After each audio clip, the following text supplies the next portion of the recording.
What's happening? You already know the name, man. Motherfucker ain't even gotta say that shit no more, man. Yo, King Marco in the building. What's going on, world? How y'all living? Me, I'm living cool. Easy day today, but no complaints. How about you guys? Let's get into it. We're gonna talk about AMC today. What's going on? Another day. Y'all ain't make no money. No squeezes happen. No gamma squeezes happen. Ain't nothing happen. And I don't care.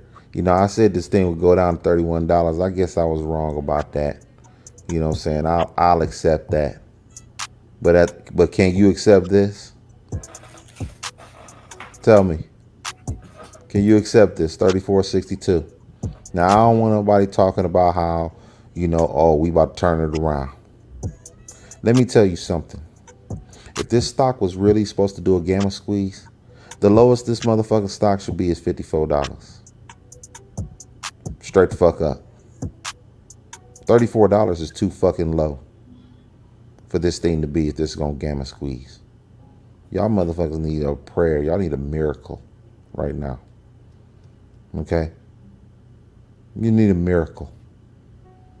34.62 is weak. You know, I don't see it at 36.52 after hours. I don't see none of that. It's 34.92. That's whack. Okay? This ain't nothing to be holding my money in for long term.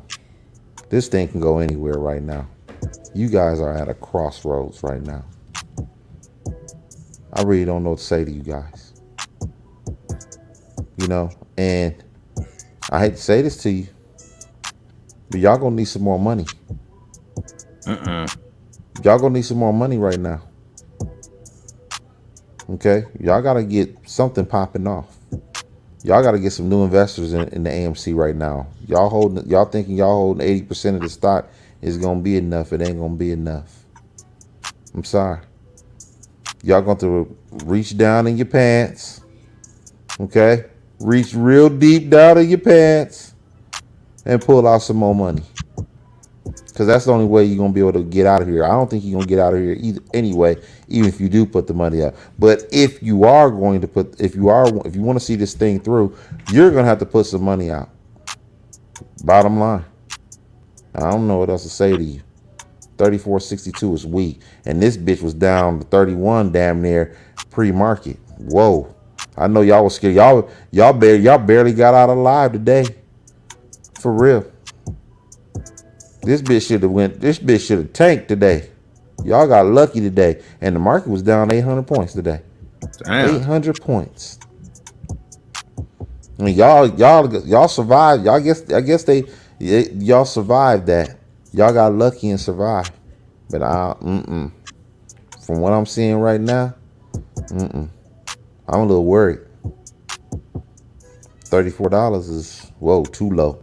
This thing should be $54. If it really was a gamma squeeze. If it was going through a little funk where it's just consolidating and, it's waiting to go up to the next level, this bitch shouldn't have dropped to no $34. This is a slow death. Okay? This is slow death. And let me tell you something. For all of the retail investors out there, who put their last on this stock, okay? Christmas is coming up. Okay? Thanksgiving is coming up. Black Friday is coming up. Okay? Y'all really can't afford to take no loss right now. Can't afford it. And let me tell you something. That shit right around the corner. Say it ain't so. That shit is real. Yeah. That shit is right around the corner. Christmas and Thanksgiving right around the corner right now. We damn near in August. And it's July. I don't know where the summer went. I really don't know where the summer went. This motherfucking summer just flew by. We almost in August. That's crazy. Yeah, it's over with. Hey, Aaron, we gonna tap you in as soon as we get done talking, bro. Okay. Now, I, if you up some money in this motherfucking stock, you at a crossroads, okay? Because you left a lot of money on the table, especially if you bought in at $10, 11, let's say $15. Let's say you got in at 15. You left a lot of money on the table. You left $40 on the table per share, and they kind of want to hold on because they think they want to at least get some of that money back for themselves. If it can get to a spike, I will sell it. But as of right now, I don't know if I'm gonna see a spike. What do you think? You think you're gonna see another spike? Maybe. I don't know. It ain't gonna be nothing that impressive, I don't think. I don't know. I think the apes should start be looking for the next play, man. Man, you know, I was watching Mad Money today, and Jim Cramer, boy, I swear he is all over the apes. He looks at the apes as clowns.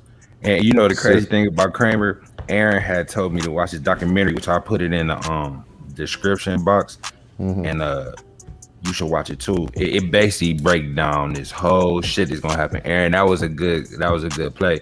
We put you in. It's called. It's called the Wall Street Conspiracy, bro. Yeah. It's down there breaking this whole shit down. And they talking about Kramer in there. They basically saying Kramer was paid to like talk bad about stocks and shit.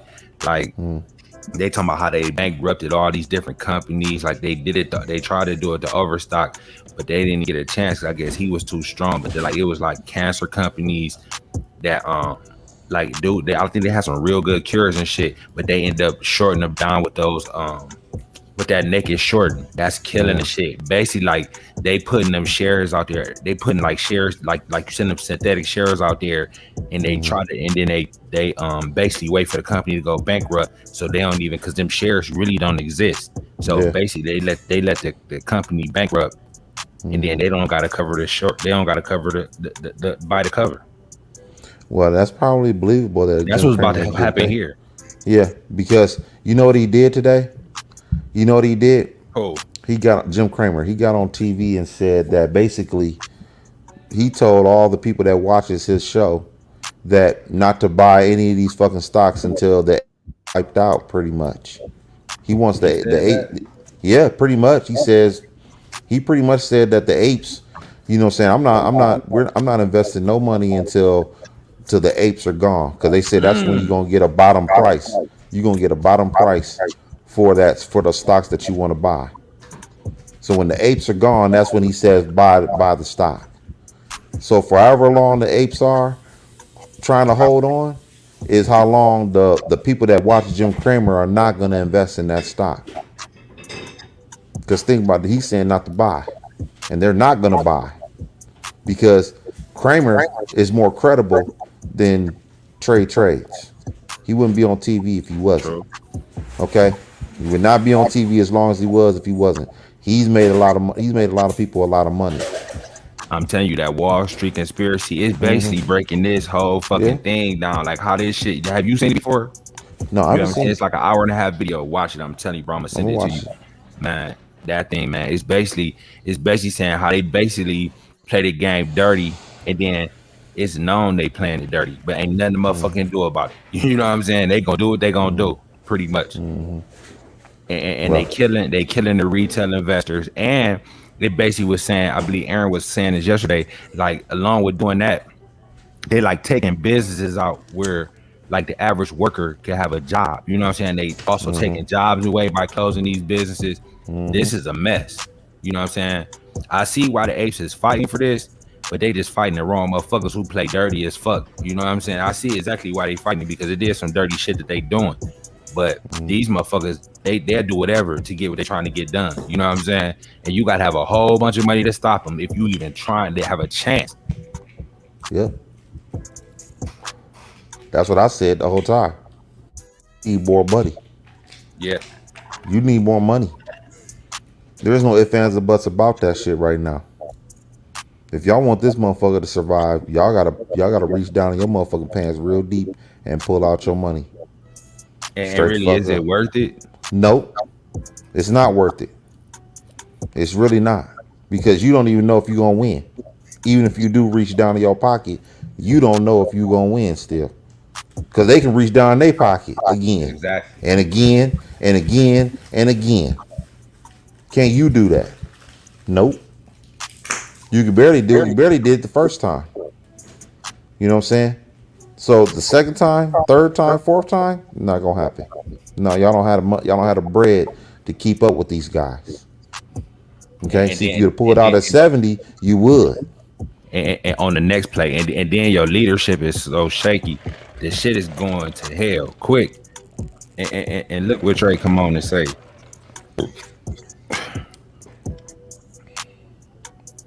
And only gave you like a minute though. He ain't even really give you that much. Talking about that damn cat. Interesting. What's up, people? How are we doing, apes? That laugh ain't even enthusiastic Titan either. was outside my Real quick. freaking Look. Airbnb. I'll tell you a little story, and then we'll get into the video. Look how Here. he start off. Come on, man. Got the little cat in his hand. I was here with the Mulligan brothers yesterday, doing some stuff, and this cat just showed up outside, kind of dirty, walking around, drinking freaking water off the street, and he just kept following us around. He kept following me around, super friendly, rubbing up against your leg, purring like you wouldn't believe. And I brought him inside. We hung out for a little bit while we were doing some stuff. We tried to find essentially where this dude lived. And every time we'd bring him to a house, he'd just keep following. He'd keep following me. So, I tried to find the owner and bring him where he belongs. And for now, I suppose this is just my cat. So I got him a litter box, got him some cat food, and we've been keeping him clean, feeding him, giving him a place to go. Pause this. Funny story.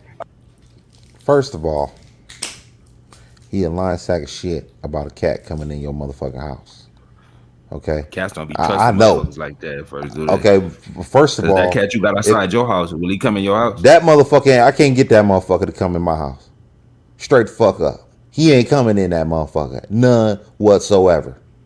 There is no way that you taking in a feral cat inside a motherfucking house. He not coming in there. Okay, he's extreme. A feral cat has extreme paranoia. Okay, extreme. And they there's don't somebody trust on a the street motherfucker. yesterday saying that's an expensive cat, and you ain't about to have no expensive cat just running around motherfucking straight like that. They don't even, them stray cats be them striped cats and shit. They don't even look like the normal stray cat. I ain't never seen a stray cat that look like that, to really be honest. But let's just say it was. Let's say it is. There is no way a feral cat is coming in your motherfucking house. Okay?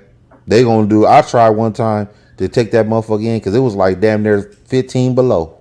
And he was sitting outside that motherfucking house. He was sitting outside my back door. And next, I tried to bring that motherfucker in because I was gonna put him in the garage, and that motherfucker wouldn't come in at all. I couldn't get a hold of him. Straight the fuck up. No, he a lying sack of shit. Just on that alone, okay?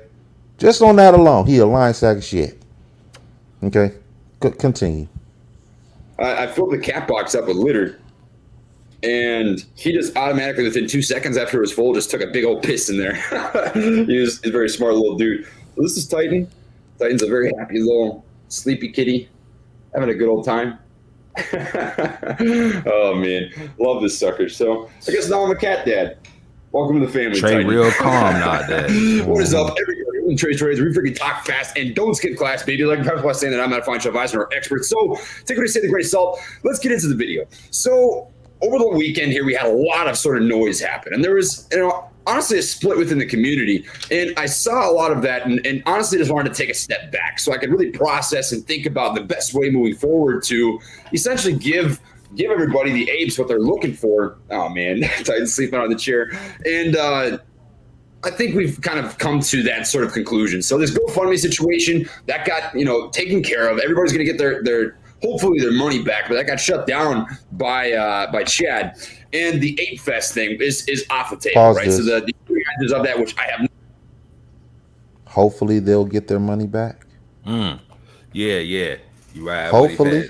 That's crazy. Hopefully I'm they'll get assuming their they money will. back. I'm assuming.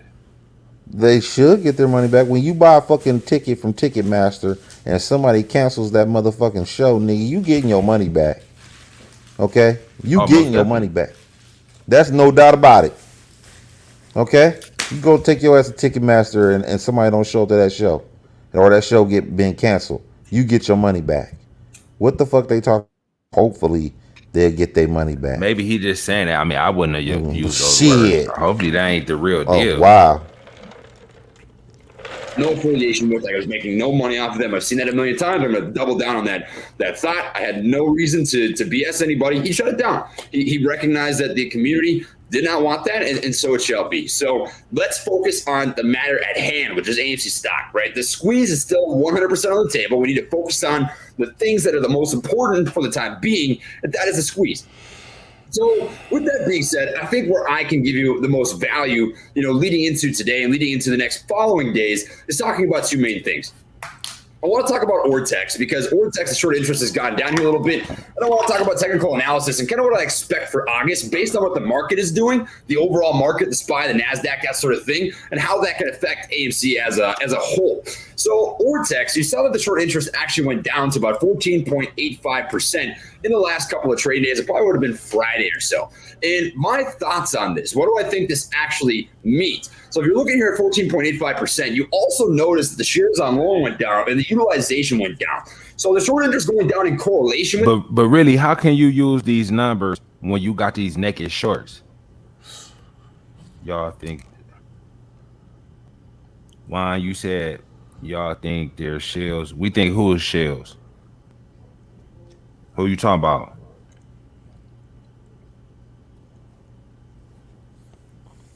Hey, we gonna plug you in as soon as this video over, bro. And then after he get through, we'll play them other videos. Read the comment because I can't see the comment when it's playing. So if he say something, I can't see.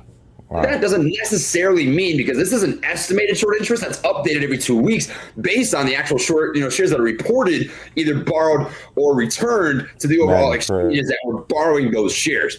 He said, do we think Matt and Trey is shields? Yeah. Hell yeah. They gonna shell y'all money to the motherfucking hedges. Oh, yeah. And we about to bring an ape on here after this video. He gonna give y'all his opinion. He an ape. He's invested into this. So he gonna let y'all know what he think about this too. So he coming on. His name Aaron. He about to hop up on this boy as soon as this video. Matter of fact, fuck it. We gonna type him in. There you go. What up, dog? Hey, what's up, Tiki? What's up, Marco? How you guys doing tonight? Boy? How you doing? Hanging in there, brother. Hanging in there. Well, the video, I only made it like it's about as far as you before you cut off. And once he started talking analysis, I was just like, I don't care, because all they do is borrow stuff from other people and then make up the story as they go. All the DD is done. Only thing that matters now is the margin call. This is going to happen 50%, just like anything in life. It's either going to happen or it's not going to happen. The difference is if it does happen, if it does margin call, what they're doing is going to hurt the squeeze overall, because it's going to bring the price down from where it could be at. You know what I'm saying? Like, because they got so many people shook now, the first spike that goes up, everybody going to sell. Not everybody, but like, you understand what I'm saying? Like, so that's the damage they're doing. You understand? And they're going to be fine either way. They're getting paid either way. I sent you the thing with Matt's super chat, how much he made so far, just so far off super chat. Oh yeah, I downloaded them too. We gonna pull that shit up too. All right, yeah. I mean, we can go through this stuff. I sorry I blew up your feed last night. Oh man, it's cool, bro. It was some good shit, dog. I was telling Marco, shit. I appreciate the knowledge, bro. We was talking back and forth. I don't mind, I mean, bro. like, I got into this for certain reasons. Of course, I want to get paid. You know what I mean? Like, everybody wants to get paid. Everybody but the thing was, everybody's supposed to eat, and the way they're doing this is just like everything else. Only the top people will eat, and then everybody else will get free popcorn. Marco was calling it like the noni. Did you remember them noni juice? Remember you was calling it like basically where only the motherfuckers that get in the beginning. Basically, that's what it is. Oh yeah. So it's just this is why, like, if you're asking for money on top, and I'm sorry, I know you guys have your Cash App, and I'm not trying to disparage you guys either. You guys got to do what you got to do, but you don't have the following that Matt and Trey and fucking everybody else does. Like Tara Bull got on Fox News. She has a fucking OnlyFans that's on her Twitter link. When was she on Fox News? She was on with this other dude. I can't remember his name. I've seen a couple of his videos. I can't remember his name, but CB Payne had Tara Bull. Look it up on YouTube. He had Tara Bull, and she looked like a dumbass, dude. So now we're putting out faces of the movement, these grifters. These grifters are the face of the movement, and it makes us all look like shit. Mm-hmm.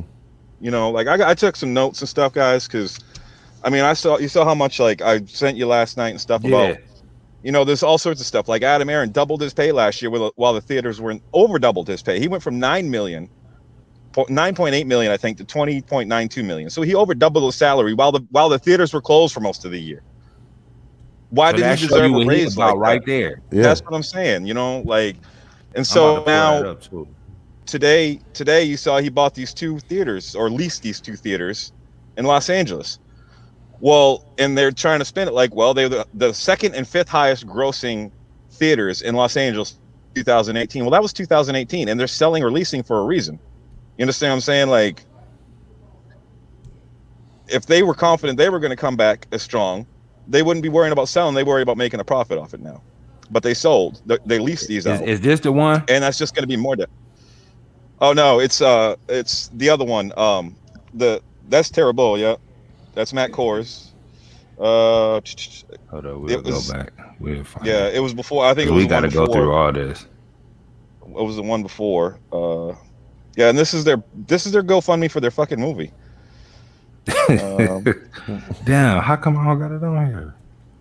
I thought I got everything. Shit, it was the Wikipedia type thing that not Wikipedia, but it was it just had this print on it. But you can see on there it says he went from 9.787 million or whatever to 20. What I gotta type in? What I gotta type in to find it? I'll just type it up and just put it on the screen. Oh Christ, I gotta remember what I. If you look up on Google, actually, I'll just send it to you again. Hold on. If I send it to you again, would that help? Yep, that'll work. All right, hold on a sec. Let me go through because.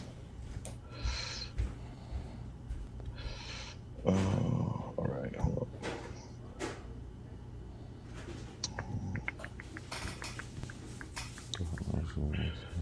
on. Right here. I think this is it. It's either this one or. Whoop, hold on.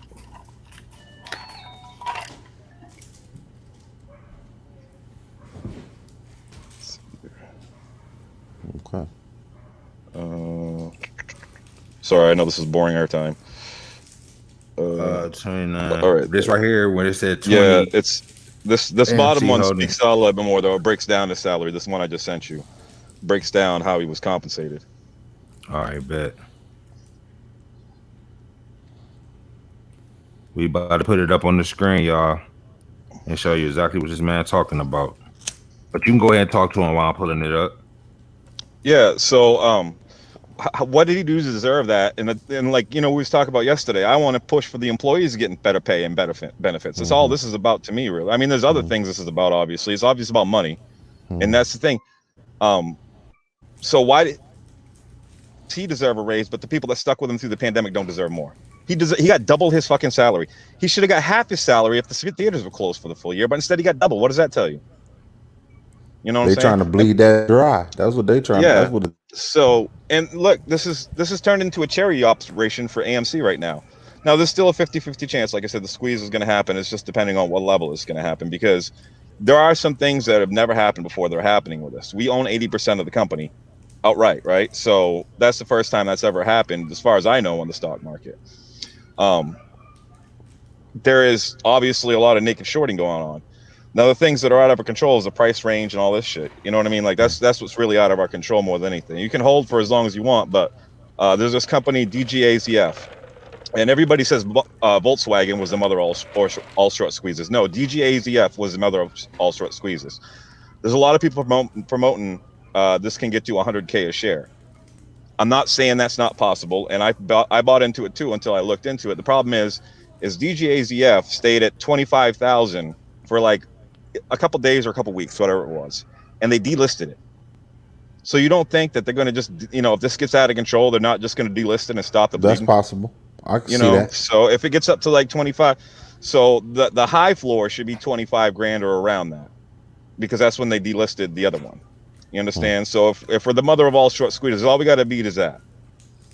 But like I said, the problem is now they've created such a clown show out of it. If it goes up to, say it goes up to $500 like GME did, you know, how many people are going to sell right then? Oh, they out. They out, man. They out. They out, and they're not You coming think back. so? I've been hearing a lot of people saying that they hold on for more than that. But like he said, Look, with all this I shit that think, been going on right now, motherfuckers a little yeah. more scared Hey, than what look, they was. I'm gonna hold for as long as I can. That's my plan. I don't really have. I have an exit strategy, I guess. I mean, so say it goes up to $500 or $400 a share. I'm probably gonna have to sell a little bit because I need the money. I'm in a bad spot. I need the money. So I'm going to probably sell like 20, 30 shares just to get my investment back and a little bit more. And then I'll just hold the rest and see what the fuck happens. You know, that's kind of my plan going into it. And I'm not giving financial advice and blah, blah, blah, all that bullshit. But that's what I'm doing. And, but now, like I said, and it's a 50-50 if it's going to happen. And from people like me, like we can't hold forever, man. You know what I mean? Like That might be an ape right there. You see what he just said? He said, "I'm yeah, out he if says it's I'm out five." if it's $500. Yeah, I mean for real, a lot of people will be out because they'll say, okay, we beat the GameStop squeeze. That's it. You know, like and with all the bullshit grifting going on about it, like I said, so that documentary, right? I gave you all the tier list for their payments, their what do you call it? Their donation tiers. They have donation tiers for up to $50,000. Oh, I think I got that now. I can put. Matter of fact, hold on. I think I got that Adam Aaron. I put it on the screen. Let me know if it's right. Isn't this one of them? That's one of them. The I think is the one we want. This Oh one? wait, no, this is it. This is it. This is it. This is it. This one? Yeah, that's yeah, that's it. That's it. So he was awarded $15 million in stock. So that was a lot of the money he got. So of course, you know, he can't sell during the squeeze, but I think he wants the stock to go up, and I think it's above a price that he believes it should be at right now. And so he's just trying to keep us above that. But like I said, when he's taking on more debt and creating more debt by giving free popcorn instead of reinvesting in the foundation of the business, giving the employees better benefits, better pay to show strength in the company and believe in your future, maybe renovating some of these old run down theaters that they have that are cracking apart. I mean, have you been to some AMC theaters? Some of them are shitty, Yeah. you know? So, I mean, there's a whole bunch of things. I got a list of ideas that I don't care if they get done, but I'm just saying, like, we could start throwing ideas out there. He took to the UFC idea. Well, that was a good idea when it's a Conor McGregor fight. If it's anybody else, who knows how that's going to go? Because there's only a couple big draws. There's only a couple big draws, and everybody's sports. Nobody's going to watch 7 games of an NBA Finals in the theaters. Hell the only no. thing that might is like the Super Bowl. They might be able to throw a Super Bowl party. Yeah. They might be able to throw a Super Bowl party, but like they can't. You can't go every week and show football games and expect people to show up. That's just going to lose you money for 17 weeks plus the playoffs. Like you could probably do AFC, NFC Championship, and Super Bowl, but I would just stick with Super Bowl because. Yeah. But as far as any other sports go, you know, big fights. You know, if John Jones fights, put that in there. You know what I mean? But you got to be selective. You can't just throw everything in there and lose money all the time on these investments. So, it's just. And like I said, what did he do to deserve double his pay? Even if it was all in stock, it's still pay. You know, he still can use that as credit towards anything he wants. You know, and the motherfucker's already made $9 million the year before, and he's made millions of dollars over the years being CEOs for these companies and stuff. By the way, interesting note: he used to be the CEO of the 76ers. So you want it from Philadelphia 2011 to 2013. This is their record of the Philadelphia 76ers. 2011 was 41-41. 2012 was 35-31. 2013 was 34-48. Do you know what the next year after he left the record was? 19-63. That was the beginning of the process. So he led into them tanking for years because he run the team like shit for 2 years, and they couldn't get any free agents and anything, and they couldn't get any draft picks, and so they got him out, and then they just tanked to recover from what he had done to the team. Was he majority owner? Was he majority owner? No, he was CEO of the 76ers.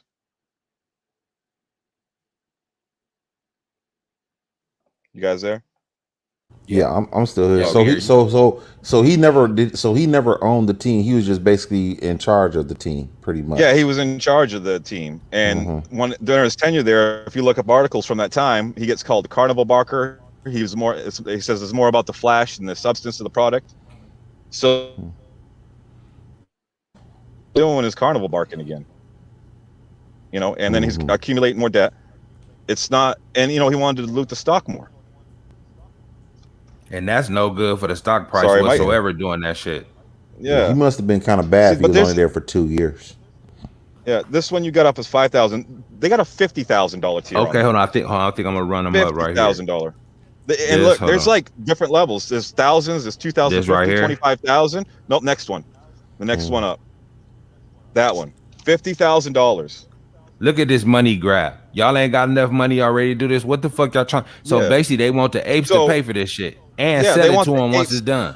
And I saw they rented a $36,000 camera. What the fuck do you need a $36,000 camera for a documentary interview on fucking Trey? You understand? Wow. Even if it's a rental, that's still extra money that you could have just saved by doing this online, like we're doing right now, doing it over phones. You could make a documentary style that would actually be true to the movement. You know what I mean? Like it's all happening online. If you want to do a documentary, do it that way. Paranormal Activity made their movie with a $15,000 budget. Mm-hmm. And then in post-production, they spent about $250,000 promoting the movie, and they made $124 million in back. There's no way this movie is going to make $124 million. It'll be lucky if it makes a couple million.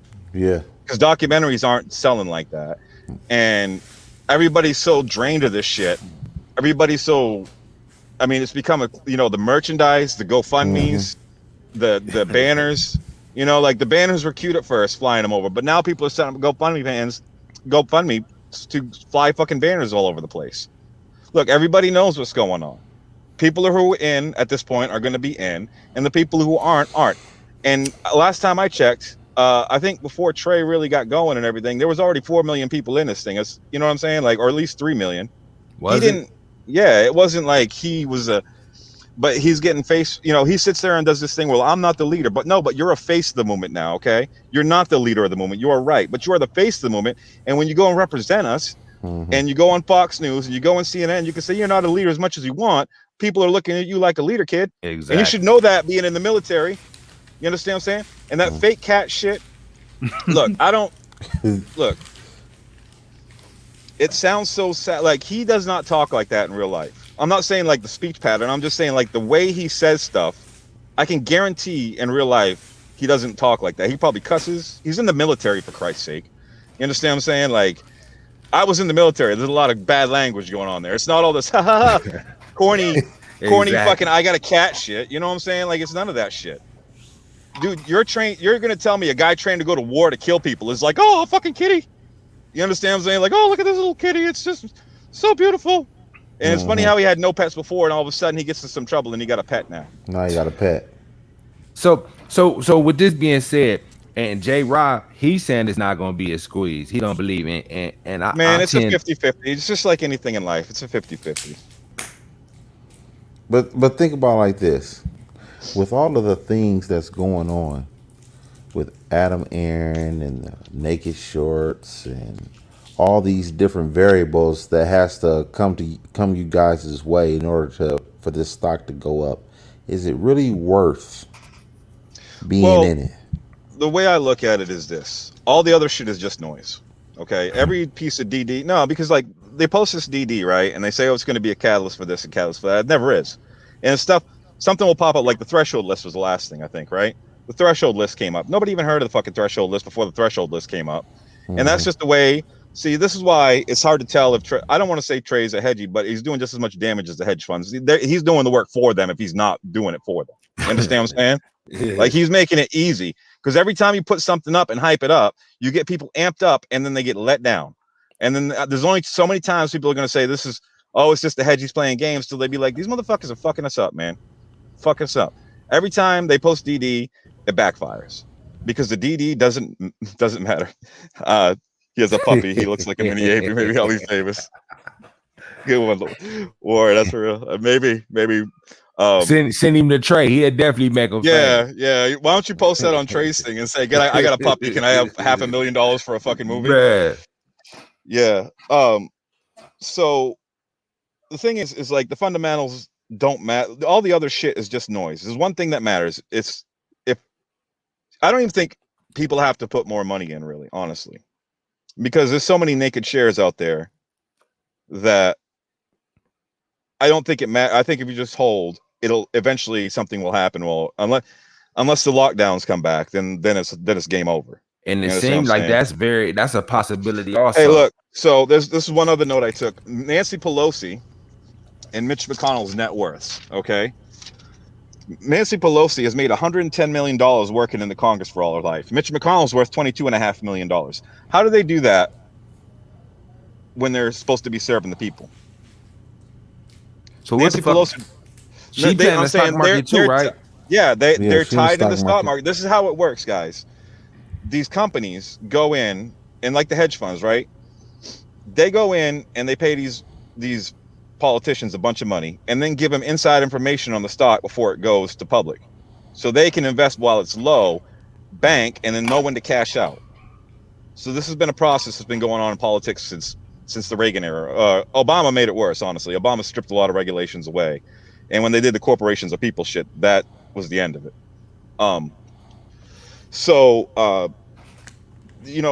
The thing is if they really are concerned about losing this much money, they will go to any lengths. They will lock us down again. Now, the problem with that is it'll cause fucking riots.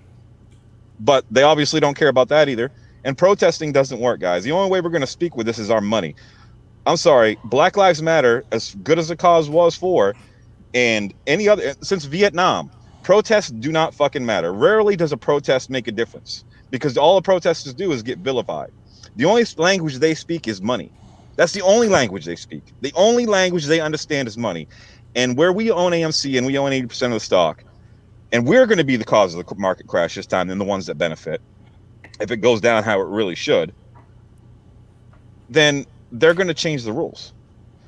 So what we have to do is so first time ever, like I said, we own 80% of a company, which means we are the shareholders. We get to dictate to the company what they should and shouldn't do. And if we don't, we can pull our money out, right? Mm-hmm. So when I say for better pay and benefits, hey, you give them that or we pull our money out. Yeah, y'all definitely could do that. But look, but this thing, after the squeeze is done, they're back dead in the water. Because there's a small cult following that'll hold that just for the sake of holding, being sentimental for so long. And that'll last like a couple of years, and then they'll be like, why am I holding money in this motherfucker? I'm going to sell. So he knows as soon as the squeeze is done, unless they change the way they do business, they're going to go bankrupt. I think they're just going to go bankrupt and sell out to BlackRock or whoever. But think, that video you showed me, that should let you know how dirty they willing to go to do this shit. That's what I'm saying. You think they won't shut down everything to save their ass? That's what I'm saying. Or keep on manipulating the stock price, because they only have to shut down for like a month. They only have to shut down for like a month, and you understand what I'm saying? So they're probably thinking, oh, we can shut down for a month and we'll deal with the consequences of the protest and the whatever for a month, and we'll bury it in the news. You know what I'm saying? Like, we'll bury it in sometimes it'll get reported. People forget about that soon. I mean, if that's all they got to do, that's nothing, to really be honest. Yeah, that's what I'm saying. But a month, but the thing is, as soon as they do it, it might not even take a week. As soon as they shut it down, people are going to go, we can't go to the movie theaters. What are we doing? Are we going to hold for another year or two? If, like, say they threaten the lockdown and they start going, well, this could go on they don't have to do it, but they just have to say that it'll go on for like 6-8 months again or whatever, right? Or until the spring of summer of next year. Yeah. All they have to do is say that and it's game over. You understand what I'm saying? So we're fighting against a lot. So there is a lot against us. That's the point. That's the point that I'm trying to say. Like, Yo, stop breaking up, Mark. Juan Martinez asked, what do you think about BlackRock? Yo. Can you hear me now? Yeah. Can you hear me? Okay. What was you saying, Marco? I was saying that is AMC really worth the fight with this? Because there's so many different things that can really go bad for you guys. Okay, to the point where everything is gone. Okay, remind me of that BlackRock question in a minute. I'll get back to that. I'm gonna leave it pent up, then I'm gonna put you up, J. Rock. Okay. Go ahead. So I understand what you're saying, but with so many eyes on this, it's really hard to really do too much. They have to allow somewhat of a squeeze to happen, I think, for everybody to be satisfied. You understand what I'm saying? Like that's so they're trying to, like, you know, it's the games they play. They're trying to mitigate the damage. This could go up to whatever levels. You know, there's no stopping how high it could go. The only thing that stops it from how high it goes is how long we hold for.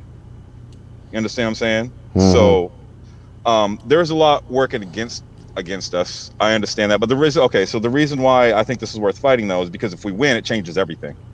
If it wins, this is the new way. Look, I'm gonna tell you what. If this squeezes to whatever level and people get a bunch of money, everybody eats. Say, right? I don't think necessarily that'll happen, but everybody eats, right?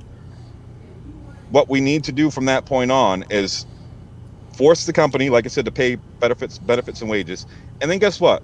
We go do it to another. We take that money that we made and we go do it with another company, and then we go do it in another company, and then we go do it in another company. You understand what I'm saying? We get to dictate then, so we can change the people of corporations thing by sitting there and going, okay, Hobby Lobby or Chick-fil-A or whatever the fuck you want to business you want to throw out there. You're going to say something politically. Either way, we're going to pull our money because you don't speak for the people that work at your company. You just speak for you, and you get to say this and hide behind your gates and your company and everything, and your employees face the brunt of that shit. So no more of that bullshit. You understand what I'm saying? Like, this is the control we could have, and we could look. It would take time. It would take years.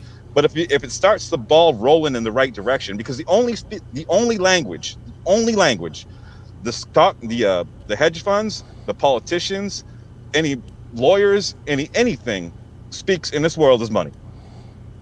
That's it.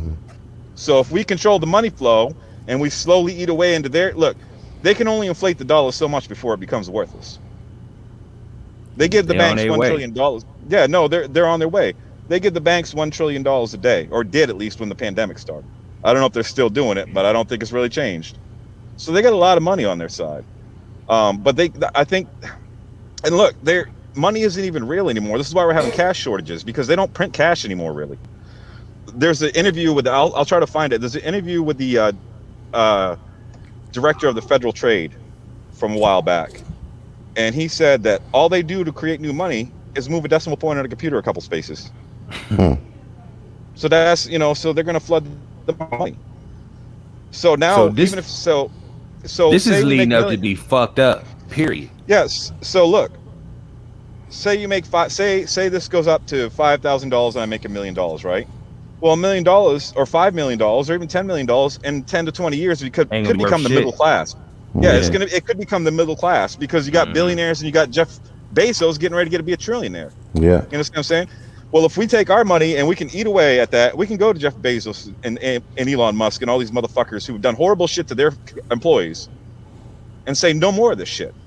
We own the float now. If you don't do business the right way, we pull our money. There's no protest. Look, I have a picture, but there's a picture of the 2008 protest on Wall Street, the Occupy Wall Street movement, right? And I don't know if you guys seen this with the suits up top laughing and like dropping champagne on them and shit, dumping champagne on the protesters' blow.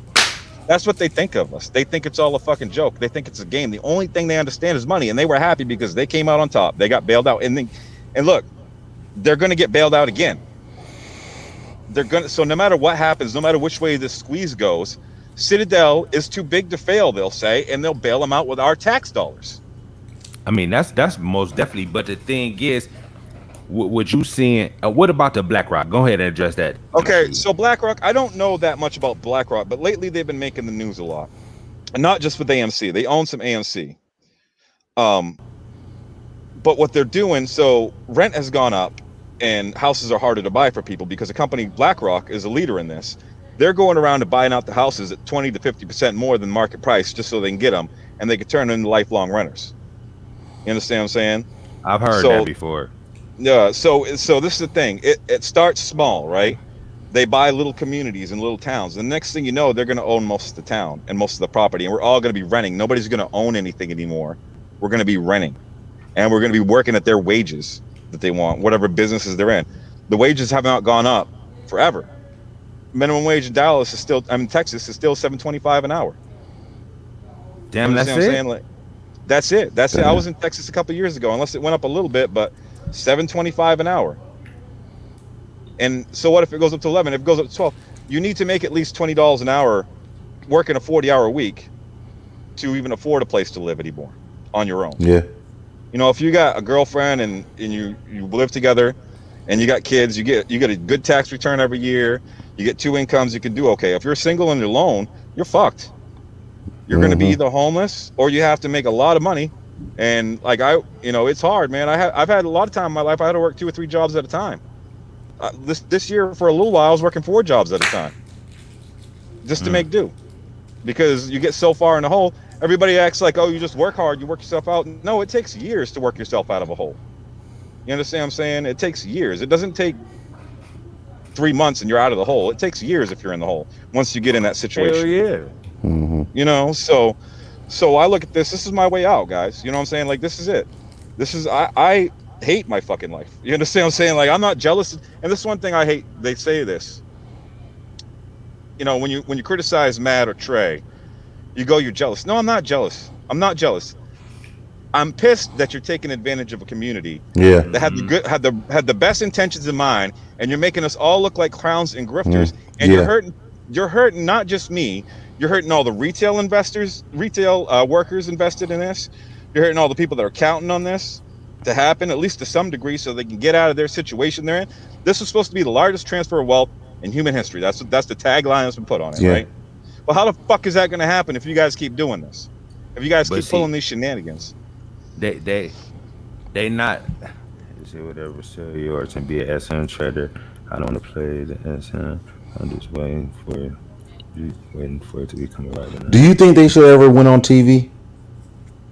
Look, it's a double-edged sword, right? Because the argument is you bring more people in. You bring more people in, right? Yeah. But what type of people are you bringing in is the question. And when you present yourself a certain way, you understand what I'm saying?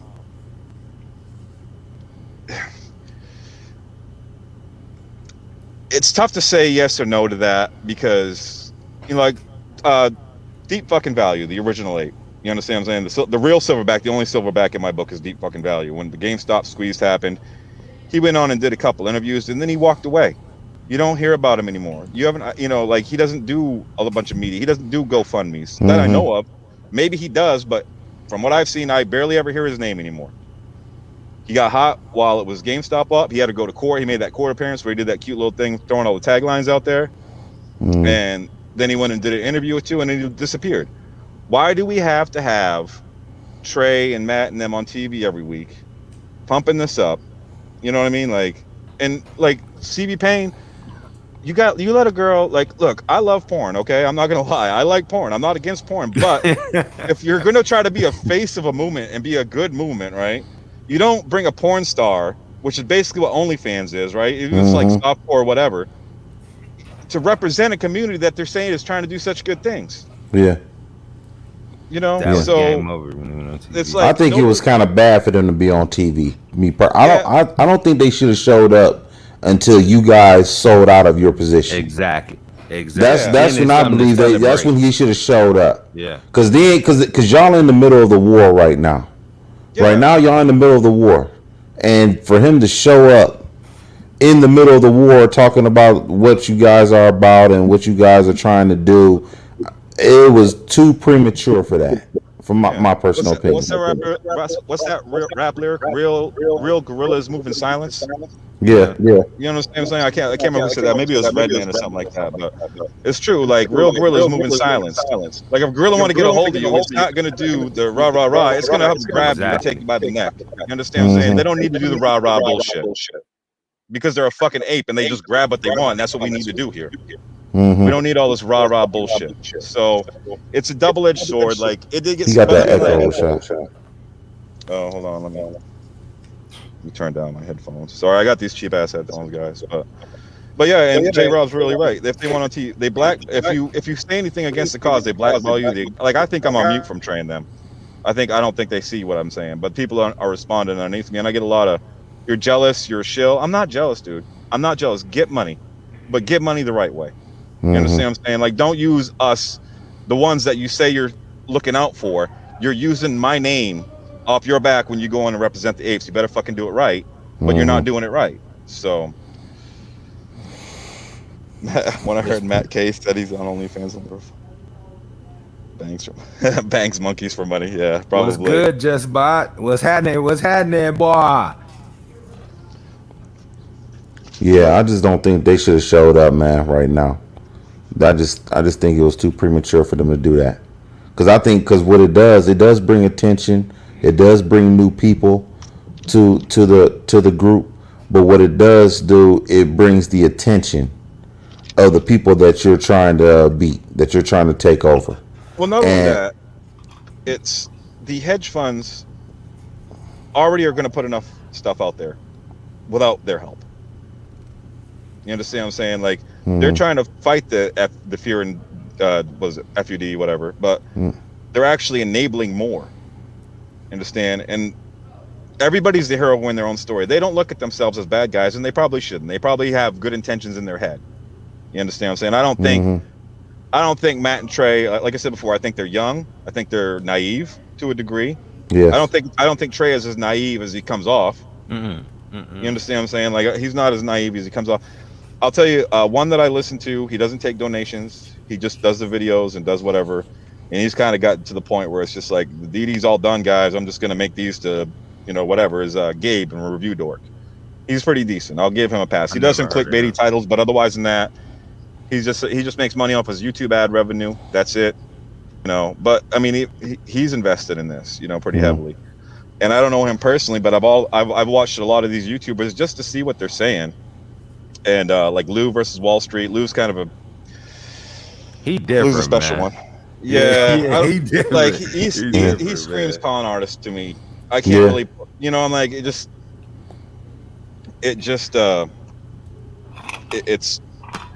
tough to tell with him. But Matt and Trey, I think they're just young. I think the money has gotten to them. I think the celebrity has gotten to them. Yeah. And now when their walls start crumbling down, like you see Trey almost having a mental breakdown. Yeah. Yeah. You understand what I'm saying? Mm-hmm. He doesn't. They say they listen to the community, but they only listen to those that they want to listen to. And if you don't say something they agree with, they call you a bot or a shill or a troll. Exactly. Yeah. Exactly. And like, look, hey, you guys say they do their, these guys say they do their DD. Well, fucking, I don't know if you saw the Matt when he posted the margin call thing. So there was this. It's on Twitter, right? Yeah, there was this tweet that somebody put out, and I looked into it a little bit. I can't remember what it's on who Twitter, Matt's. So this account, it had 195,000 followers. So, but that doesn't mean it's reliable. It tweeted out margin calls incoming or something like that, and he posted it. He just retweeted it, right? And then he had to retweet a clarification, and yes, that right there. So margin calls go out at 2 p.m. It said, right? Oh, where'd it go? Right here. Right there. All right. Clarification, it says, today's overall volatility has increased margin requirements market-wide. Accounts that were close to being margin called are now in more danger, less leeway. SPY, QQQ, IWN. Those are other stocks, by the way. You understand what I'm saying? But when he posts something on this, he does so much AMC, people go, that's AMC. And that's him just taking somebody else's word and work and doing the same thing that Trey just did with the lawyer guy, the Chad guy, right? Just putting shit out there and not doing any research, not, just reacting to whatever's put in front of them and not actually doing any research into it. Oh, he's got another fucking cat video on? Oh my God. Is it weird that Matt said he's been trading for 10 years? But so his mod told me he was 26 years old. So he's been trading since he was 16 years old. Really? I mean, that sounds to me, if you're trading when you're 16 years old, it sounds like you come from a family with money. So you don't get how the real apes feel. You don't understand that. Trey looks like he grew up in a nice neighborhood. You don't get what it's like to grow up in the trailer park of the ghetto. You don't get that shit. You understand what I'm saying? Like, you don't get how tough it is out there. You don't get what it's like to have to live out of your car for 3 months to 6 months. I've done that multiple times. You don't understand what that struggle is. You can say all you want, You don't understand it. So stop acting like you do. And if you do, you're not doing the fucking right things for people like me, because you should shut the fuck up and deplatform your shit until the shit is over, and then you can celebrate all. If it's gonna happen, everybody will be happy. Everybody will be celebrating. You don't see a bunch of GameStop videos out there. You don't see a bunch of. You go on Reddit. That's you have true. to go find GameStop on Reddit and Twitter. You understand what I'm saying? So the only time GME comes up is when it's tagged with AMC on a lot of this stuff. You that's understand true. what I'm saying? So.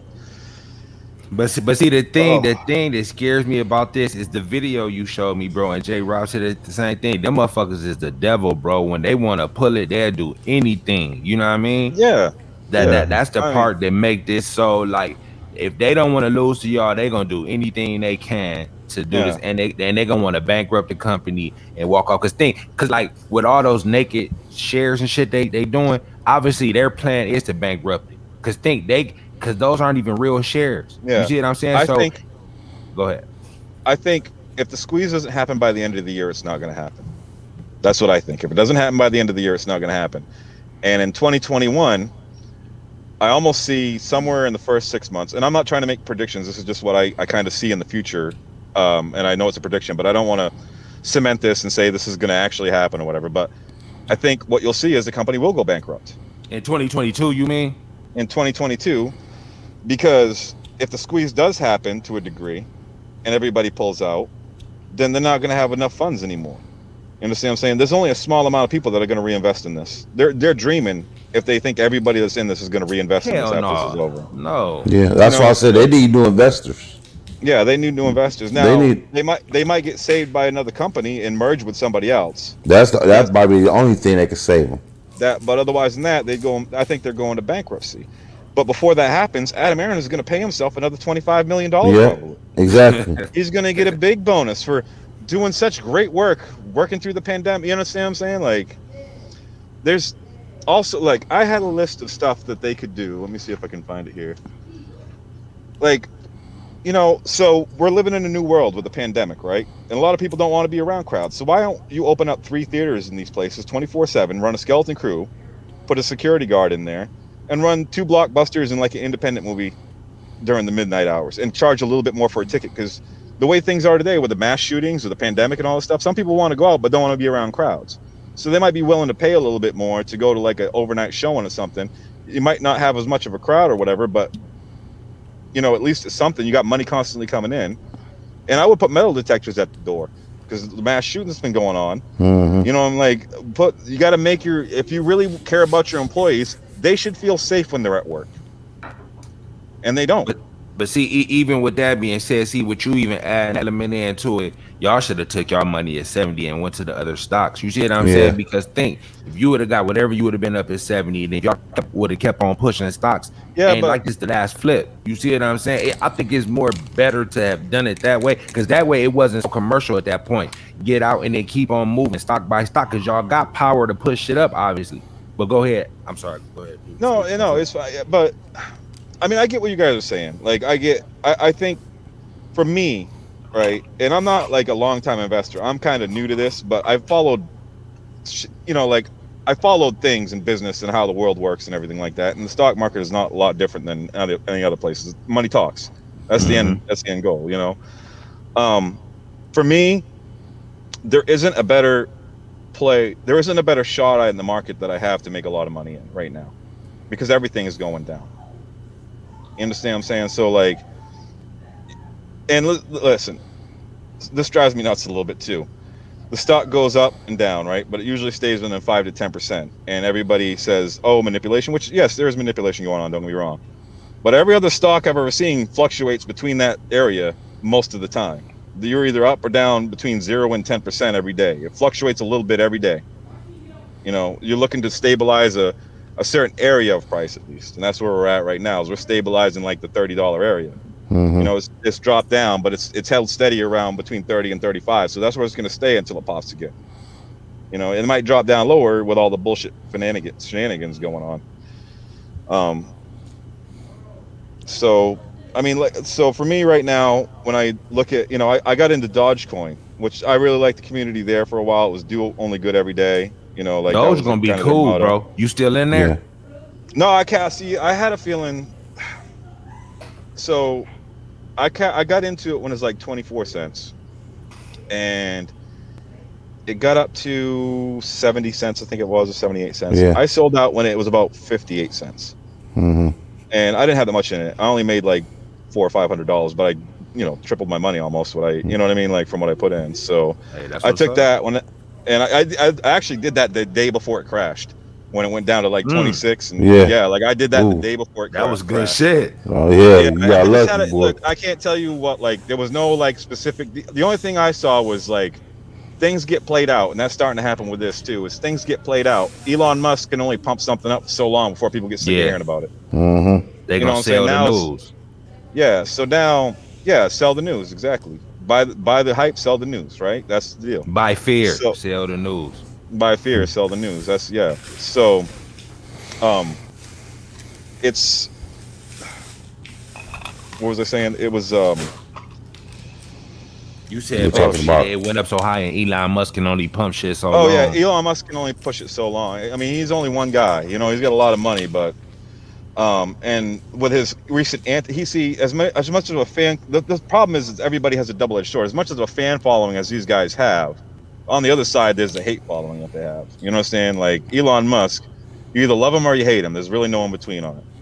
Mm-hmm. So there's a lot of people that are against whatever he does. Just like Mark Cuban, just like anybody, anybody with a public name pretty much goes to. There's very, very few people are universally loved. Bill Cosby had it and he lost it. Bill Cosby had it and he lost it. So who was the other one? What's the Beretta, the guy from the 80s? God, I can't. Richard something. I can't remember his name. Anyway, everybody liked him too, and then he got caught killing somebody. I know who you're talking about. Yeah. So tell me. Marco, your shit went out. Hey, you can't hear me either, can you? Can you hear me now? Yeah, go ahead. Go ahead. Can you hear me now? Yeah, I can hear you. Okay, so tell me this. Let's just say hypothetically, the stars don't line up. Okay, and this stock goes to bankruptcy. What do you think is going to be? What is the psyche of the traders that is involved in AMC that might have over leveraged themselves in this stock, and they were believed that this stock is going to the moon and it actually doesn't? What do you think the psyche of the average trader is going to be moving forward after this play if it doesn't work out? So I think most people are all talk with the I'll hold till they bankrupt. I'm not holding till I lose all my money. Sorry guys. Once if it drops back down to near the levels where I bought in at, I'm out. I don't care. Look, if it stays at that level, maybe I'll buy back in a little bit later if things seem to be shaping up for another squeeze, but I can't take that loss right now. You gotta be smart. If you jump out at your level, you'll be able to buy it cheaper. Trust me. Yeah, so like if it gets down to like $19-20, I'm probably gonna sell some of it or all of it, and then I'll reinvest back in if it keeps dipping back down a little bit, just to see what happens. Because the thing is, it's like a 50-50 shot at this point. It really is. It's just like anything in life. It's either going to happen or it's not going to happen, right? See, another thing with commercializing it fucked up, the hedgies don't want y'all to whoop their ass live. You know what I'm saying? This in front of everybody. Yeah. They see, it's some ego in this shit too. You know what I'm saying? So and they gonna do everything in their power. That's why I just think it like 70, 60, 70 bucks if you got out there and y'all start moving from stock to stock, you would have came the fuck up, man. And then people to think about this. My bad. Just think about this real quick. Just think if y'all would have did that and then kept on moving, people would have been feeling good and kept on trading. Think if this squeeze don't happen, it's gonna be a lot of traders that's not gonna trade no more. Think about that. Well, okay, I understand what you're saying, but it also takes a lot of work and due diligence if you really want to make money. Okay, it takes a lot of time out of the day, and I had to work to get this while this was going on. You understand? Like I didn't have the extra time. I was working 16-hour days for a while. You understand what I'm saying? Like I didn't have the time, so I just said I'm gonna put my money into something that sooner or later will pop. And I think most people don't have the intelligence or understand. Like I don't totally understand the stock market. I don't play options. I don't play calls. I don't do any of that bullshit. I don't play puts. Like I don't do any of that bullshit. I just look at a company and go, okay, this is happening. This could be good or bad. I'm willing to put some money onto it because it's gambling in the end, right? Exactly. So I said, I have extra money saved up. I don't want to just sit on it because I'll spend it. It's something will eat away at it. I want to invest it, and I want it to go as high as it can go as quick as possible. You know, like, and this is the only play. There's been other ones that have popped, but it's like I don't have the time and effort to put in to find those every day. Mm-hmm. You understand what I'm saying? Like, and I don't complicate it. I don't do more than I know. You know, so it's just I've done my due diligence with this. I think it's going to happen or it's not going to happen. Like I said, I think it's a 50-50 shot right now. The longer this plays out, though, the less likely it's going to happen. That's why I say if it doesn't happen by the end of the year, hell, by the end of the summer, I might have to sell. You understand what I'm saying? Like, so, and if I end up selling it, and knowing my luck, I'll end up selling it. It'll end up happening right after. Like, I have that fear. No. I have that. I don't think so, bro. I wouldn't worry about life, though. You know what I'm saying? Like, I had that kind of luck in life. I don't believe that shit at all. That shit that happened to me before too with the stock. I done got out and that motherfucker took off. You know what I'm saying? Like, but I bet you it was a better stock than AMC though. Yeah, that you did that before. I mean, I remember I was trading Sprint, and it happened to me on Sprint like years ago, right before I earned it.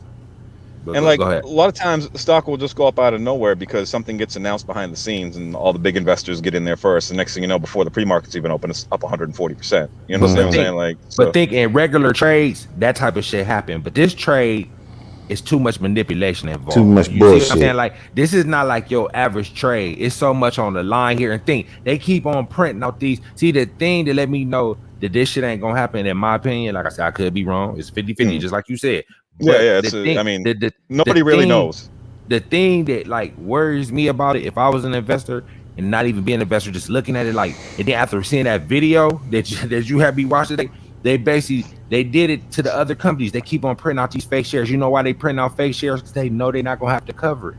Think about it. They keep on doing it. But go ahead. They do, but JP Morgan is only going to take so much debt on. You know what I'm saying? That does create debt for them. That's why they're losing billions and everything. Like, they make a lot of money, but if they're losing billions in every month, and not just in this, so they're losing money in other things too. You understand what I'm saying? Like, it's not just this stock that's driving the stock market down. It's the conditions. It's the shutdown for a year. It's a lot of businesses not being able to recover. It's the government giving banks bailouts. You understand what I'm saying? Like, there's a lot, you know. So the only way to really fight against this is with our dollar, and this is the best way how. This is the first time ever that the retail stockholder has owned the overall majority share of a company. First time ever. And we have a lot of power to do a lot of good. We could, like I said, my biggest thing is I want the benefits and pay wage to go up for the employees at AMC. That's all I want. That's real. That's good shit, though. And hey, look, guaranteed full time, unless, you know, like, have at least half your employees guaranteed full time. What up, Dan? And I know people will go, well, we're just stock traders, we're not politicians, we're not lawmakers. Well, motherfuckers, try protesting and keep protesting and see how that goes. It didn't work in Vietnam. They didn't pull out of Vietnam because of protesting. Yeah, that's true. They pulled out of Vietnam because they ran out of money. Yeah. You understand what I'm saying? Like, yeah. And look, we're getting ready to go to war again. Cuba, Iran, Haiti, you know, there's all this stuff going on around those countries. We'll go to war, and they don't label it a war anymore, but it's a war. You know what I'm saying? Like, everything happening in the Middle East, it's a war. It's a war. People are dying every day out there by people like Matt, who serve in the army and go over there and kill kids. I'm not saying that he does that. I'm just saying, like, that's what our military really does. We're the world police and we extract all these resources from other areas. And these people at the top of this chain are doing it. The ones that we're fighting against right now are the same ones doing that shit, trying to control the world markets and the world's economy and the world's, you know, oil, the world's, all the resources. You understand what I'm saying? This is what we're fighting against. So if we can eat at them little by little, it's not going to happen overnight. You have to eat away little by little. So if this is the first time something happened like this, there can be a second time. And there could be a third time, and there could be a fourth time, and there could be a fifth time, and we can turn this into real momentum to really change how business is done, to really change how politics is done, to really change how our communities are policed. You understand what I'm saying? Like, I look at this as more than just about the money. I'm not. I mean, like I said, I want to get paid. I've never really let money dictate me in my life and what I've done. But I just think that this is our last chance to change before the oligarchy gets worse. You understand what I'm saying? Like, and I don't mean to get so political and everything. I know this is like stock or whatever, but this is the only way to fight. This is the only language these people understand is money. And if we can figure out a way to make them pay, then let's do it. And that's why I hold more than anything.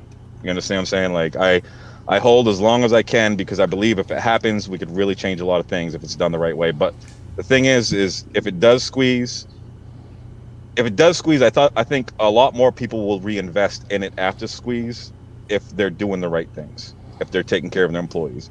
If they're just expanding and taking on more debt, and people go to these theaters and they look like shit, slowly that's going to eat away in the next year or so. You understand? Yeah, that's what I'm saying. I don't like the fundamentals. I think Marco, your sound went out. You got to start over. Yeah. I just think that with all the fundamentals, you're gonna need this stock to be fundamentally sound if you're gonna hold this thing for over a year. Yeah, and no. with all the fundamentals. Right now, with the short term, it's not about the fundamentals, though. Yeah, but this is starting to turn into a long term thing right now because. It's gone on way longer than it should have. Yeah, and so so you have to rely on the fundamentals of this company, and Yo, shit fucking up, bro. Yeah, can you hear me now? That is. Yeah. Go ahead. I agree. We talked about it yesterday that before the pandemic happened, this company was already tanking. Now, Adam Aaron got put in CEO as in 2015, 2016, right? Mm-hmm. And there's a lot of people saying that hedge funds put him in there. They could have. I'm not saying they did or didn't, but it's kind of around the time streaming really started to take off. So who's to say if hedge funds couldn't have gone and said, hey, streaming's taking off, most people don't go out to the movies anymore, we're going to start shorting this company. And this could have been years in the making. You understand what I'm saying? Like, and when the pandemic happened and they shut down, they pounced on it. And this is the thing, they're greedy too. Their greed backfired on them because they pounced on it too early. If you watch that movie, the Big Short or whatever it is, the one with Michael Burry said, he was in the meeting with the CEO of the company or whatever, right? When they was in there, and he said, I might be early, but I'm not wrong. And but the other guy responded back, well, being early is wrong. And they had enough money to sit through that for like a year and then have it take off, right? Because they had so much equity. I don't know if it's the same with this. You understand what I'm saying? Like, I don't think they have as much liquidity because everything took a hit when the pandemic went down. Not just movie theaters, everything they're invested in took a hit. And some of it hasn't come back either. So they're not playing with. The problem is the government gives them money and bails them out, and no matter what happens, that's going to happen again. So they're going to be fine either way. But if we slowly start doing if we slowly start changing the way business is done, I believe it can snowball effect. You know what I'm saying? Like, so that's the real reason why I hold for as long as I can, because I believe that this could be a change, and GameStop could do it too. You know what I'm saying? Like, so see, like Bob was saying, somehow AMC gonna have to get into the streaming business if they even want to stay alive. Somehow they're gonna have to integrate into this. Too expensive to do that. What they're gonna have to do personally, and they're gonna have to do something completely out of the box. Well, with the UFC fighting and everything that they trying to do in there, that's not going to be enough. What they actually have to do, believe it or not, is that they have to damn near be a bookie. It has to be AMC has to turn into a gambling house at this point. Kind of, maybe. If you do, yeah, I could see that. I could see that. But they could also do what was it I had here? They had with the concert thing we talked about last night. You know what I'm saying? Like, they could rip it out and make like a Club AMC in there. Rip out the seats, do streaming live concerts exclusive to that. Oh, virtual reality movies was another thing they should invest in. Exclusive to, get virtual reality movies exclusive to their theaters. You understand? Like, Yeah. and invest in that technology because that's going to be in the future. You know, if you really want to look towards the future for this company. They're gonna have to generate a lot of money. Like I said, they got to turn that bitch into a gambling Yeah. house. But they have a lot of money right now. I mean, I know they're still in debt some, but everybody's in debt. You know, like they're good for the rest of this year at least, and maybe some of next year. So if they're just going to let their profits slowly eat away, what if they give bonuses to damn near all the executives? If they start handing out these big bonuses to executives, that the squeeze will not happen. Because that's a sign of bankruptcy coming. Yeah, that's what I think they're gonna do. I think they're gonna take that money and pass it around to the executives, and they all gonna parachute out somehow when they know it's about to be bankrupt. They're gonna parachute out to something. I just don't think they're gonna put it back into whatever money they get. They're not gonna put that motherfucker back into the company. I don't see them doing it. No, because they know what's up. They know the deal, you know. So, and like I said, the gambling thing is a great idea. You understand what I'm saying? Like that's something, but it's only so many states you can do it in. I know. It's only legal in so many states. So, but that's another thing they could do is Madden tournaments and like fighting game tournaments. You know, offer like prizes for kids to come and play Madden or whatever. And set it up because you only got one big screen, but you could make it like a tournament. You understand what I'm saying? Like so. They need to do things completely off the box. I don't think Adam Aaron is capable of being innovative like that. I just don't see it. No. What idea has he had of his own? The UFC idea was somebody else's idea that he took off the internet. You know what I'm saying? It's just like, like Trey and them, they pick out stuff. They don't really do the DD. They just take other people's stuff and run with it and have no idea what they're really talking about. And I'm not saying Adam's been a CEO for Norwegian and everything through the years. I'm not saying he doesn't know what he's doing. I think he does know what he's doing, but also he's older now. He's 61 years old. He's not a young man anymore and doesn't have the pulse of the community like he thinks he does because he plays into the corny shit. So you play into the corny shit, but then I think he follows like Terrible or whatever too. And I'm like, so you're following somebody with a CEO of a company is following somebody on Twitter with an OnlyFans. Well, the I don't want to say that for sure. Only one funneling money into the company, so he's basically surrendering to him for now. He's trying to play like he's their friend, but because I've been saying for a long time, Adam Aaron is not our friend. Not our. He's.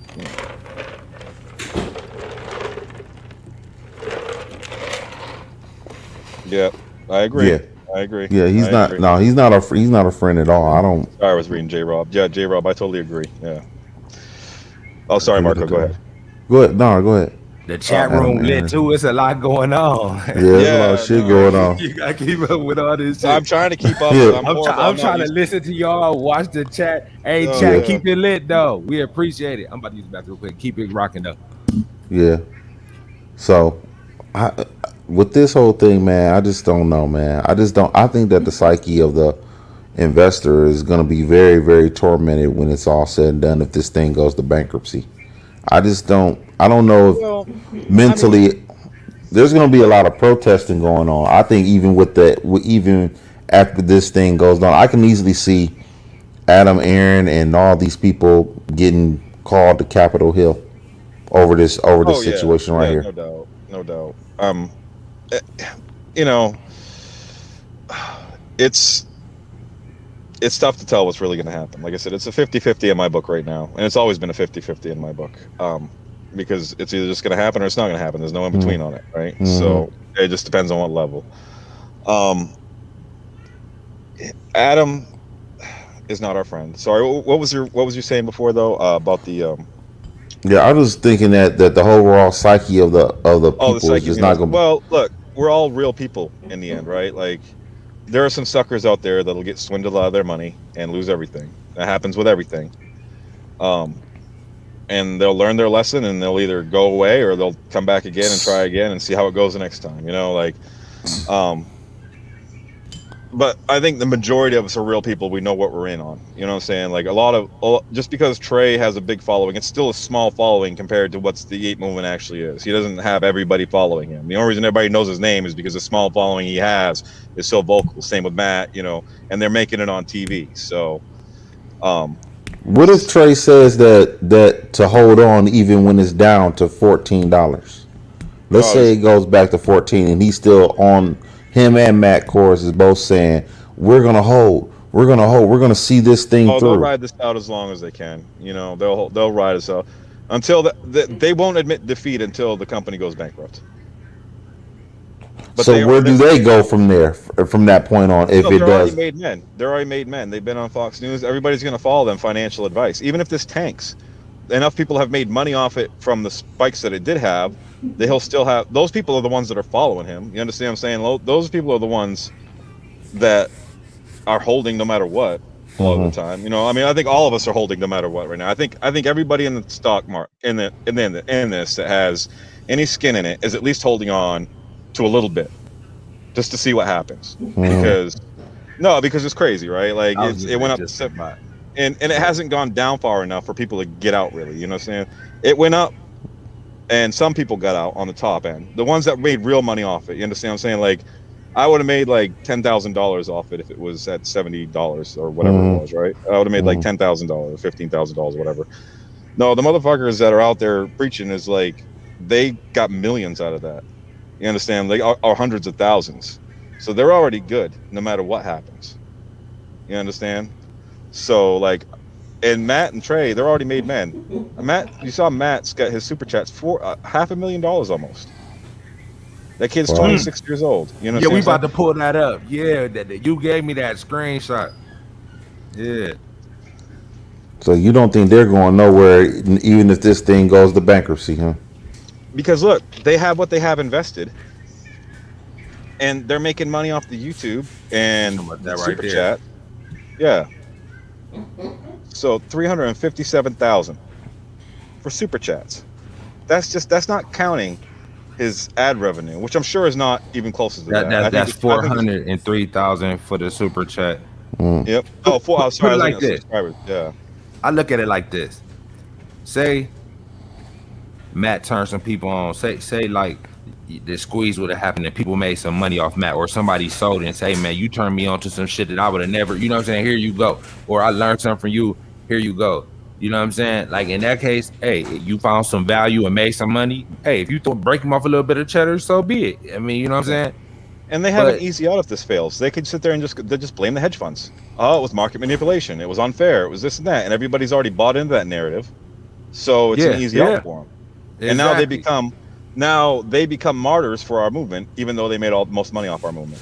And then you know, after this, say this don't happen, then the apes ain't gonna be as strong because they're gonna be scared. See, I like the apes as a movement, like the whole thing.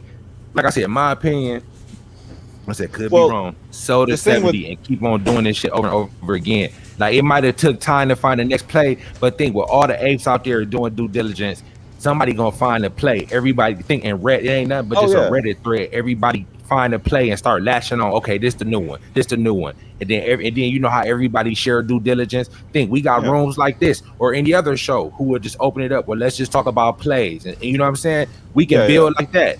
You know what I'm talking about. So it can definitely. I might take it. Go ahead. I'd have to do some more research into what other stocks are doing, and I'd rather wait until like the market's going to crash no matter what, I believe. Oh, most definitely. You know, so like that's the time. Like, look, this is another reason why I don't mind waiting this out, because the market is going to crash at some point, regardless of what happens with this. This might be the catalyst for the crash, but it's going to crash. There's too many bubbles. It's not just one bubble. There's so many bubbles. You understand what I'm saying? Like the housing market is the hugest one again. So, there's no hard. I think you're riskier moving your money around right now instead of just holding it with AMC, because if you got in low, you're still up quite good. So you're not really taking a loss. You understand what I'm saying? Like I got in at $11 about average, right?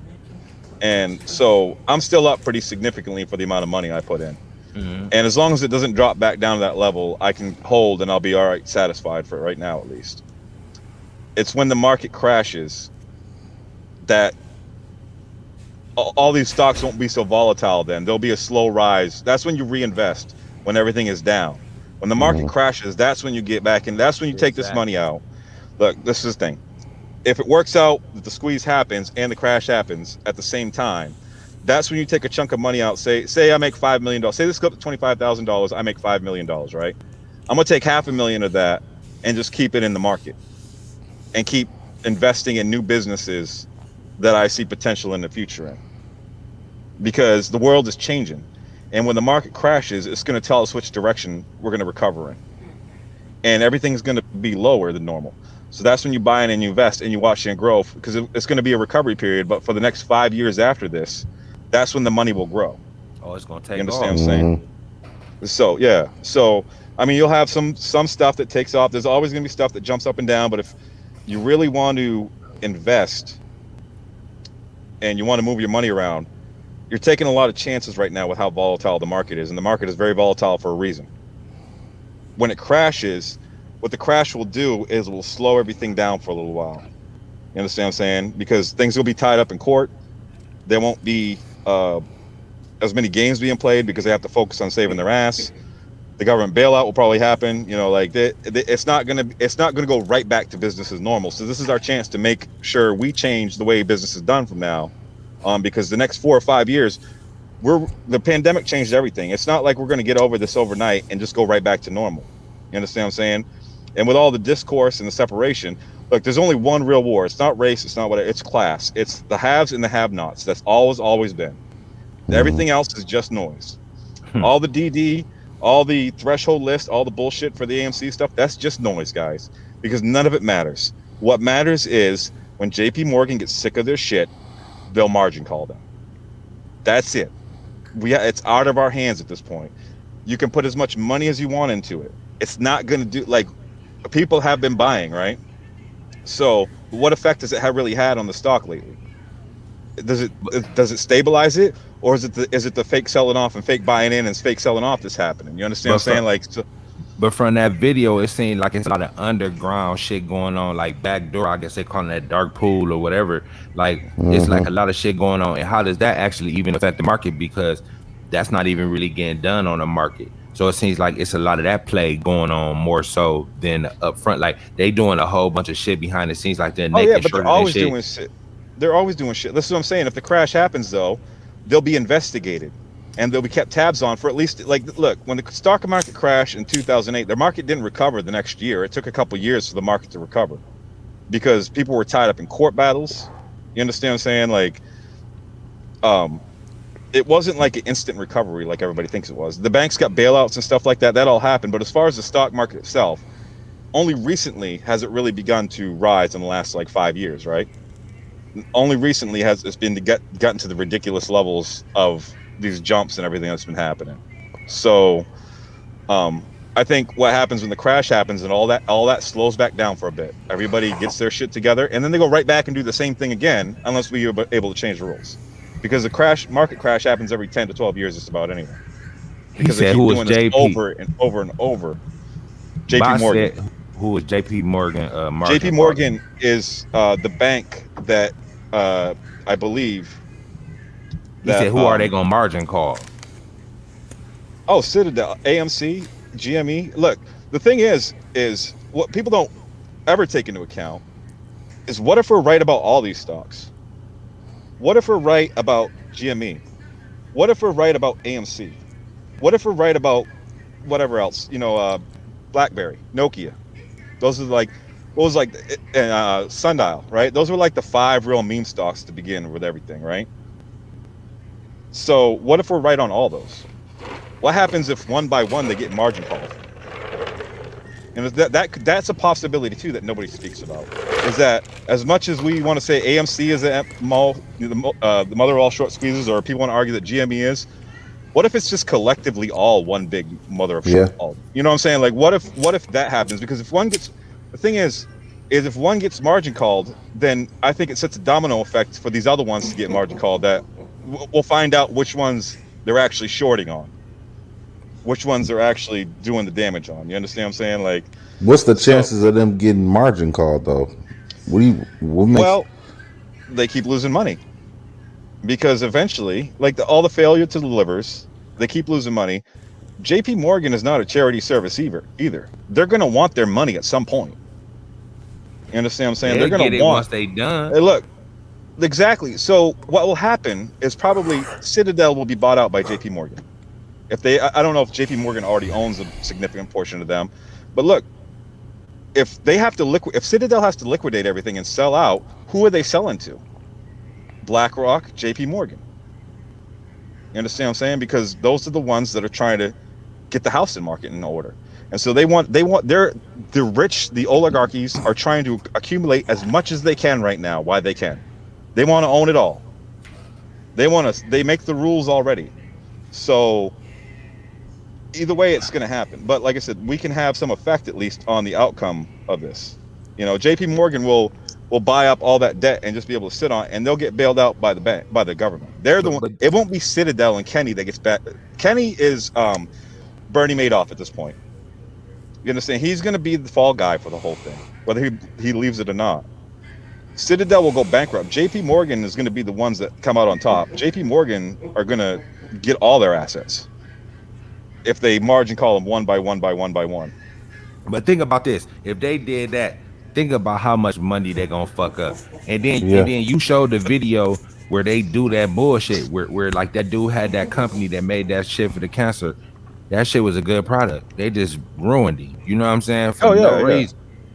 And they did it to another company because it was like 2 of them that they did that shit to. The Eagle Crest thing. Eagle Crest. That was the one with the cancer, but it was another one too. I think the Eagle Crest was like the tracking network for logistics for a company. Like it was a computer program that they. Oh, which one? Was that? I know it was 2 of them. I remember the one was both of them must have started with an E, but they did it to 2 different companies, and basically they saying they was doing that, and they were saying the DTCC was basically letting the shit go through. It's like everybody in cahoots together with this shit. It sounds like it. You know what I'm saying? So and then they were saying they was trying. Go ahead. The only thing that's going to cause this is JP Morgan margin calling them, or whatever other banks are involved that are all on top of, you know, everybody has a boss. You know what I'm saying? Like Citadel, their boss is the banks that lend them the money to be able to do this. I don't think they can afford to do that. This whole process. Yeah, this shit is tricky, bro. It's a lot, man. I mean, like, look, and I'm not even trying to get into the technicals of the stock market. I'm just saying how the business works itself. Yeah. I mean, I guess it's technicals in the stock market, but it's not like I'm sitting here and showing you like this DD that says, oh, this percentage of this is going to affect this and that. That all doesn't matter right now. That all doesn't matter right now. No, that's what I've been saying. The only thing that matters is if they get margin called, and the things that can prevent that are a shutdown and bankruptcy. That's the only 2. It's going to either end with a shutdown and bankruptcy, or a bankruptcy, or they're going to get margin called.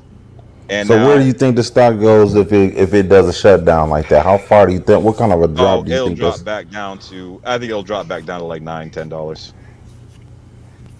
Maybe less. Because you got to think about this Delta variant that's done came out of nowhere. Yeah, no, and now it's just we about to have to put the mask back on and this, that, and the other. So they already leading up to some bullshit. Yeah, they already leading up to it. See, I think that's part like. I'm not trying. Like, look, I'm not an anti-vaxxer or all this shit. You know, like I don't have the vaccine myself because I don't either. I ain't no, with because that shit. Like the amount. This is the thing. This goes along with this too. The amount of trust that people put into people that have been lying to them for so long is ridiculous. Johnson & Johnson got approved to put a vaccine on the market, right? Meanwhile, they've been poisoning baby powder for the last like 2 decades. That came out, right? And then just recently sunscreen, and then they've been having some issues with their vaccine. So you're going to tell me that I should just shut up and trust those people to inject me with something? I'm telling you, it's going to be like 4 years online. If you took so-and-so shot, you can call this lawyer. That's what it's going to end up being with this shit. Hey, look, I'm telling you, I'm not fucking with that shit. Coronavirus is a real thing too. You know, like I'm not one of those, I don't think it's not real. I think it's real. I think when you look at what happened in other countries, everybody gets so short-sighted. And like I said, you know, for people that say they hold for long, there's a lot of awful short-sighted people in this movement. You know what I'm saying? Like, when I look at the big picture and I talk about being able to change the way business is done, being able to get employees what they deserve because they can't form unions anymore and they have no representation, we have to be the ones to help to represent them, right? So, for people that, you know, like, I look at the long view overall of what this could actually do if it goes through the way it should and people start getting the message out about this. You understand? But think about this. remember you like so basically you saying you trying to like restructure the company for them to start playing the game fair. But say as soon as y'all sell, they're gonna go back to business as usual. Yeah. Think then you go to the next company and then they're straightened up for the time being. But as soon as y'all leave, fuck that. You know what I'm saying? Well, they'll go bankrupt then, though. That's what I'm saying. Like, so AMC is owned by 80%. 80% of us own that. If we all sell, or at least half of us sell, they're fucked. Eventually, y'all are gonna sell because once it gets y'all gotta sell. It's all about making money. That's what this play is about. Bottom line, you trying to change your life. You got to hit the sell button to change your life. I understand that, but if it squeezes, it'll drop back down. Obviously, it's not going to stay at this whatever crazy price forever. It's going to drop back down to around $20, $25 levels, probably, right? Or less. Eventually, it's going to happen. Either way, you understand whether the squeeze happens or not. No matter what price it goes up to, it's going to come down to a certain level at some point. And when it's cheap enough, like say the squeeze does happen and they start doing business the right way. I have 220 shares right now. If it goes back down to like the original price I bought it at, and I've got $5 million in the bank or $1 million or whatever, I'll buy 220 shares just to be like, okay, you guys are doing stuff the right way. I got rewarded. I want to help you guys stay in business. I might even double that. I might even double that. But think y'all not gonna own nowhere near 80% if everybody just go back in a little. Basically, you're not gonna be able to have the control that you once had over this company.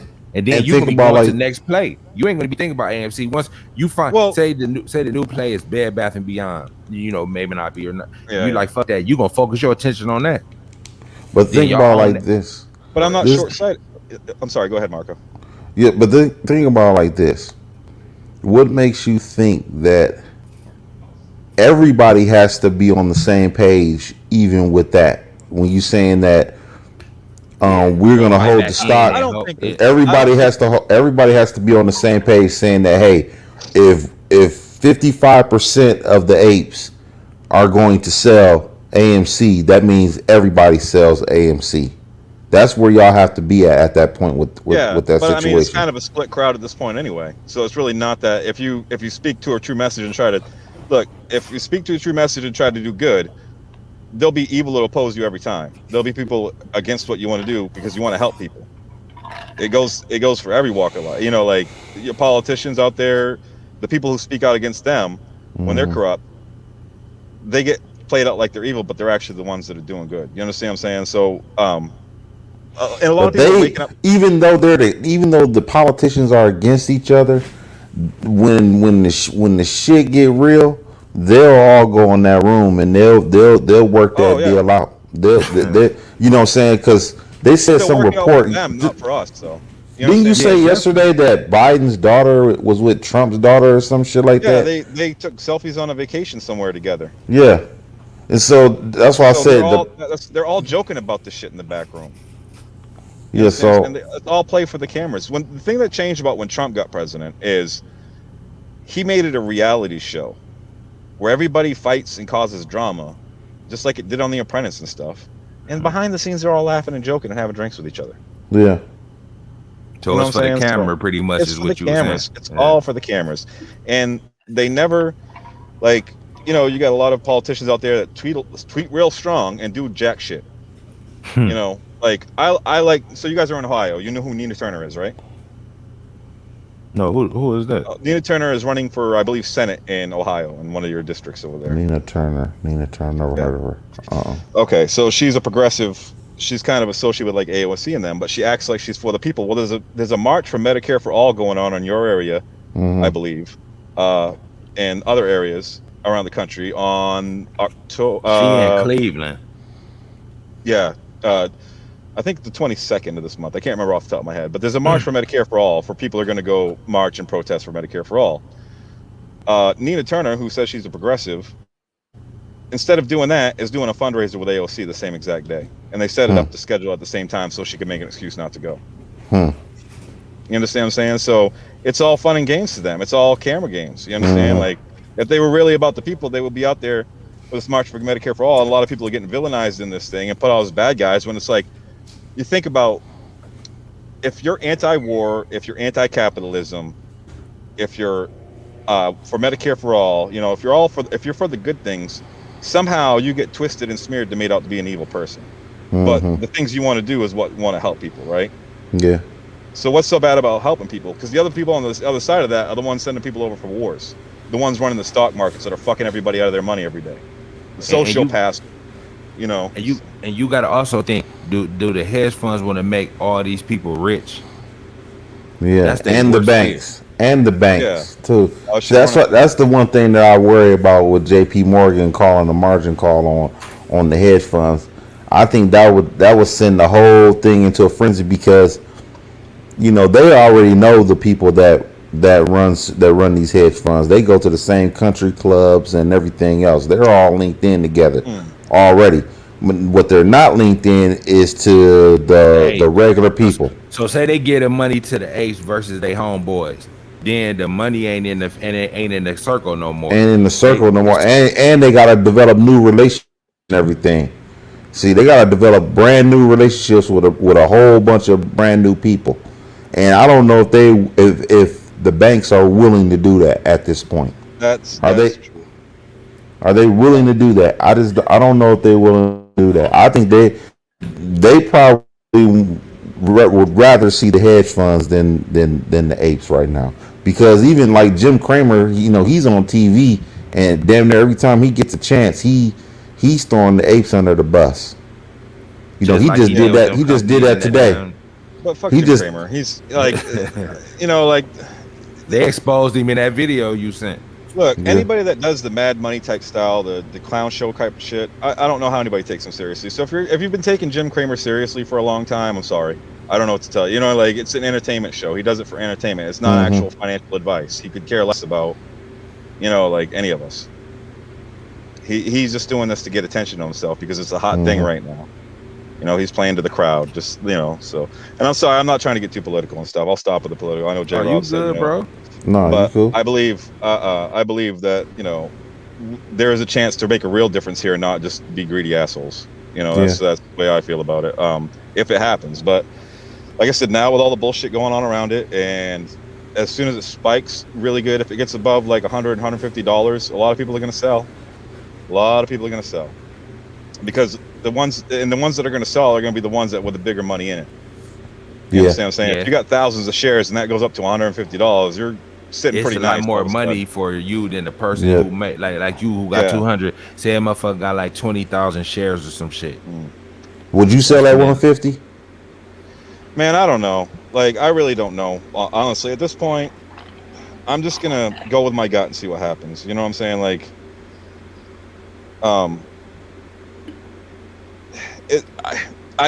my goal is like to see how high I can go. I guess I got to sell at some point to get my initial investment back, at least, and a little bit more. I don't know. Like I said, it depends on how it goes. Because if it just skyrockets up and if it jumps up and there's market volatility and it keeps getting halted, then I'll hold for a while and see what happens. If it's, you know, if like it jumps to 150 and it's halted, and then it comes back up and it goes up to 200 and it's halted. You know what I'm saying? Like, I'll hold to see what happens through the holds. You know, the halts. Because if it jumps up more than 10% in like 5 minutes, you'll see they'll stop. Because it did that when it was going up in the 60, 70 range. It just stopped trading for a minute.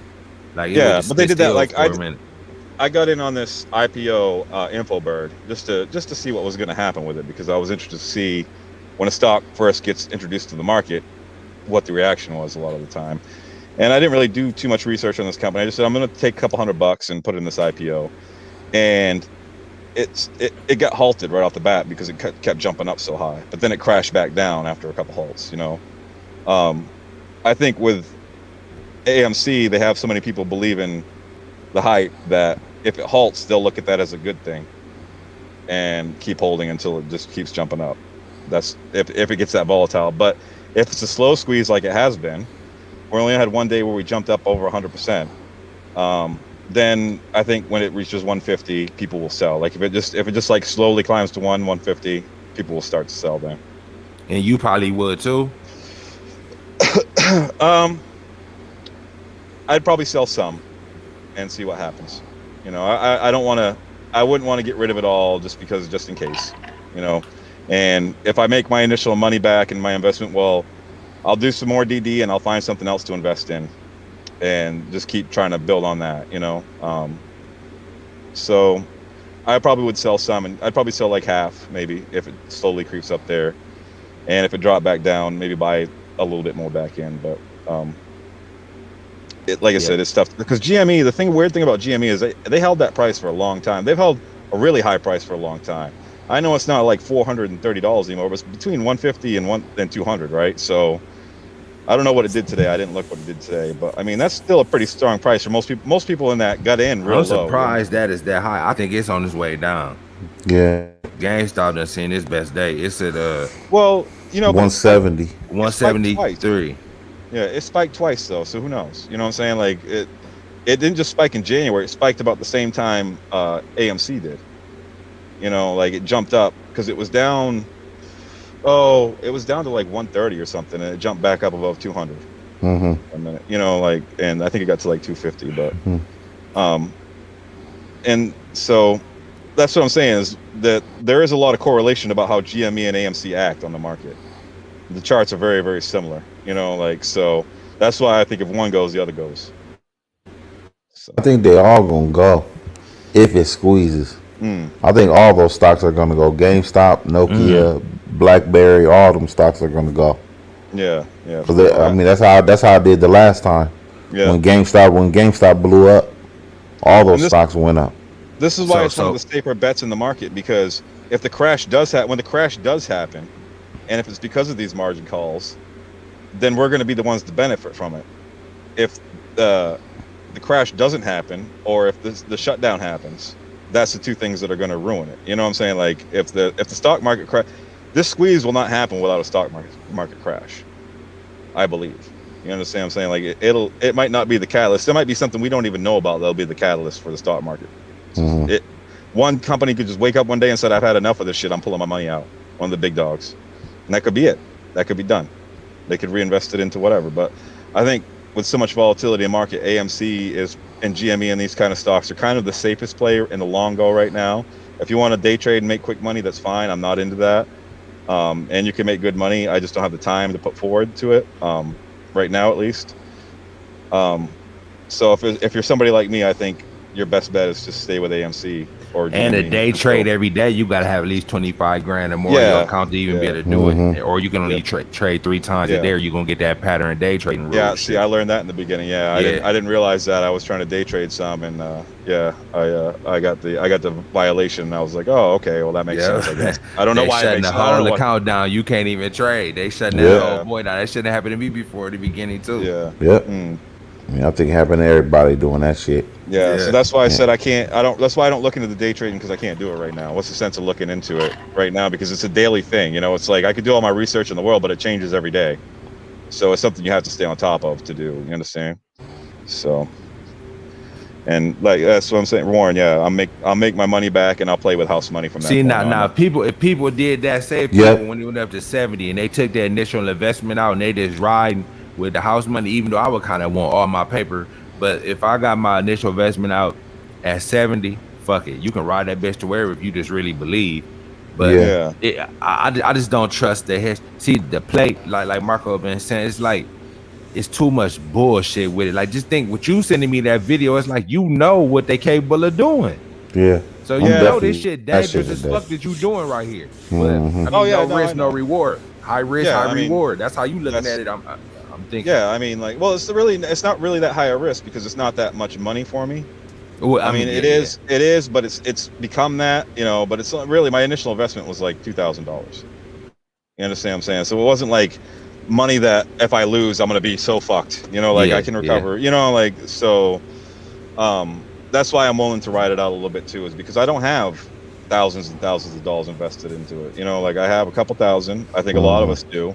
And this bullshit about I'll hold for you, you hold for me. I really doubt that, since you guys like to, if you're not for the employees getting better benefits and better pay, you don't care about people like me. You understand what I'm saying? Like, so if you're against that, you don't care. Your I hold for you bullshit is out the window with me.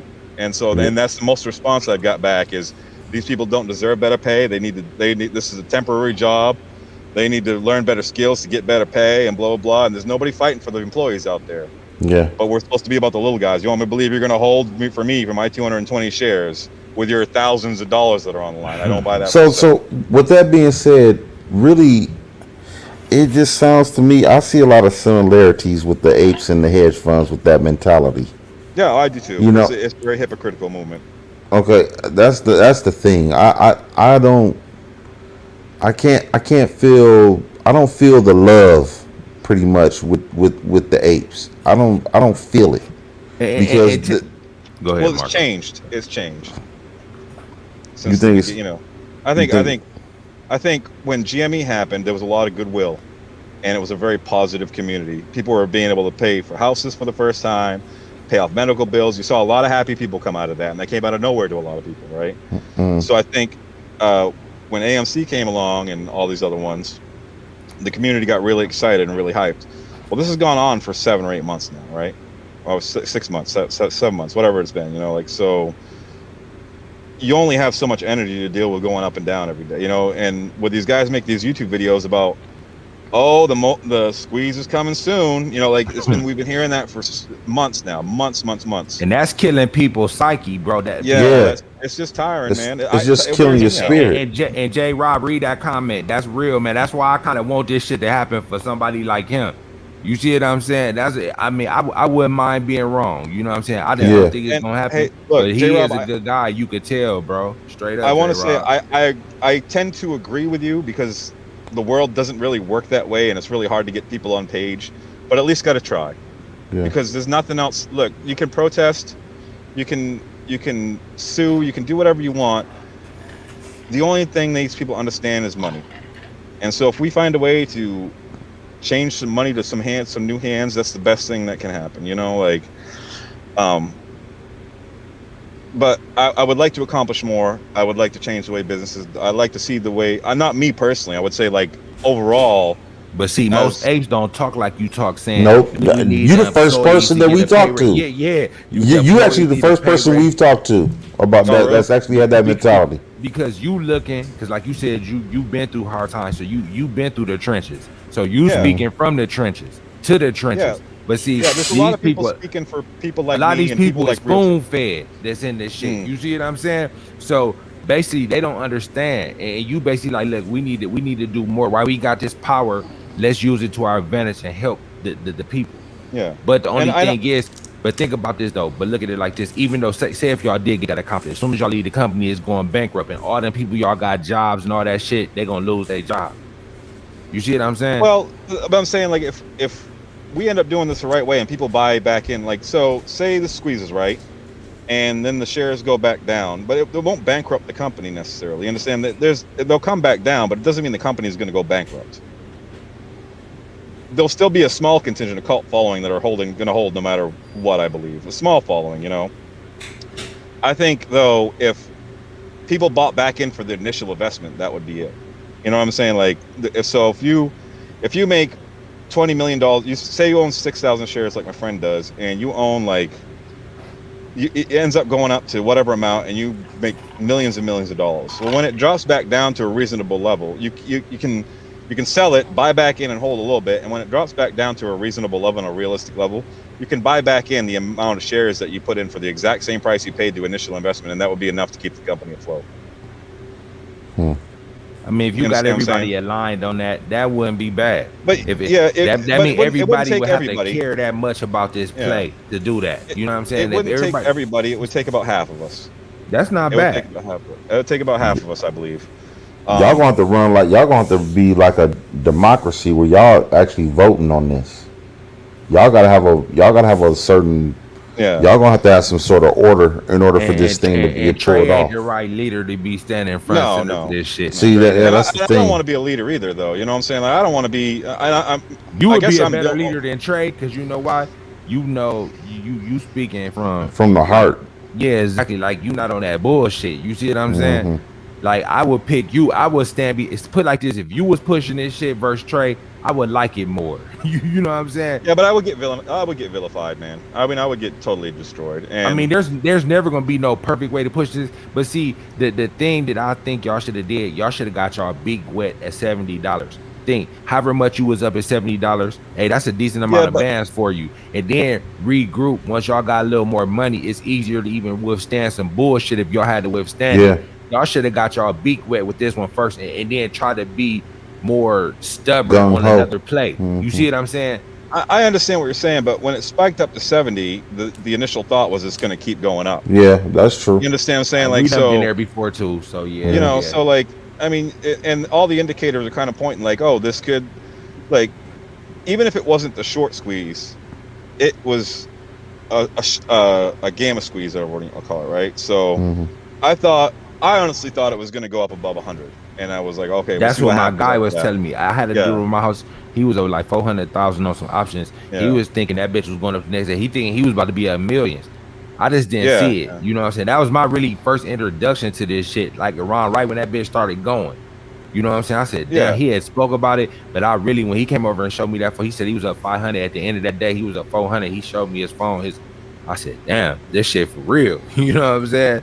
Yeah. But I start asking him what's the next play, because what they say, sell the news. This shit, it got too hot at that point. You see what I'm saying? Like, you got to look at that shit like it. I didn't want to buy in. I didn't trust it. You know what I'm saying? All the way, because I said, damn, this motherfucker, it's just too overhyped. Yes, like you said, it could have went though. It could have went. I agree with you. It definitely could have went. Well, but see, not when it. Go ahead. Anytime it goes above $50, it becomes too expensive for people all of a sudden. I see so many people sitting there going, "I'm going to buy the dip. I'm going to buy the dip." Well, if you got money to buy the stock, just buy the stock, man. Does it matter if it? You know, I'm like, if you really believe in it and you believe it's going to happen, does it matter if it dips or not? If you're going to buy in, you understand what I'm saying? Like. And I'm not trying to lose people money or anything like that, but if you're just so conviction about, why would you want to see it keep dropping? That's not good for the stock overall. And I understand, like, it's not. It drops before a short squeeze, but that'll be a violent drop. You understand what I'm saying? Like, it'll be like 15. Like, I thought, honestly, last week when it dropped like 13 to 15%, I thought that was going to kind of be the start of it rising back up. And when it dropped like 30% in a week. But then when it was it Friday where we finished up like a little bit, everybody got excited and everything. I'm like, no, this ain't it, guys. This ain't it. You know, I'm like, so people getting desperate now, and just think. I believe the hedges is playing mind games. See, with this trading shit, it's all mental. You know what I'm saying? So they're gonna see how motherfucking tough you are mentally. They're gonna drop this bitch, keep it real boring. They're gonna try to shake people out 1 ape at a time, 10 apes at a time. Because they're gonna play a game on you that you never thought, because people thinking this shit should have happened. This shit should happen. It's not happening. It's going down. It's going down. It's going down. Then it might go up a little bit. Then it's going down. It's going down. And then eventually, mentally, people going. Then the apes is going. You see, then they had this motherfucking party that didn't go right to Ape Fest. See, now it's getting the apes to the point where they starting to feel uneasy about everything now. You know what I'm saying? Along with the price going down. See, now if this motherfucker went up $20 tomorrow, everybody will forget about everything else. But that's not about to happen. Yeah, See, y'all fighting a fight that's kind of hard to win. That's why I think it's $70. Just that's see, if I was a leader of the ape, which I know it never would be, I would say going from $11 to $70, even though you didn't have a lot of shares, but how much bank would you have had at that? Like how much? Like 15 grand. Like 15 grand. Okay, say you got 15 bands, then you got margin in your account. That's damn, you got access to about 30-40 grand. 40,000. But I don't want to play. I'd have to do a lot more investigating into margins and stuff. Like I just play straight up. No, I got a cash count. Oh, gee. So either way, that's still good money though. But I'm gonna say the people that are probably holding are people like me, people that have a few, 500 shares under, are probably the ones that are really just holding and seeing what's happening. Everybody else is day trading and selling off the top. You know what I'm saying? Like, a lot of these people that are on YouTube probably sold at 70 and bought back in when it went down to 35, 36. So, but the ones that are really holding are people like me. So everybody else that says that they're holding at the top, if they were holding at the top, this wouldn't be as volatile it has been. It wouldn't drop as much as it has. So you believe more people have sold than what they saying? Oh yeah, yeah. Everybody's all talk, man. Everybody's all talk. I believe that too. I never thought of that aspect of it, but I believe that is possible. I worked in retail for a long time, right? And when people have the power over you, they think they can talk to you a certain way and treat you some way sometimes, right? Because they expect you to fold into the norm. I'm the type, though, that job doesn't mean that much to me, and if you're going to come at me and insult me and whatever, I'm just going to come right back at you. You understand what I'm saying? So who that sound like? I know somebody just like that's Marco. Oh, right Marco, yeah. So like nobody paid me enough to keep my mouth shut or nothing like that. But what was the point? It was were you saying before I lost it when we started laughing and shit? Sorry, I lose my point sometimes. That's the bud. Yeah. Yeah, that's the bud. Yeah, that's the weed. That's that yeah, kush. I'm getting old, man. The brain didn't work as much as it's not as fast on the synapses. Everything's not snapping right. But what was we talking about before that led me into that point? Man, I never forgot shit. Yeah, but I forgot too. Yeah, but as far as the stock, I don't know, man. I just think that this motherfucker, man, might. I think this one is gonna test people's patience. This is a real patient. Yeah, it's gonna test it even more. I believe. Oh, we were talking about everybody being all you talk. Remember? Go ahead. Everybody's all talk. You know what I'm saying? Yeah. Like, once it comes to actions, people shut the fuck up real quick. You understand what I'm saying? So, yeah. You know, real gorillas move in silence, right? You know what I'm saying? Like, so I'm pretty quiet and to myself until shit starts popping off, and then I have to stand my ground. You understand? So, So you definitely not holding for bankruptcy. You definitely not holding for that. Oh, he no, already said if it start getting Yeah. close to his buying point, he getting out. So at least he's a smart trader with this. See, shit. yeah. And Everybody ain't saying that. Everybody understand why he holding, because he looking at it like he just put a little scratch up, and this his chance to be able to change his life, and he ain't trying to let that go. You see what I'm saying? So he holding that shit. I respect that, but I just think this thing is just so heavily manipulated. Say I listen to you guys and I sell tomorrow, and then next week it takes off. I would regret that for the rest of my life. I would probably, you know, like my life already sucks enough. That would probably be enough to send me over the edge. You understand what I'm saying? Like, so if it doesn't happen, I feel better about it, at least that I'll make some money off it. If it does happen and I'm not in, I missed out. I'm gonna regret it. So pretty much you saying you rather hold this motherfucker and it go down and it don't happen, rather than sell it and then it happen and just have that regret. You rather ride this, but I respect the fuck out that, bro. See, I swear to God, I can't say nothing about that, bro.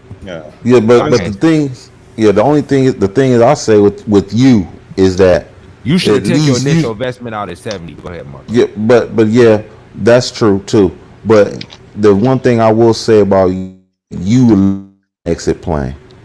Okay, your plan, you saying, hey, worst case scenario, I'm just gonna break even on this motherfucker. Yeah. Okay, that's the worst case scenario. Other guys is basically saying that, the majority of them are basically saying that, hey, we gonna hold this bitch all the way down to zero. Well, there'll see be that's the people talking. Once the money starts getting tight, exactly. You know what I'm saying? Like, you know, it's all fun and games till you get hit in your motherfucking mouth on there. So you saying just because now being at $30-something, they can still walk with their chest out saying that they'll hold this bitch all the way to the end. It's up. Let that bitch be $17 and see what the sentiment is then. No, it'll have to go down below like 9 for people that initially bought in. You know what I'm saying? Like, no, because like a lot of people bought in January when it was like $2, $5, whatever it was. You know what I mean? Like, there's a lot of people still holding from that. Oh, okay. You good then right now? Yeah. Yeah, I'm not. I got into around $9 to $11 for the most part on what I got. Right, so I got in a good price. So if it starts dipping down, if it gets down to like $15 to $19, yeah, I'm probably selling. But I think they've been brainwashed so much into it's going to go way down before it goes up. Even if it goes back down to $2, if it goes back down to single digits, we're in trouble.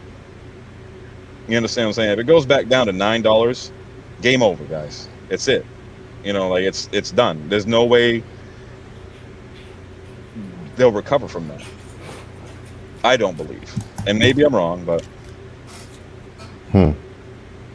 yeah, there ain't no recovery. I think if it gets to the teens, it could be the teens too. Yeah. If it gets to like, if I start seeing like 18, 19, I would really consider pulling at that point, because it shouldn't get that low.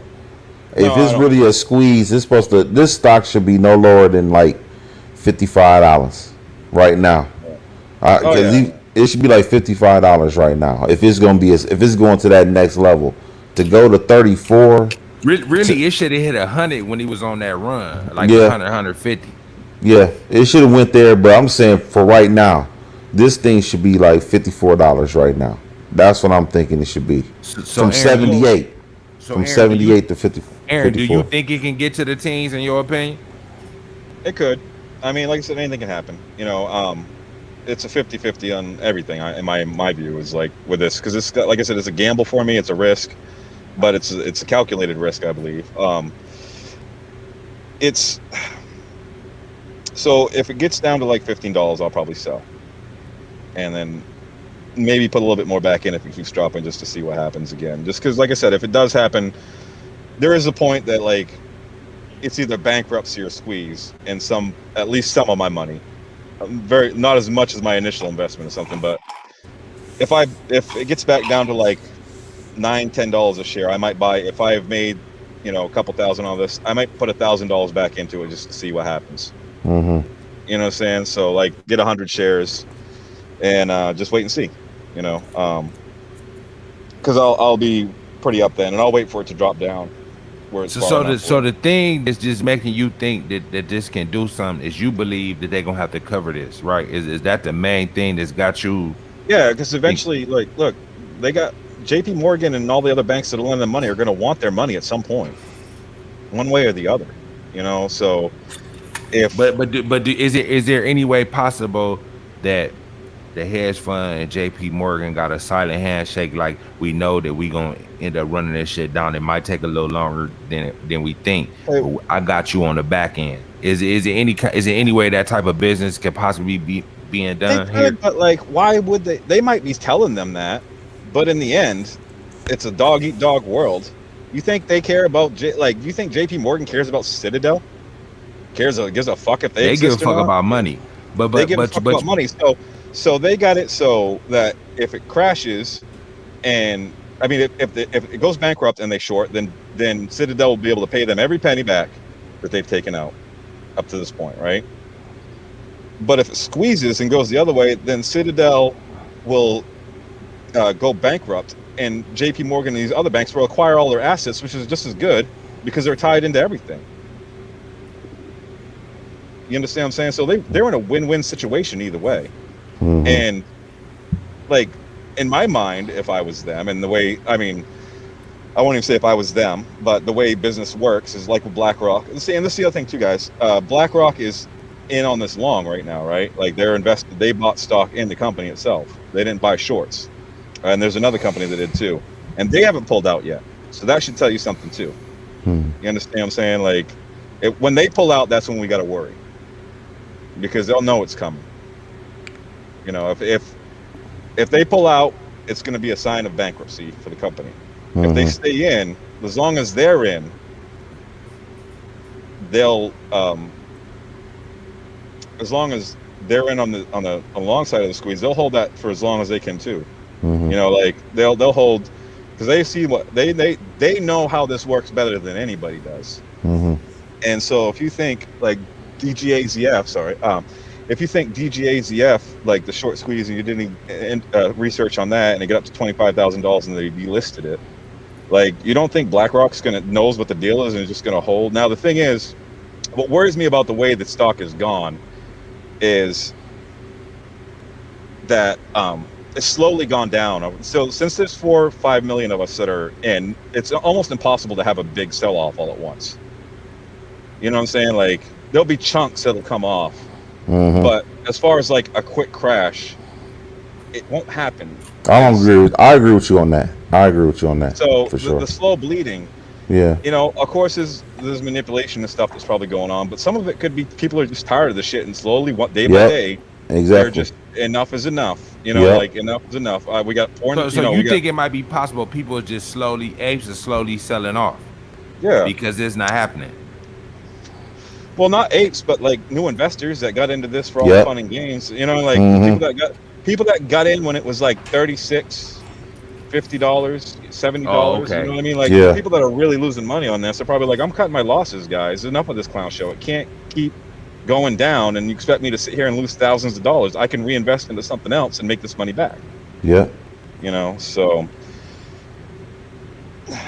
that's where we're at. Is it's all talk until something happens, really. It's all talk until something happens, and when shit gets real, we'll see what happens. But like I said, I think it's impossible for it to crash quickly. This is why I'm comfortable with holding it too, because it'll go down in significant chunks, but it won't be like a quick boom. No, yeah, I agree with you on that. If it was just institutions in this, if it was like GameStop is a different story, because the institutions own more at GameStop than we do, right? So that will crash will happen real fast. The AMC one will be a slow burn. So basically, like what's happening right now. Yeah. So, but it's still reversible. It's still, like I said, they can't. This is the problem that Citadel has, is they can't short it enough right now without losing so much money, and they're bleeding on their end too. That's the problem. As much as we're losing, they're losing a lot more, because it takes a lot more to drive this down than it does to bring it up right now. You know, so, and that's with the naked shorting and everything. So, like I said, it's going to be interesting to see how it plays out. Now, like I said, I don't think this sell-off right now is going to affect the short squeeze right now, but if it happens for 2 or 3 more weeks, it will. If it keeps slowly bleeding for like 2 or 3 more weeks, and it's done. So tell me this: what do you think about people not wanting options and they just want shares now? Because back when AMC was rolling, everybody was buying all the options that they could fucking find and buying the shares at the same time. That people were owning shares and options, and now nobody really wants the options. They all want the shares. They just rather buy stocks. So my question is that if this is going to squeeze, I understand that it might be a little more expensive to buy the options, but wouldn't you still buy the options if you know this thing is going to squeeze? I don't really know that much about options and how it works enough to really make a comment on that. Like I said, I just play the stock market straight up, and no frills, no whatever, just straight. You know, I think like most people do. Most of the people that are in my position are not playing puts and calls and options and all that. They're not doing all that. They're just in the stock. They're just buying the stock. Index managers. Okay. But you know, the options is a risky thing, because options are basically, or I understand, is like betting on where it's going to end up at the end of the day, kind of thing, right? Yeah, in a certain amount of time. Yeah, that's a tough one, because nobody can really predict. You know, like everybody, you know, all these Trey and Matt and everything, they'll say, oh, by the end of this week this will happen, but I'm not predicting anything. But then they'll go on and make a prediction. You know, like I don't want to. You know, I think that's where people are really losing money at, is options and calls and puts and all this stuff going on around it, because it's become like a horse race. Yeah, you know, like it's just this gambling addiction that people have. I think if this goes out, the ones that are really going to be benefit are going to be the ones holding shares. Options and calls and puts, it's all too volatile. You're just taking you're taking a huge chance playing those games with this stock right now. You got a time limit. Yeah, you got a time limit, and you can't tell what's going to happen. If anything, this has been very unpredictable, and it's, like I said, and with us owning 80% of the float, it's the first time ever. This is uncharted territory. So you're taking your chances if you're playing options or calls or puts or any of that stuff. I would suggest, this is what I do. I just buy the stock straight up and see what happens. You know, just see, and just wait. If you got in at a low price, see what happens. I wouldn't buy in right now. I would not buy in more right now. So basically, you saying if you're a new investor, you ain't touching it right now? No. Because or you like, not buying the dip if you already got some. Say if you had like 10,000 set to the side, you just ran into 10,000 extra dollars. You wouldn't buy the dip right now, or would you? I wouldn't take the whole $10,000 and buy the dip. Let's put it that way. I would take like $500 or $1,000, because that's 10% of what. And then take the other 9,000 and invest it in something else and spread it out a little bit more. You know, like that's smart. That's what, if I had that kind of money to play with, that just extra $10,000, I would start exploring some more options. I'm not options in the market, but just like stocks to get into. And then I don't want to play options and calls and puts until I have enough money where I feel comfortable that I can lose that money without hurting myself. You know what I mean? Because it's going to be a learning experience for me. Exactly. When I do that. So everybody like I've already a little bit in the beginning, just figuring this shit out. And you can follow the stock market and whatever for as long as you want, but you don't really know how it is until you get into it, just like anything, you know. Exactly. So they talking about that paper trade. It ain't shit into this real live bullets in that motherfucker. You know what I'm saying? That's when the real emotions is in there, because your money is in this shit. Yeah, it ain't a loss until you sell. You know what I mean? Like, and I'm up pretty good right now. There's no harm in me holding right now. You know, it's like I don't need the money right now. It's something that I don't want to lose it all, but I can, you know, if I don't make as much as you know I want to or think I should or whatever, then it's fine as long as I just need a break, and I need to get some money up to be able to figure out what my next move is after I'm not here, because I've only got so last year, maybe I should tell a little bit about how I got to where I'm at with the pandemic and everything, because I think a lot of people can relate to my position probably right now too. Let me get a Slim Jim real quick. Give me 1 second, no problem. Bro. No problem. Yeah. But I worked overnights at a gas station in this Tacoma area around town, and I lived with a couple alcoholic people. Things were escalating to almost violence, and the way I rented off them. It was my co-workers and her boyfriend and all this stuff, and I was working overnights, and I was living in their basement where sewage would drip down. You know, it was so gross and disgusting. So I got tired of that and said I needed a change in my life. Now, when I first started this, the pandemic had just kind of first started. Nothing was shut down. It was just kind of like mumblings of, oh, this pandemic started and blah, blah, blah. I actually met somebody that came through the gas station. It was one of the first cases of the virus that was when it started. It started in Washington. And I met one of the guys that got tested. He said he didn't have it, but he was on a plane with somebody that had it or whatever, right? So So I don't mean he was one of the first but he was one of the first people to get tested for this shit and everything. But anyway, so I got tired of my situation, and I said, well, I can't afford my own place. What am I going to do? I'm going to find a job with room and board and do like resort type work. So I got interviewed for this place called Basin Harbor in Vermont, and I was going to be a restaurant manager because I have experience in restaurant business. So I was going to go there for 6 months, and then I said, well, if I got one, I can get another. I can just flip back and forth between them yearly, and take like 5 years, save up some money, get some land or a house or something, and maybe start a business on my own. And but then the pandemic, so I went back to Maine to visit, and the pandemic hit, and they kept delaying my job and delaying my job and delaying my job, so they just finally terminated my job before I even got a chance to get on my feet. And I didn't have much money saved up because everything happened so fast. I ended up staying on my ex's couch for like 6 months up in Maine. Ended up getting another job working overnights at a gas station again because it was close. I didn't have a vehicle. I had to walk to work every day, a couple miles, so we stuck it out through the summer, and then I got a call to come to Alaska from a friend that had moved up here from Washington, that this woman needed to she was going to teach in like the bush country, they call it up here, like the Eskimos and stuff like that. They have villages where she has to fly out. She's a special ed teacher. She goes out there and teaches in those communities, and she has 14 husky dogs that needed to be taken care of. And she got divorced, so I had to come up here and stay there and do that. While I was doing that, I was really down and out. I didn't have much money, and I said, I need to do something to make some money, but I couldn't really get a full-time job per se because of the situation at the house and everything like that. So I started doing odd jobs in the community, and I really started helping a lot of older people out, stuff like that. And so I kind of changed I wanted to get out of retail. I wanted to get out of the public service type of stuff because I was just with the pandemic, people were so terrible. And I've been doing that type of work for so long that I just got burnt out, and I said, enough, I can't deal with the bullshit anymore.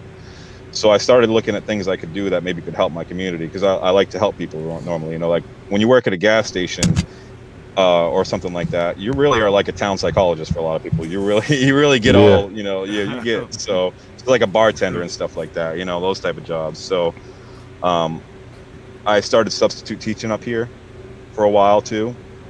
And now I'm staying with this lady who needs 24/7 care because her husband is in the nursing home, and she's not doing well herself. And they didn't get to see each other for almost a full year because of the pandemic, because they had the nursing home shut down and everything like that. So that's kind of where I ended up. And like I said, I took some of that money I made from the odd jobs and put it in the stock market because because I was just like, I gotta start making investments in my future, because I'm getting older and I can't keep going the way I'm going. And this is the first time I was able to save up a little bit of money to do anything like this. Usually I'm living paycheck to paycheck, hand to mouth. I don't really ask for handouts, nothing like that, So how I just old try to are work you? my ass. 43. Okay. Yeah. So, and it's not old, but it's not young anymore either. I'm getting tired, and I've worked a lot my whole life to get not rewarded, basically. I've worked shit jobs, and it's easier for people to sit there and say, get a skill. Well, you have to go to school. You have to have stability of housing of some sort to actually do these things that people say to get another skill. And I've never had that. I've been bouncing around since I was young. So for me, this whole thing is just, well, it's a way to get to my next step at least. So if I can make $20,000 off of this, and at least buys me some time where I can at least get an apartment for 6 months and then figure out what I want to do from there. You know what I'm saying? Like, try to at least have some stability, and it'll give me more clearness as to what my next step will be after this. I think, Yeah. And how many traders you think are trading from where you trading at? Yeah, exactly. Well, it's tough to tell because it's a new age, people are starting to realize just now how accessible the stock market is, and that it doesn't take a lot of money to actually get involved in the stock market. True. It takes a lot of money to do day trading. It takes a lot of money to do calls and puts and options and all this shit, but it doesn't take a lot of money just to invest in a stock and hold and see what happens. Yeah. Swing trading. And we live in a clown world now. Crazy shit happens all the time. So there's millionaires made every day. People go bankrupt every day. It works both ways. You know what I mean? So, and the world is a crazy place. It's all a clown show now. It's all professional wrestling. Anything can happen. You know what I mean? So who's to say this couldn't take off? Who's to say this, because this happened before for other stocks, so why couldn't it happen with this too? So is AMC what brought you to the stock market, or you was trading before AMC? No, I was trading before AMC. So I started about December or January of last year trading, and I had got into well, actually, I just kind of I got into sundial a little bit. I think I did kind of day trading without day trading at first, because I was just kind of moving I make 5% of the stock here, I sell it, and do that for a little bit. So there was a lot of stuff that I just kind of was experimenting with at first, just to see how I could do at it, and then I got into Doge, and once I started doing more research and stuff, I said, well, Doge, why the heck sell the news on it? You know what I mean? I saw what was going on with it. Elon was kind of pumping it up. I got it when it was the only thing that kept me from getting it when it was real low was I was waiting for my accounts to clear. If I wasn't waiting for my accounts to clear, who you I buy would your have crypto through? Webull, because I was trying on these other platforms and I couldn't figure out how to Voyager and stuff like that.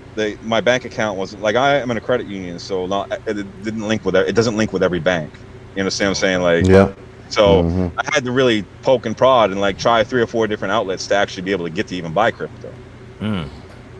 So yeah, it's tricky. then Webull, at the same time I had put more money in, Webull opened up that week and started doing the crypto trading, but it was already up to 20 something cents. I was trying to get it when it was 5 cents, and I just couldn't figure out what the hell, you know what I'm saying? So but when it went up to 72 cents and then it started dropping back down, I did the smart thing and smelled around 56 to 58 cents or whatever, and I made some money off it. But then I invested that back in AMC because AMC was real low at the time. So and like I said, most of the stocks, it was just Tilray, I think, was another one. I was trying to do penny stocks. And this is another thing too. I didn't mention this. So this is interesting. There was a list of 5 or 6 stocks. I think PHM. I have to get my phone, but there's 5 stocks that were down to the lowest level of stock possibility. It was 0.0001. So I kept an eye on these for a while, right? And what would happen was, and this is what I was figuring, is once I get to the point where I get some money, these stocks would stay at 0.001, but they would jump up to 0.002 or 0.003, which means you make 100 and 200% on your investment. So every time it goes up just a fraction of a percent, if it goes up at all, you're doubling, tripling your money. Hell yeah. So it was that way for months. I followed this for 6 months, right? It was that way for months. You know what's interesting lately is that they've all gone to zero. So what you looking in the OTC also then? I think that was one of them, yeah. But but the thing is why do they all go to zero? Because they've been doing the same thing for months, and now they've been at zero and stuck at zero, so that means they're done, right? But why is that? Because these penny firms and stuff like that, a lot of these shell companies are pumping dumps for these hedge funds and shit like that. It's kind of interesting that those have been liquidated all of a sudden, I guess, to a degree. You know what I'm saying? Or they're not moving, or they're not active anymore.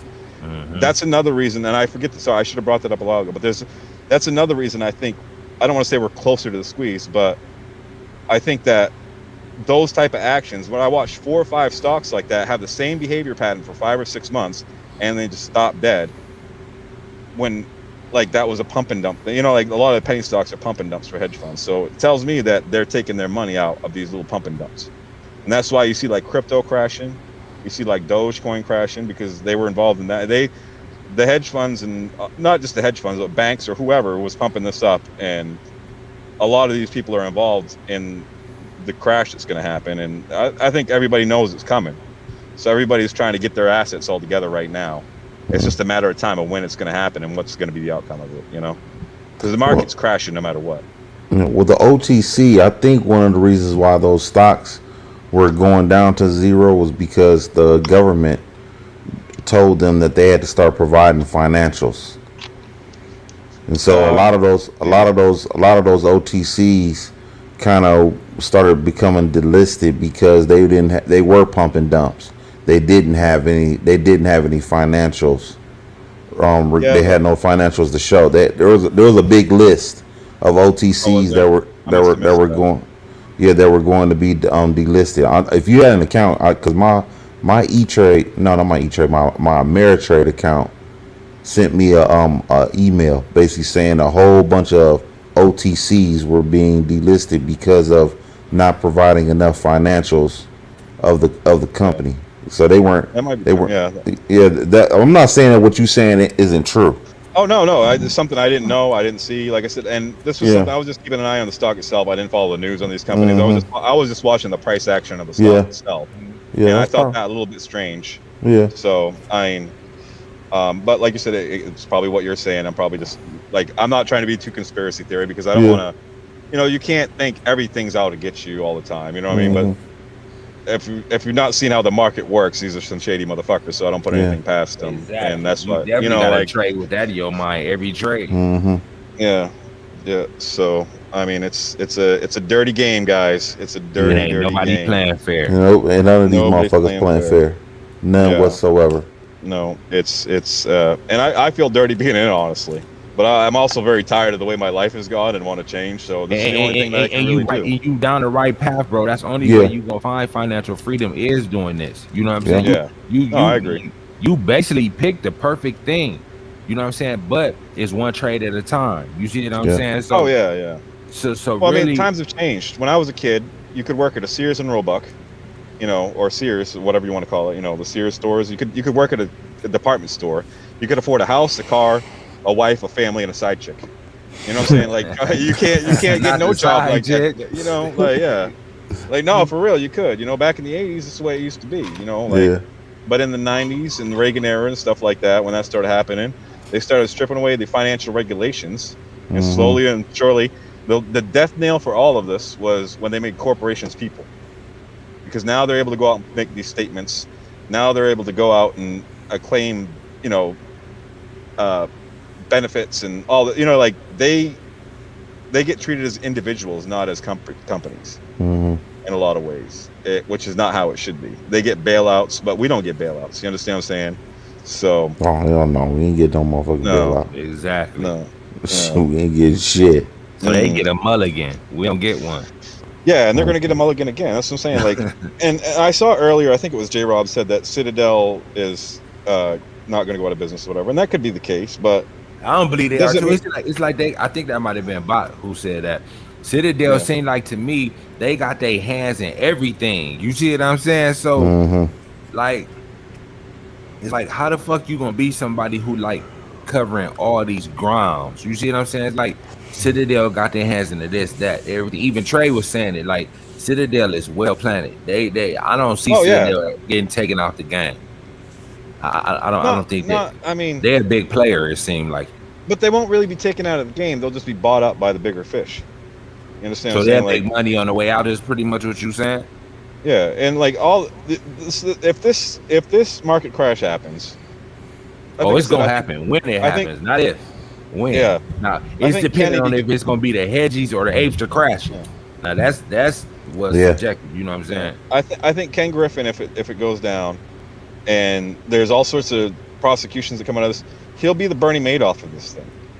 He'll be the guy that goes to jail while everybody else eats. Everybody else will get their bonuses. The company will be bought out by whoever above, and they'll just keep all the same people. They're doing the same shit. They are the biggest fish. Well, I mean, they still owe the banks. You know what I mean? So the banks want money too.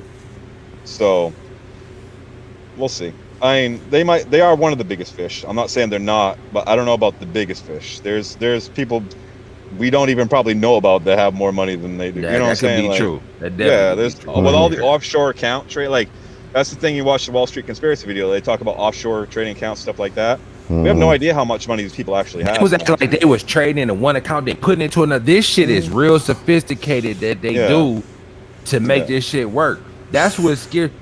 Just think with you being privy, and y'all, if y'all see, it's a link at the bottom. The video he turned me on to, man, it explained like damn near what's about to happen. And you said how long ago this video was made? About 4 or 5 years? It was made in 2012. And it was about the 2008. It's a video in the description box. I think I put the link in there right. It's an hour and 30 minute, man. It's a hell of a video. He turned me on to it. I watched it. I think I need I'm down to like the last 20 minutes, but the whole thing of it is. Oh, you haven't seen the end? Oh, nope. So that I don't want to spoil it for you, but you're gonna be heartbroken over Darren Saunders. And watch that shit tonight. If there should be a face to this movement, it should be him. I'm 115 out of 135, so I got 20 minutes left. So I'm gonna spoil a little bit for you. Okay? Go ahead. I'll tell you what just happened with him. Okay, he ends up dying. The dude that had the cancer that he said that dude. Yeah, he ended up dying, right? But he was one of the. They told him he had like 3 years left or whatever, I think, in that video. And at the end of the video, let's say this was in memory of him or whatever like that. So if we really want to have a face of the movement, I think he is a perfect candidate because it would honor his memory to be the inspiration behind this, because he was one of the few people that fought Wall Street before anybody knew what was going on. They was standing in front of Wall Street, and they put him in front. Then he went and put his picket sign in front of the in Washington. He was really about that shit. He dedicated his life to trying to help uncover the corruption that we're still dealing with today. Exactly. At the end of the movie, they'll tell you that none of this has changed. It's still going on. Shouldn't that scare you though, bro? That's what I'm saying, bro. Yeah. Think about it, dude. You brought the shit to me. That's what I'm saying. You know better. But I understand you just playing it for what it is. Yeah. But I mean, look, bro. Go ahead. They got caught off guard. They're adjusting to this just like we are. But you know, while adjusting, they'll do the dirtiest shit ever not to lose that money. Yeah. But I think it's gone too far in one direction now. So you don't think they can clean up their mess? Pretty much is what you're betting on. Jeez, I mean, if the grifters keep going on and they slowly start eating away at the movement, then yeah, it's done. You know, like, but that could take a while. It's you know, just about they are the bank. Well, they still owe other people money. And you know, like it's not just Citadel's money that's in this. They're borrowing money from other people too. You know what I'm saying? There's more than one bank, and they all play off each other. You understand what I'm saying? So, so really, when you look at it, everybody in bed together except for the apes and the retail investor. So think when it all go bad, all these higher up motherfuckers is really in bed together. It's in their best interest to keep the money with them. Yeah, you see what I'm saying? Yeah. Well, I mean, that's the only thing that kind of scares me about this shit, man. Look, nobody has any loyalty to anybody, really. You understand what I'm saying? They're going to do what's right for. No, I'm serious though. Like, you watch that? You ever watch that movie, The Big Short or The Big Squeeze? The one with and like when he shorted the housing market, right? Yeah. They'll turn on each other. They turn on each other. Like, if there's enough money involved, it doesn't matter if they're fucking friends or not. They're going to turn on each other. They're gonna do whatever is best interest for them to make enough money. And it's like, it's not a one-sided fight. Everybody's just making it like it's Citadel against us. There's other companies that are invested in this too that want to see this happen our way. They don't necessarily want it to get up to $25,000 a share or whatever, so we all eat, but they want to eat. They want to get paid too. They want this to go up to $1,000 or whatever. You know what I'm saying? They go up to $1,000, they're probably cashing out. Maybe they'll hold on longer. Like I said earlier, I think some of them will hold on I think even the institutions will hold on until it starts dropping. You understand what I'm saying? Like, I think they'll say, hey, can we make the most money out of this? And what you got to ask yourself, you said it's institutions in it. Are they still buying at these prices while it's dropping? That lets you know how serious it is they are about it too. Like, say the lower this drop, if you see them keep on doubling down on their positions, then you might think you might be heading somewhere. See, because they'll sell their position I once the think- shit get dirty too. I think if it gets to the point where it's close to margin call, I think you'll see a spike in their activity. You know what I mean? Like I think that's what matters more than anything. If they sell off or they just hold, if they're just holding, they're in the same position we are and just seeing what's going to fucking happen right now because it's all. At what price did the hedge funds this bullish buy in at? If you know. Oh, I don't know off the top of my head. I don't think it was $70. I think it was after. I think it was after it spiked and dropped recently. So you would think within the 40 to 50 range, around there. Think, probably, but right? they could have gotten in earlier than that. I'm not really 100% sure on when they got in, but so 30 is maybe the lowest, 25 to 30. Well, it hasn't gone down that low. No, but I'm saying you think that's the lowest they might have got in at? Yeah. I mean, like that's I think so. That's why. So let's say like a $30, maybe $35. I say the farthest they gonna go with this, and if this shit get like the $17, they gone. Yeah. Maybe 20. You don't know how many shares they bought. Maybe, but I mean, like, just because they're like, we talk about Citadel and their troll accounts and their bot accounts and everything like that. You think that on the other side of that, some of these 100K accounts and all this shit, the 500K aren't the other guys pushing the other narrative, so people hold on for as long as possible and end up bag holders. You know what I'm saying? So they can cash in on it. Hey, Rob, they got in long or short at 8 to 10. Because I know they was supposedly shorted it. Oh, they got $10. it. They got in long. No, he's right. They get in long. They are in long. BlackRock and Vanguard. That's right. Vanguard was the other one. So and then certain other hedge funds shorted it at $10 then, right? So it was two different hedge funds. It was two different ones that was at a different place with this. One of them thought it was going short and one of them thought it was going long. Yeah, and they're still holding. So they're still holding. So that's like I said, if they sell, then that's when we start to really get worried. So what do you think about BlackRock dropping the way they did? Go ahead. What do you think about BlackRock dropping the way it did today? That bitch dropped like maybe $50 today. How much was it at? That motherfucker. It's overall right now it's like $840, I think. But it dropped like $50 today.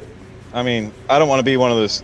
There's certain things I hate hearing, like the whole market was red today. I hate hearing that. I hate hearing the cup and the handle and the George W and all that shit that's forming. That's such bullshit. But it dropped $29.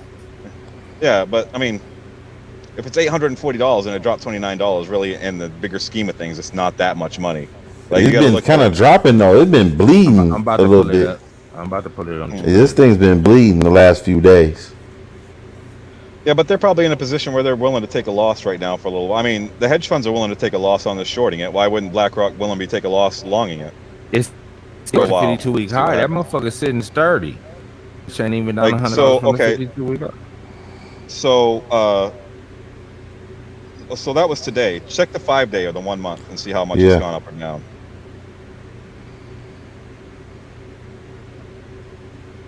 So 5 days ago it was like $900. Yeah. So, I mean, and check the 1 month just to see. Shit, 1 month. So it's not like they're right about the same price, really. Yeah, that's what I'm saying. So it's not like they're not sweating it. They're not like losing their ass right now. You know, like it's just look, $29 is like when it's up to that level, it's like 5% or less, right? A movement in the stock. Like I said before, everybody gets excited about these movements between 5 and 10%. Most stocks, most days, go that route. You understand what I'm saying? Like it either goes up or down a little bit every day. So anything under like a 10% gain or loss is really not that big a deal in the overall scheme of things. The problem is like with AMC, if it keeps bleeding away, eventually it'll peter out, you know. But it's taken a while. It's not, you know, like I said, there's institutions on our side that are long on this too. You think they're just sitting back and taking it?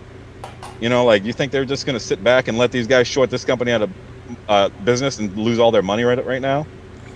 But they'll probably write that motherfucking loss off though. Yeah, but BlackRock's trying to accumulate a lot of stuff right now. They're the ones that are really pushing the house market out of whack. Mm-hmm.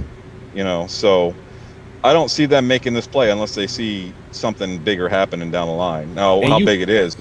you know. And what you were saying with the housing market, why do they want everybody to be renting versus being homeowners? What's like the whole thing to that? Well, it's to keep us poor. You understand what I'm saying? Like, it's they get to own everything. Never They get own to make nothing, pretty much, huh? Yeah, no, it'll be a nation of renters, and so then, you know, it won't be like BlackRock will have businesses too, or even, you know, say what it does, it makes it harder for people like me and families and stuff, because you're going to be really stuck at your job if you have to rent from BlackRock all the time. You understand what I'm saying? Like, you're not going to be able to ever accumulate credit and wealth because you're never going to have any ownership of anything.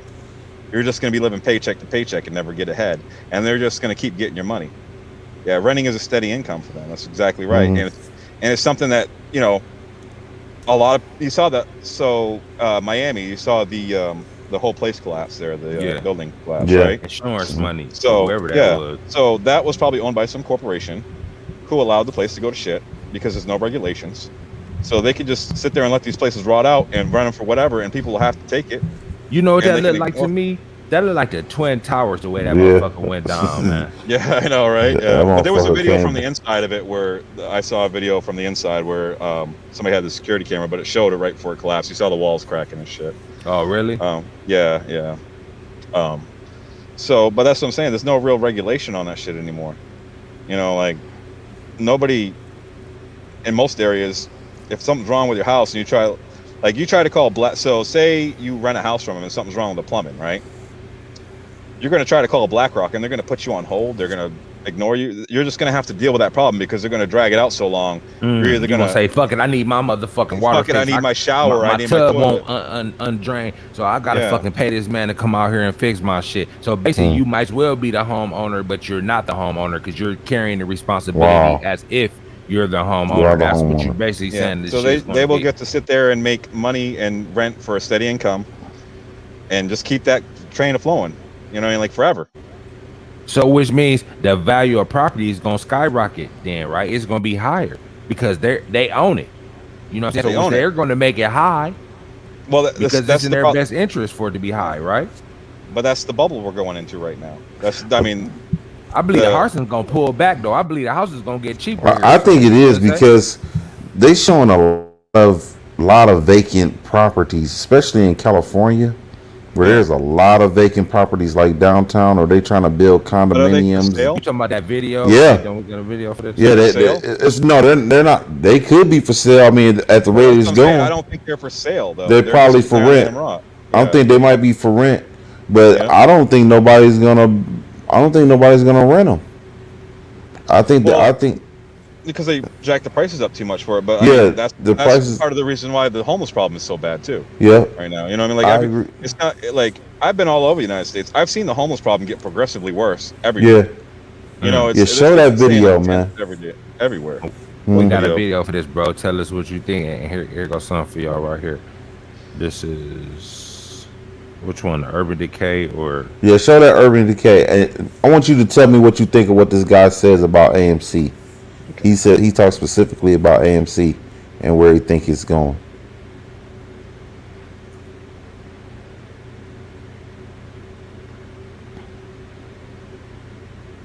He did this June 2nd, so that was when it was hot, right? Yep. Yeah, about that time. Yeah.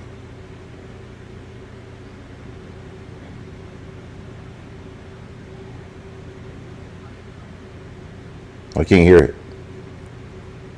Can you hear? No, I can't hear it either. I can't hear it either. You know why? Okay, hold on, I got you. You gonna get it here now.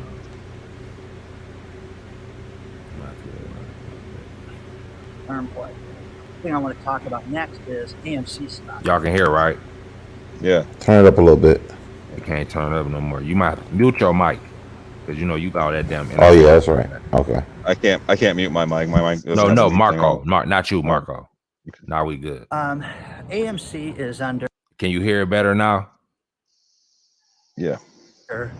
What people call a short squeeze in the industry, and they're banking that these people that have bet the stock would go down will in fact drive the price up because they're going to have to buy shares. That's the layman's simple term for it. Now, the crazy thing with this is that the CEO of the company has even purchased the stock and sold the stock and admitted that yesterday. Now, what's nuts about that is, I mean, this guy, you got the CEO betting and trading in the open market with their stock. That's crazy. Today, the stock is up 58%. 58% on this short trade rumor. Now, if you check out these boards on Reddit and places like that, they're talking about the stock going as high as $1,000, if not more. I'm sure it's going to go up. And I hope people make a lot of money on this, but I want you to think about getting out. When you make money, take profit. It's time to get out of this stuff. It's when you can. Take the profit and run. What I got a kick out of with the CEO of AMC that I thought was completely ridiculous was he was talking about how AMC is different than other movie theater chains because they are innovative and they've got new ways of promoting the industry and growing. He's an idiot. He rents a building and puts somebody else's product in it. That's what a movie theater does. They charge you ridiculous amounts of popcorn and food and things like that because the margins that they make from the studios is so low. So I want to point something out as I stand here, and I just realized where I was at. These outdoor dining areas that they built these here in California so that you could technically eat outside and not be inside, but you could be surrounded by friends and strangers and stuff like that. But this right here behind me, this was this big outdoor area of eating that is utterly closed. It was a big courtyard area. They would have music out here, and it's done. I think that's all he said about AMC on that one. The restaurant I'm standing in clearly is finished because everything's just boarded up and crap. But man, check this out. Look at these locations down here. No, go ahead. First of all, he sounded like the Joker at first when he came on. No, I mean I agree. I thought really why the first spike stopped where it did is because Adam and them sold. You understand what I'm saying? Like they sold when it got real high, right? They sold when it went to $70-something. So I think when he does something like that, that did affect people selling out at that point too. That kind of scares me too, though, man. And then think about this. What he said scares me. I never heard this before. He basically saying just buying the tickets ain't enough. He basically saying if motherfuckers not buying all that popcorn and shit. That's what I'm saying. The free popcorn was a bad idea. Gas stations don't make no money off selling gas. It's the shit that you buying inside the store. So the movies is damn near like a gas station. Yeah, and let me tell you something else about gas stations. This too is my boss at the old gas station I worked at. He gave me the inside scoop on all this shit, how it goes down. So I think it was Exxon that he had, right? I can't remember off the top of my head right now, but it was Exxon. He has to pay like $2.5 million in franchise fees for that. So he owns a store, but he doesn't really own a store. He's got to follow all the rules they say. You know what I'm saying? Like he's got to pay back all that money. So it's very he's very on edge. He's not making hundreds of thousands of dollars a year alone in this gas station. Go to that go to Twitter and see what Trey's saying about on Twitter. I'm about to pull up. I'm surprised he hasn't blocked me yet. That's why I think he's just muted me because he never responds. I never get any, I get responses from other people, but never him, never met him.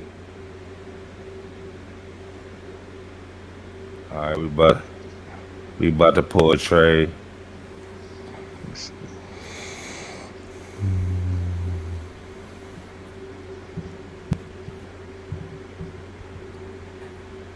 AMC ran the 72 on 2nd of June. I bought it 49, 51, 52, 54, and 57. Majority of 57. I bought it 10, 20, 30. We've been asking to show your position, Trey. Go down. We'll see where his position at. Yeah, but see, this is all from 6.3. That doesn't mean he didn't sell. I don't know. Maybe was this on the downward trend or on the upward trend? It looks like it was on the downward trend. So. That's the downward. Yeah, that was after. That's the downward.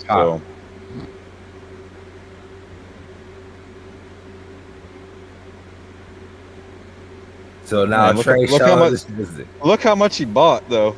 $200,000 one. He bought the bulk at 57. Yeah. Wow. Yeah. How much do you? Okay, where do you think his earliest position is at? What's He that? said he bought it 10, 20. His early position is at 10. He ain't show that, but he showed this.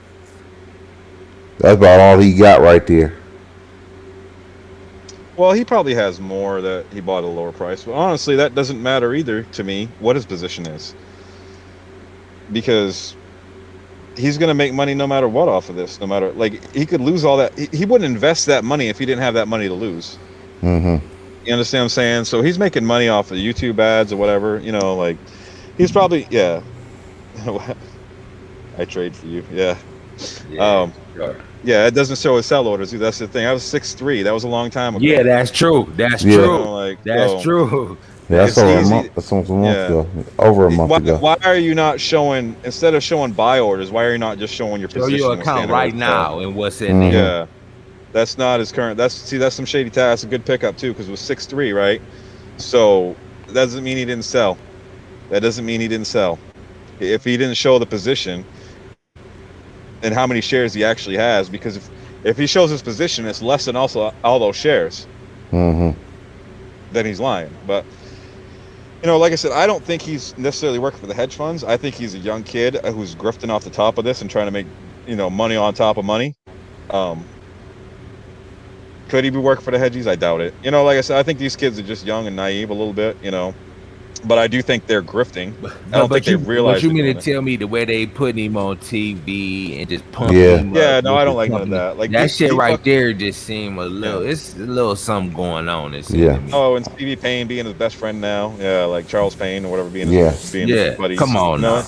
And like Charles, No. man, I'm disappointed. You're a professional at a news station. You didn't do your DD on Tara Bull before you put her on TV. So basically, Didn't do he it. pumping the apes up. He get. I believe it. I believe it's money being spreaded around. You seen in that video how they talking about they paid, like how they did that one company. They said they paid them to put bad press out, and they shorted it right before that bad press came out. Remember in that video Yeah. they said that? Oh yeah, yeah. You know, they pull that shit all the time. You know. But now So it's been think- kind of opposite, where they put out good news and they short it after that, so everybody gets their hopes up, and then they're fucking, you know, like. So you mean to tell me they wouldn't pay Trey, Matt, Terra, all these? We need to keep these in Oh, until yeah. we get X amount of dollars, hey, and look, then we sell there- off. I think, you know, when we say there's people playing both sides, there are people on the other side, like I said, playing it long. So they could be pumping these people up and trying to get more people involved, but it's just that the grift has gotten the better of everybody. You know what I mean? The money from they're making from doing this right now that they're seeing right now influences them more than what's happening with the stock. You That's understand what I'm saying? possibility. You know, and Why you do know, they call it grifting? What the fuck? Yeah. Like, how did that come about? I don't That's even a know. funny Sorry, I should look that up and see where. But I think it's because like you're shaving off the top. We You call it understand what I'm small scale swindling. And so this is a good point. Where he's a military enlisted and he's 26 years old. How did he get $250,000 fucking dollars already? You know what I'm saying? Like, yeah. Do you he's believe he full, took a $8,000 investment and became a millionaire? Because that's what they was pumping on the show, wasn't it? And Yeah, if you're a they said he millionaire, that went mean from you had 8,000 still to a become million. millionaire. What's the chances of that happening? Yeah. I mean, look, I don't want to say yes or no to that because crazy shit does happen like that. There's all, you know, like people win the lottery every day too. You know what I'm saying? Well, not every day, but like people win Powerball. That happens. You know what I mean? Like people get lucky. Doesn't mean they're the most genius guy that ever ran the market or anything like that. Some people just get in the right thing at the right time and get lucky. Mhm. You know, so and that's kind of what I look at as the AMC is. Maybe I got in at this right time. Maybe I'll get lucky. Maybe something good will happen. You know what I'm saying? Like, it's hard to imagine $2,000 going to like $5 or $6 million, but crazy shit happens. So you know, I'm as long as I get in the tens of thousands of dollars for this, at least I feel like Yeah. I'll be pretty happy. You know, because it'll give me Yeah. a chance to get a fresh start, and then I can look into other investments from that point on. Yeah, You know, and then I can maybe start playing with calls and puts and shit like that. yeah. But you know, like I said, there's no harm in me holding on to see how far it goes up before cashing out. You know, Mhm. so. And I think it'll spike again. I mean, like GameStop spiked twice, right? So, well, sorry. So where But, you see the next spike going to? I mean, I don't know. Like, it's tough to tell. Like, I don't do that price prediction stuff because it's just I don't want to get people's hopes up and say it's going to go to $70, $80, $100, whatever like that. And I then mean, it you ain't doesn't. getting their hopes up. I know in your mind, you kind of gotta, you know, I know you're not telling people this is what you think. Well, will it touch 100 this next time? No. I think it'll be 80, somewhere around that area, $80 next spike, and then it'll drop back down to like 60, and then we'll play this game for a little while longer and see what happens. You know what I mean? Like, so.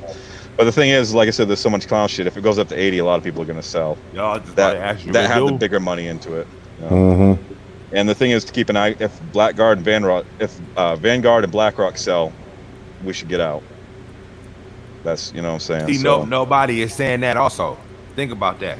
Yeah, nobody brings that up at all. You know, everybody's talking about the investors and stuff like that. We really don't have that much control of the price action. You know, I mean, exactly. I think everybody's put enough money into this already. I think everybody, honestly, I don't even think buying makes a difference anymore. I think it's just telling people, because that dude went on there with Madden, basically said, y'all got to buy to keep this motherfucker going.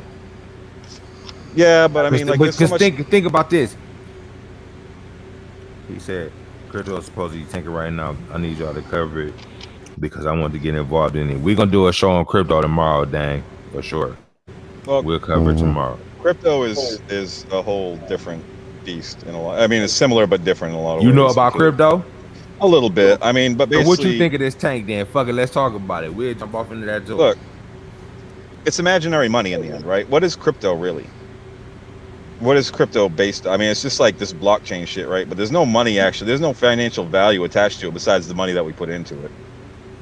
You know, so it doesn't hold value. There's no banks that really. I mean, they're starting to now. Eventually, we'll get to a point where crypto will become the new cash. We're not there yet, though. No. Yeah, I believe that's definitely where it's going. But they manipulating it down right now. Dang, this shit is being manipulated, bro. They trying to scare people out of their positions. But it's actually, if you shouldn't buy no crypto right now. Dang, this shit this gonna be going on for a little minute. Oh yeah, China banned crypto, didn't they? Yeah, this all is just to manipulate the price down. Yep. Right now, crypto has become a money laundering operation. You know, that's basically what it is. And if you want to play the game, and like Bitcoin has been overvalued for a long time. Why is Bitcoin worth $31,000? Why was it worth $60,000? Because it's so rare. This thing that nobody can touch, nobody can feel, nobody can have any value besides on the computer. It's not backed by major banks. It's not very well regulated. That's all going to change. So, you know, like if you want to get on a Doge and it's like 17, 18 cents and you've got $1,000, throw into it, see what happens. You know, if it's money you can lose, there's no harm in like playing the game a little bit just to see if, you know, Ethereum, Bitcoin, all those are way overvalued to me. That shit gonna be dark.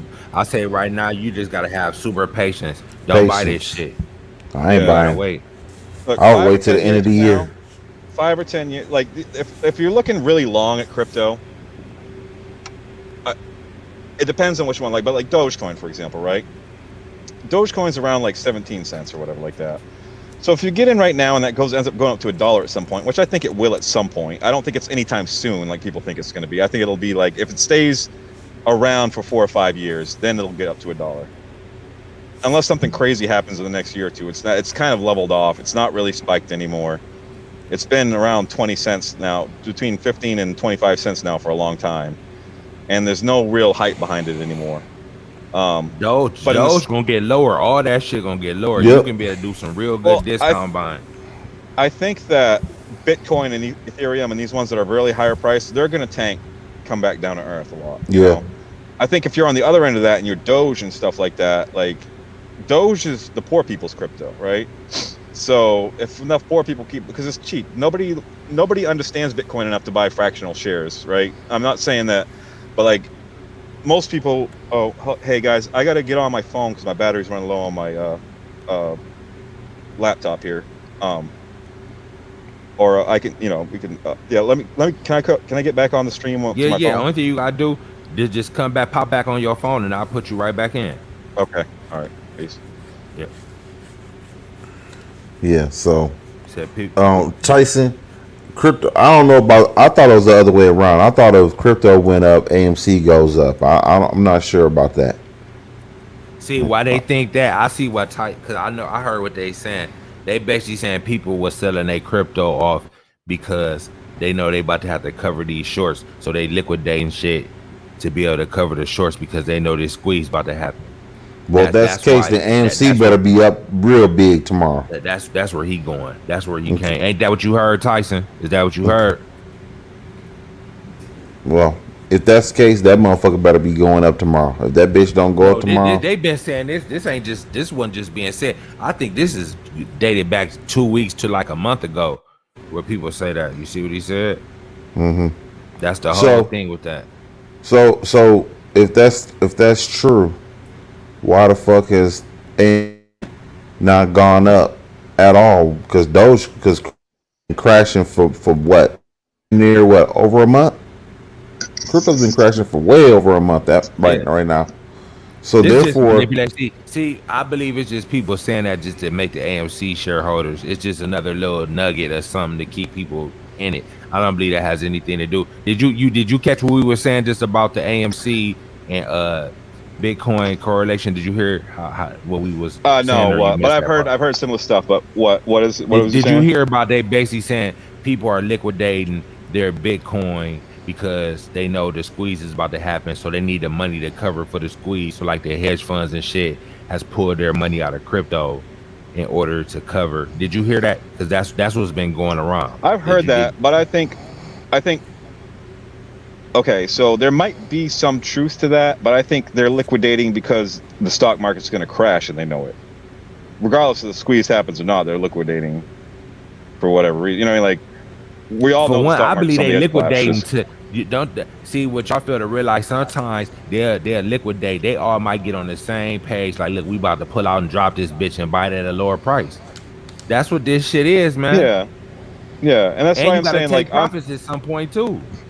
Yeah, and that's why if you're in Doge, you're in it for the long. Because like, look, Ethereum and Bitcoin are way overvalued. I think most people can agree to that, right? Like, but if we're gonna slowly over the next 10 years get away from cash and go to crypto, there has to be some that people can actually afford to use. You know what I mean? Like, so I'll say Bitcoin is more overvalued than Ethereum because Bitcoin's at 30, Ethereum is only at like 19. But Ethereum got its quirks that I don't like because like if you buy, because you can buy other coins and shit off of Ethereum, like they can use the swaps and buy coins, and then it's like a thing called gas fees. Are you familiar with crypto, like as far as like buying the other coins like Ethereum maxes and shit like that, where you got to use Uniswap or 1inch?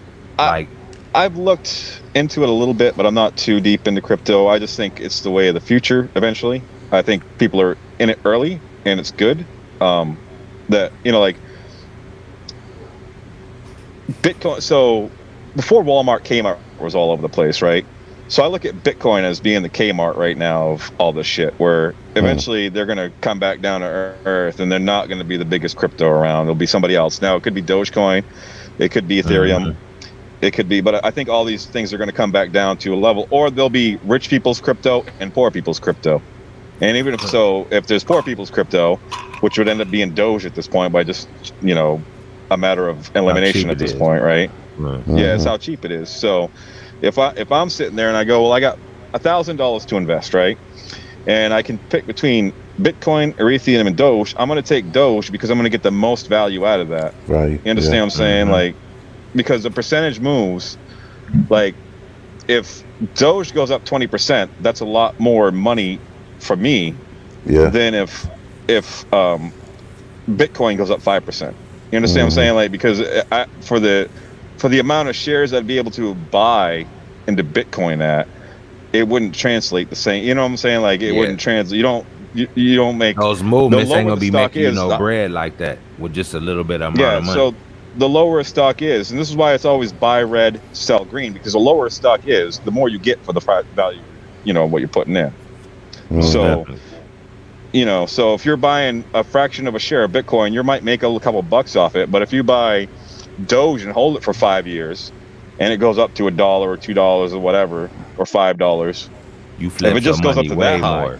You've gotten a lot of money out of that. You know what I'm saying? Like, so, I think if Dogecoin holders are patient and are in it for the long haul, I think they'll be fine for the most part. I think they'll play this game. It might go down to like 10, 9 cents. Like, to be honest. Yeah, that's what I'm saying. Like, this is manipulation to scare. The stock market is about manipulating you, scaring you out of your position, getting you to sell it. If you know you in some side, like you said, Doge and the cryptos are the future. So basically, you know this thing is gonna go up, and crypto always had a big sell off, and it's just a buying opportunity for the smart ones. Yeah, you know what I'm saying. So that's what that is. You know what I'm saying. It's nothing to be scared about at all. And if you're a new buyer and thinking about getting in, you better not touch that shit right now. Yeah, I ain't fucking with it. Yeah, you'll get more bang for your buck cheaper in some months. If you're a new buyer, stay the fuck away from the stock market right now. Yeah, stay away. You know what I mean? Like, for real. No, like it's too volatile. I'm already in it. You know, unless you know exactly what you're getting into, you know what you can lose, and you want to gamble, and you want to say, hey, I can turn $5,000 into $10,000. Well, have at it, buddy. You know what I mean? Like, if you want to do that. But if you're putting your life savings into this stuff right now and be careful. Just know what you're getting into. Like I have my pretty much life savings in AMC, but my life savings is jack shit compared to a lot of people. So I don't calculate. Like a lot of people like me are in the Dogecoin and shit too. But for them, it's like $500 in, you know, total, probably $500 to $1,000 in total for the poor people. And if it's something that they can just afford to sit on for a while, and that, you know, $500 isn't going to make or break a lot of people a lot of the time. Or 200 what or whatever, you know. About these apes on Twitter saying they getting hundreds of thousands. Do you think that's a lot of bullshit, or some of them really doing that shit they say they doing?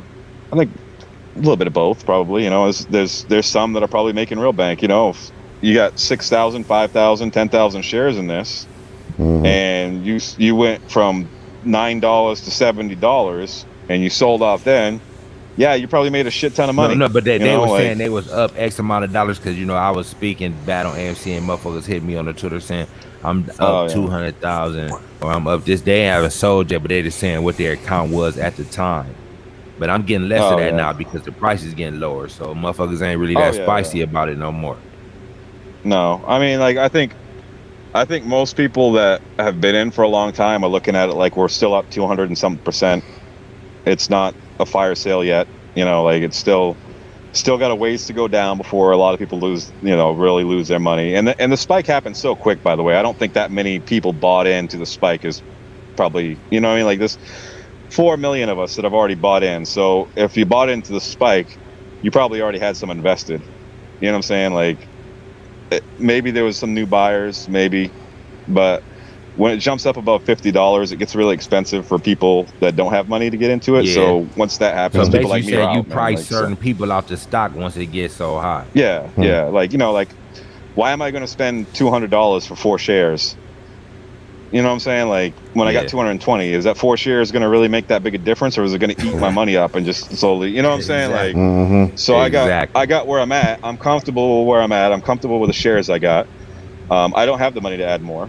And even if I did, I probably wouldn't right now. I'd probably start investing in other things if I had extra money right now. I feel like I've put enough into AMC and enough time and effort that it's either going to pay off or it's not at this point. There's nothing I can really do control it. And like, if I would have known all the bullshit grifting was going to happen, I probably would have bought more before all this happened, just to like, because it's going to spike again. You know what I'm saying? But like, with all the bullshit grifting going on, it's not happening like that. You know, it's not gonna. I don't think it's gonna take off to the levels that people think it's gonna.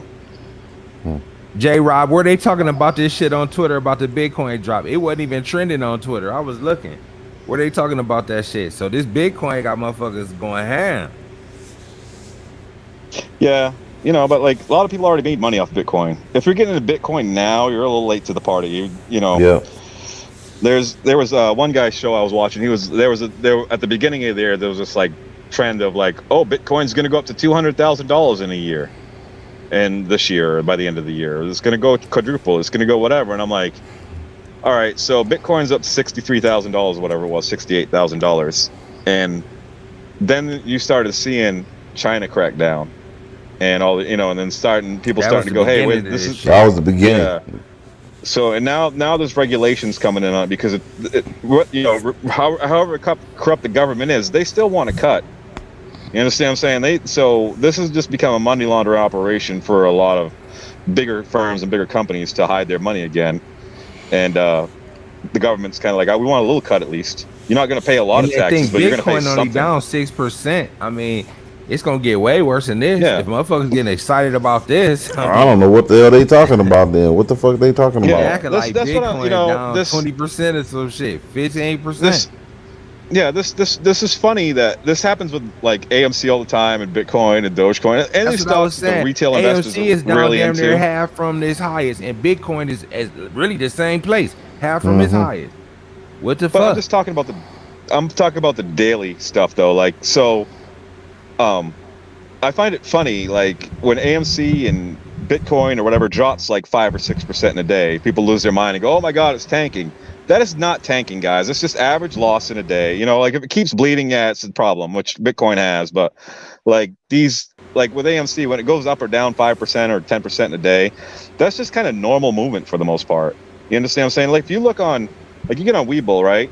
You look at the top 5 stocks of the day, and your top 5 losers and top 5 winners. And those stocks are jumping like 70, 80, 100%, sometimes 500%. That's when we should be losing our minds and celebrating and stuff. Not when it jumps 5 or 3% up. Yeah, exactly. Everybody's like, "Let's fucking go, guys." I'm like, that's just normal market movement, guys. Every day, day traders and hedge funds and whoever are moving money around. And some days it's going to go down 10%, and some days it's going to go back up 10%. I was really worried today when I started out and saw that it was down like 10% in the beginning. I was like, "Oh shit, this is going to tank," and it recovered, and now we're back to even. And we're lucky we are, you know. So, yeah. And AMC has been bleeding since June 2nd, but it's been a slow bleed. I like, it's not bleeding enough yet. It's a paper cut. You understand what I'm saying? Like, considering where I got in at least, it's a paper cut, because that spiked to 72 and dropped so fast that I wouldn't even have the chance to cash out on it even if I wanted to. I wasn't that fast on, you know what I'm saying? Like, I was busy working during the day, so I just missed out on the $72 or whatever. I was still in when it was around 50, and it's been a slow bleed since then, but it's slow bled for a long time. You know, like, if it keeps going on for like 2 or 3 months, then we're gonna have an issue. You know, but right now I'm not. We should be concerned, but not worried. You understand what I'm saying? This like, don't bother you too much right now at this point.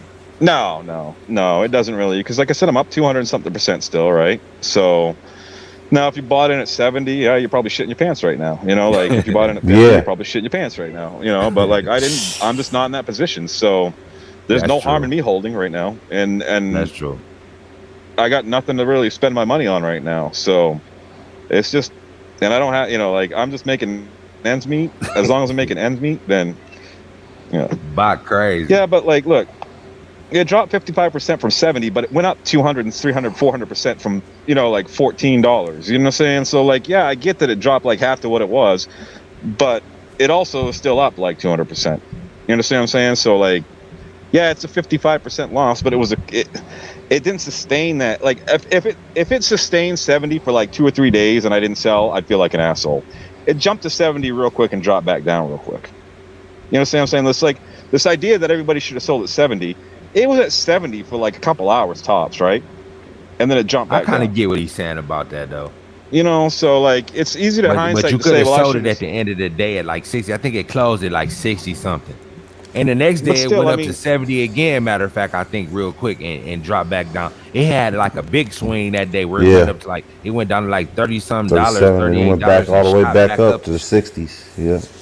Yeah. Yeah, but like I said, those weren't like sustainable. You know, they didn't settle at that price. You understand what I'm saying? Like, if it was up to 70 and it held momentum for like a day or two, and then it started dropping some, I'd probably sell. But it didn't really do that. It just kind of spiked you said up it didn't and give then you spiked back time to down. think about it, huh?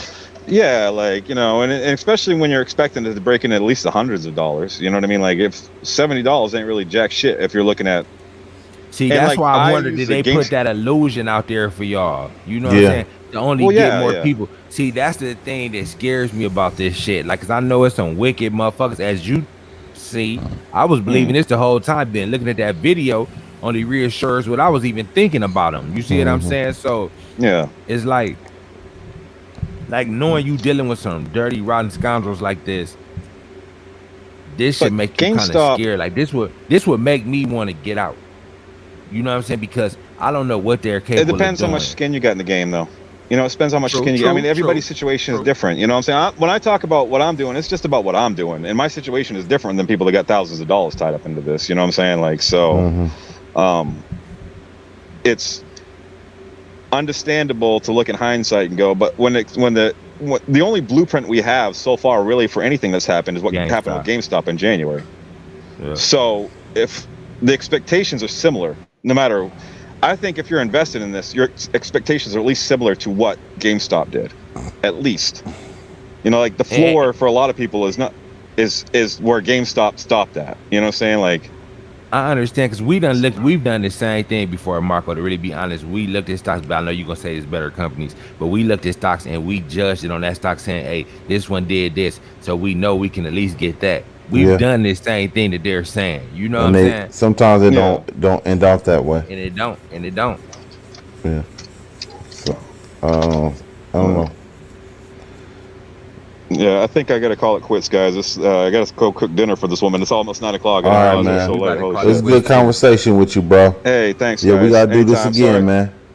Yeah, anytime. Hey, just hit me up. Let me know. You know, I'll come back on here and there. I don't want to be like a constant pest. And I'm sorry for blowing up your Twitter with the pictures and stuff. Man, I just hit thought me anytime, it would be good, bro. You can hit DM me anytime, bro. Anytime you hear something new, man, shoot it to me, bro. Because I don't catch everything. So I definitely want you to. I'll tell you this: there's nothing really new that's going to happen that's going to affect anything besides the margin call. So until the bankruptcy, right? So until either one of those happens, I'll come in and talk, you know, whatever, I guess. But you might get something that you see, and you never know what might come up. You might, okay, I forgot about this. I want to talk about that. You know what I'm saying? Whatever. Yeah, but I don't, you know, like I've done my DD on AMC, and it took a lot of time. I don't have that necessarily that amount of time right now to do DD for everything else. You understand what I'm saying? Yeah. Like, because I take care of this woman 24/7. She needs, like, I feel bad leaving her out right now for a couple hours because she can't walk around. I got to go get her stuff. You know what I'm saying? Like, so I'm constantly like kind of doing stuff, and she has to go to doctor's appointments and travel and stuff. So like 3 or 4. I live in Alaska. I live out in the middle of nowhere. It's like an hour to the closest city. So I got to drive. You know, like so. But I'll tell you what, guys. Well, let me know if something comes up, and I'll let you know if I'm available. Come and talk about it. I would really like the idea of getting the employees better pay and benefits. If that message gets out, that would be great. Because I think that would, you know, I know it's all about the stock in the end and everything, but it's supposed to be about the little guys in the movement and stuff like that. I would really like appreciate at least the effort. You know, like if we at least try, that would make me feel good. Yeah. You know, so, and you know, if anything comes up on the grifting end of it, this is what I'll say. If anything comes up, any more grift stuff comes up, like with Trey and Matt and whoever else, you know, I'll come on and talk about that. All right. And we'll do that.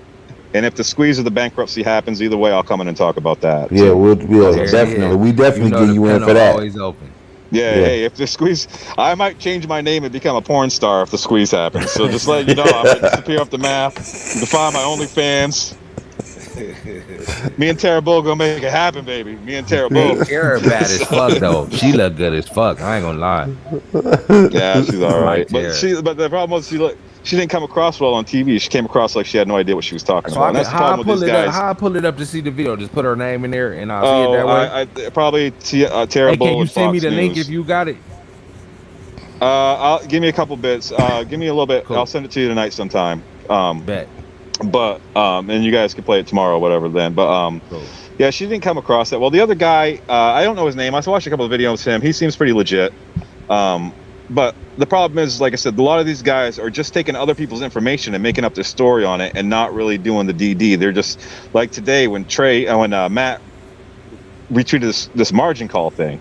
And then he went back and clarified and put a bunch of other stocks underneath it. Well, that's not what you're about, Matt. You're supposed to be about AMC, right? And like keeping up with that. So when you put the margin call thing on, everybody got excited and was like, oh, it's going to happen. And then it went up and then it stabilized and everybody's like, what the fuck happened? This didn't go up like I thought margin calls were happening, you know? So they need to stop with that shit. It's getting people too worked up, too excited. It's running people away. And then I think I heard Matt say some shit on this live because I was listening in and out, basically saying that we could be trillionaires. Like he giving them crazy expectations. Crazy numbers. And then like he was saying, I forget what the fuck he said. Well, like, hey, I bought into that for a while too, because when you look into the research, it says, a short squeeze can technically go up to any whatever. But then you look at DGAZF and they delisted that shit. And why would you get your people? It, why would you get people expectations up that high then when it don't happen, or if it don't happen, they're gonna be mad as fuck. This is the thing with the DGAZF. So if the stock gets delisted, basically, so say it reaches 25,000 around the same level that DGAZF does, and it gets delisted, that means you just can't buy it anymore. But those shorts still have to cover, so you can sell it for that price still. You understand what I'm saying? Like, so until the shorts are covered, they still have, you can still sell it even if it gets delisted. You just can't buy anymore. Mm-hmm. So, I mean, it's not like if it gets delisted, it's not like everybody's screwed out of money or whatever like that. You understand what I'm saying? Still, people will still make money. It'll just be a cap on it. It won't make this $100,000. There's no way they're going to allow that. No way. That's why DGAZF set it 25,000, about 24,000 for like 3 weeks or something like that, and they finally said enough's enough for delisting it. And the way the community is built with the apes and everything, with 4 million different retail investors holding, I could see once it reaches a certain level, it holding, because there's going to be a certain level of people that are going to hold. You know what I'm saying? I don't know what now when it's dropping. So which means the hold don't mean nothing. It's about where they want to take the price. Yeah, that's another thing. Exactly. Yeah. What y'all holding? What y'all having 80% of the float? There's no way this shit should even be $30 right now. To really be honest. Well, unless people selling like you saying, but if everybody was holding like they say, this motherfucker. But what they're trying to say, there's a lot of, but I think, but like you were saying in that video, they doing all that back, those naked shorts and shit, which is also dropping the price. It's a whole bunch of, because think with them doing them naked shorts, it's so what they were saying basically, it's a whole bunch of shares in people's account that's really not real. Oh yeah, no doubt. But they still have to buy those back. But only if this thing goes the other way. But if it go how they want it to go, and they wait for the company to go bankrupt, because like you said, AMC is on the verge, like you said, a bad month of we can't open these theaters no more. Shit could go that bad that quick. Mm-hmm. Oh yeah. So they banking on some shit. I think they trying to hold this shit up just to the point where they know, because just think what that man said. It went out the motherfucking popcorn and all this, even with just selling movies. And then think now you got HBO Max in there. So now that's less people coming, less popcorn being sold. So they're basically saying over time, this company gonna buckle no matter what. We just gotta be able to hold this position long enough for that to happen. Yeah. Well, that's why they got to change. Like, the UFC thing is a good idea for certain fights and stuff like that. We talked about maybe doing the Club AMC sort of thing and charging like $20. Like you could charge more for special events.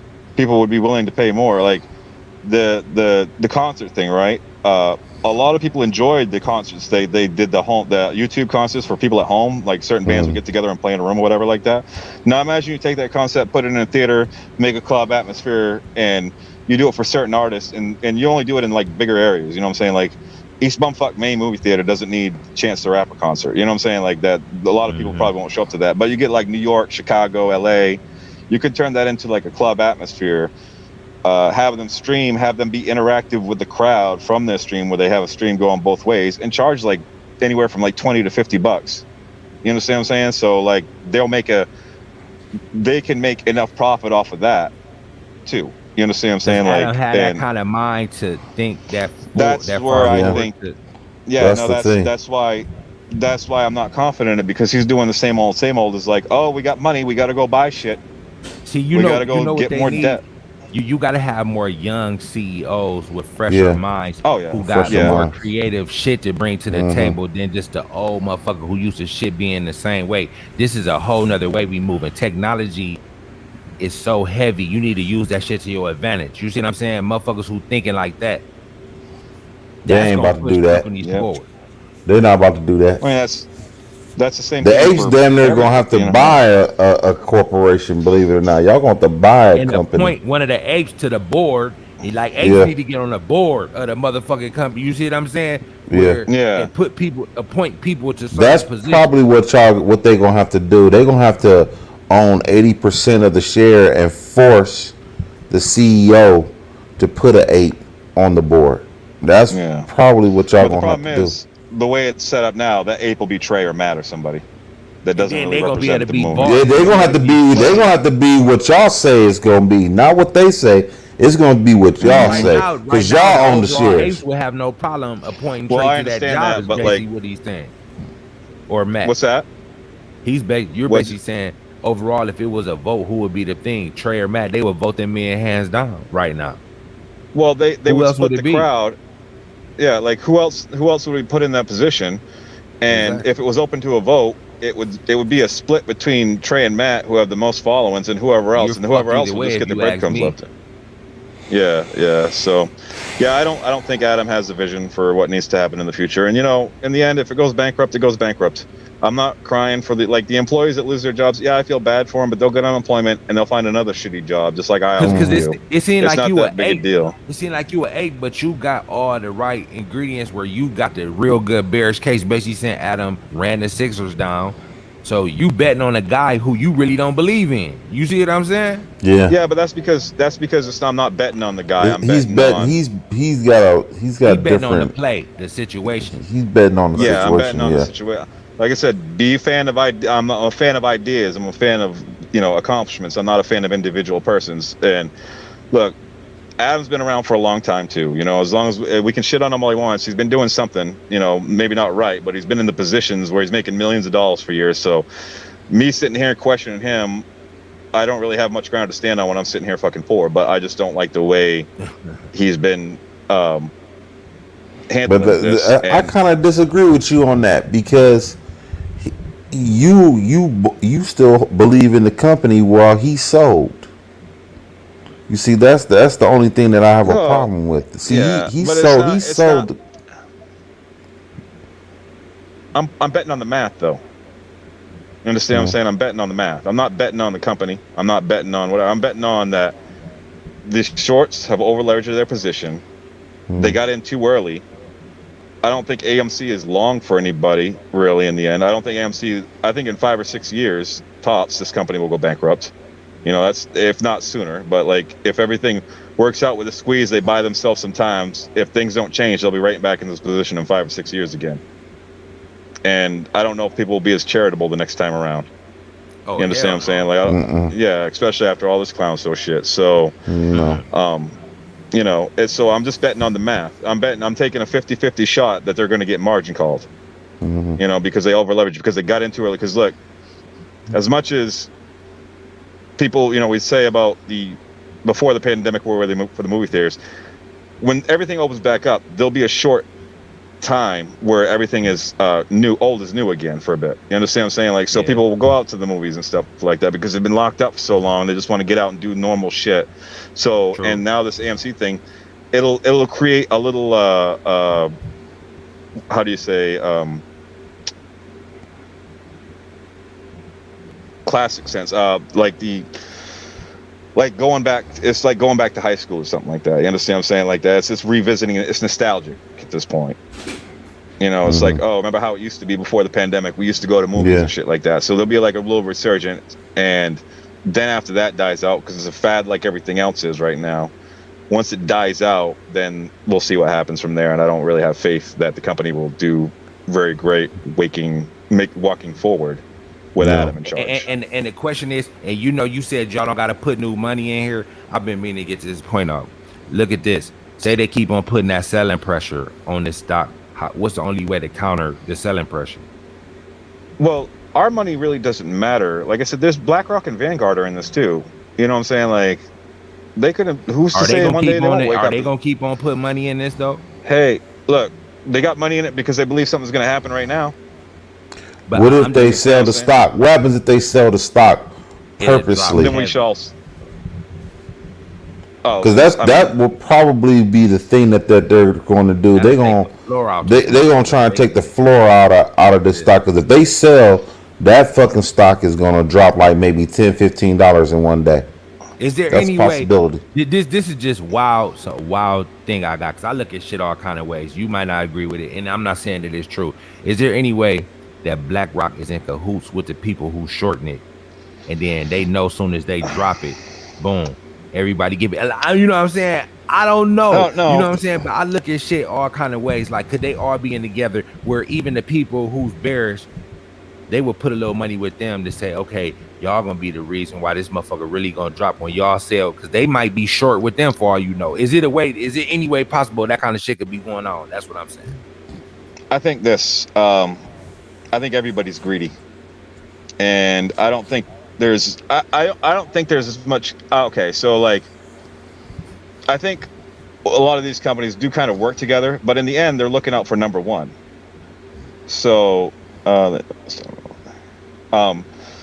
so, I mean, it's a possibility, but really, I don't know. That's really deep into conspiracy theory. That's making it like these guys are all going to work together when BlackRock wants to dominate just as much as them. Like I said, my thing with them is they're trying to dominate the housing market, right? So they're trying to buy up equities. Now, their plan might be this: is they might let the short squeeze happen, Vanguard and BlackRock. They might let the squeeze happen, right? And then when it comes back down, they might buy out the company and take over from the investors from our, like they might, that 80% that we own or whatever it is. I know somebody said that wasn't right or whatever. Well, we own the majority share of the company, right? So if we all leave and the squeeze goes down and BlackRock's about acquiring assets, then why wouldn't they buy the rest of the stock and become owners of the company themselves when they're already buying housing markets and shit like this? You understand what I'm saying? Like, that's if they believe in the movie business moving forward. Yeah. But they don't care about the movie business. They care about the property. They care about the land. They like how many do the movie theaters own the land that they're on, or they rent that shit? Because he said that one dude said that they were renting land. They were leasing it out. Well, yeah, they're leasing it out. I think it's probably a mixture of everything. I think they probably do own. Probably it's probably a mixture of both. Yeah, that's probably so. It's probably a mixture of both. So I think BlackRock will look at that, and if they're trying to acquire as much property as possible, and they're doing this to the housing market, why wouldn't they do this with businesses as well? You understand what I'm saying? Like, so they might be on the side of shorting it, but I wouldn't be surprised if because AMC is still in debt. After the squeeze happens, or maybe before, maybe we'll see BlackRock will step up and buy them as well, but we'll see. Our Vanguard. So AMC rents, they own zero land. Okay, well, maybe that's not the play then. I don't know. Like, yeah, I know for the squeeze, they think it's a good thing, but they're wrong. This is so much. See, I just hope this don't scare all the apes out the stock market if this shit don't happen. You know what I'm saying? Because, like I said, I believe in the apes as a movement. I just believe it need to be a little tighter trading being done. Yeah. I'm not trying to spread misinformation. They're just asking me stuff, by the way, and I'm not like, I'm just kind of flying off the top of the head with my opinion on a lot of stuff, like, so. Because you're saying I'm spreading misinformation. I'm just saying this is speculative stuff. I don't know, like, if AMC owns land or rents or whatever like that. I'm just taking you guys' word on it. But I just look at the BlackRock with a housing market thing, which is happening, and say, why would they do that with the business? But it could be, it could be wrong. So, because it can go either way. But it just, like, to me, it just scares me that you got these shady motherfuckers with a whole bunch of money on the line, and you even know yourself that they'll do anything to try to keep their money. They'll do whatever. Yeah, that's why I'm keeping more an eye on what they're doing. If they're when they sell, I'll sell. You know what I mean? For the kind of thing. If once Vanguard and BlackRock are out, then. So do y'all find out? Is it that 2-day delay shit? That's only with the shorts. So like, say if BlackRock sold tomorrow, y'all will find out tomorrow, or y'all will find out after the price drop. Like after the price drop. Probably after the price drop. Probably after the price drop. So that's how I go. But they don't own. I mean, it'll drop significantly, but not. Like I said, there's too many people that own the share. It will be a slow bleed, but it'll be a big chunk. It'll be like 20%. But see, with the manipulation, they would make that a bigger event than BlackRock goes bearish on AMC. See, that's just because this is the whole narrative they trying to push. If the hedges are trying to manipulate the stock, which it seems they have a real interest to do that. So, like you said, because they said Kramer and them was in on pushing stocks down. Just like they said, they got the info on that one stock and started shorting it down before they put the bad press out, which means they paid the press to say the shit they said, started a short position, and I bet you when they started that short position, that stock was having a good day that day. What you bet? Yeah. So they started the short position, put the bad news out, and knew it was about to drop. So this means they in cahoots with everybody. So they control the narrative and the price. That scares me, bro. Yeah. It's a little scary. But like I said, it's we'll see what happens. BlackRock is neither bearish, and BlackRock is playing both sides a little bit. He's right, J-Rob. I think they have some shorts on the other side too, but we'll see what happens. See, I don't trust these motherfuckers, man. Cause like just think. I mean, you know, it's hindsight now, because hindsight is 2020. That's what you're saying. But just think if the apes would have started pushing, look, let's get out at 60, and we about to take another stock over. You would have been up a decent amount of money then going into the next play, because you still waiting anyway. But you would have been waiting with some shit that's less manipulated than this. Yeah, you're right. I mean, but it's like hindsight. This is kind of what hindsight's 2020. You know, when you're looking at this and you're thinking this squeeze is gonna happen, like I was just going by the blueprint of what happened with GME and said this is gonna at least reach that level. You know what I'm saying? If it's supposed to be the mother of all short squeezes and all this stuff that's happening. But like I said, now I'm But how many times is it ever two plays is exactly the same? Well, no, there's not. But they're not exactly the same, really, because GME, the people don't own the float of GME, and GME is actually way higher than we are right now. So which really means y'all got more control. Y'all should be able to go to higher heights than GME ever went, because y'all in more control than GME ever was. I think GME was the thing to get y'all to get into this shit. Yeah, to get into it. You know what I'm saying? That's what I mean, just me looking from the outside. Like I said, I could be wrong. I'm not saying I'm 100% right. This is just me looking at it, because I don't trust these motherfuckers. Because because they try to, because I know you not in it necessarily. You are in it for the you know, to get the employees and shit. But one of the things behind this play is these some dirty motherfuckers. We trying to clean this game up. Mm-hmm. Oh so yeah, it's multiple things. It's like, that are filthy. Yeah. Oh, I'm totally against the system. You know what I'm saying? Like, just because I want to help the employees doesn't mean I don't want to see these motherfuckers go to jail either. But the truth of the matter is they'll get bailed out, and maybe one or two will go to jail out of this if we're lucky. Yeah. You know, that's the way it happens. Is the banks will just bail them out. They'll say Citadel is too big to fail, or they'll get absorbed by JP Morgan, and JP Morgan will, or whatever banks, however it works out, they'll end up getting the government bailout out of this one way or the other, off of our tax money. So. You know, so they're probably shitting their pants right now some, because, you know, there's somewhat probably of a fear of, oh, this is going to happen, I'm going to lose all my money. But in the long run, they know they're all right. You know, like. But then they also say they doubled up on their shorts at like the higher prices, like the 60s and the 70s. But let me ask you this, though. The company loses a lot of money, right? But the individuals that have made millions for years that are not actually invested in the stuff, or just made their money off of, you know, like the people that working for the company that don't have all, like, they have a nest egg set aside, they have money set aside. You understand what I'm saying? They've made millions. Like, so the people working for which company? Fine for Citadel, for any of these companies that are shorting. Like the employees themselves, like the company is going to lose money. Individuals will only lose money if they're invested, and if they're smart, they've pulled all their money out, and they're just holding their money until the shit is all over with. But sometimes, what was that movie, Marco? You said it was that movie, Margin Call. Shit, when them motherfuckers lose the money, they start firing the whole floor and shit. Yep. Like it depends on. You ever seen that movie? No doubt. I saw that movie, but like I understand that, but also like, okay, so Margin Call. They also gave these people a big bonus out the door. Mm-hmm. They did. Yeah, you know what I'm saying? Like, so they're going to be just fine. Like, look, if you get $1 million bonus or a $2 million bonus, you're going to be okay. You will land on. You understand what I'm saying? Like, you're going to be okay. If you live within your means, you're going to be just fucking fine. Mm-hmm. And all these guys have connections. You think they're not going to find another job doing the same shit they were just doing for this company? You know, so, I mean, these people have been in the game, like, Ken Griffin and all these guys, they've been in the game for a long time, guys. They know how this works. You understand what I'm saying? Like, they're not, the company itself will lose money, and Ken Griffin will lose his assets and stuff like that because he's the face of it. He'll be the one to pay a price, but the employees themselves, they don't pay a price.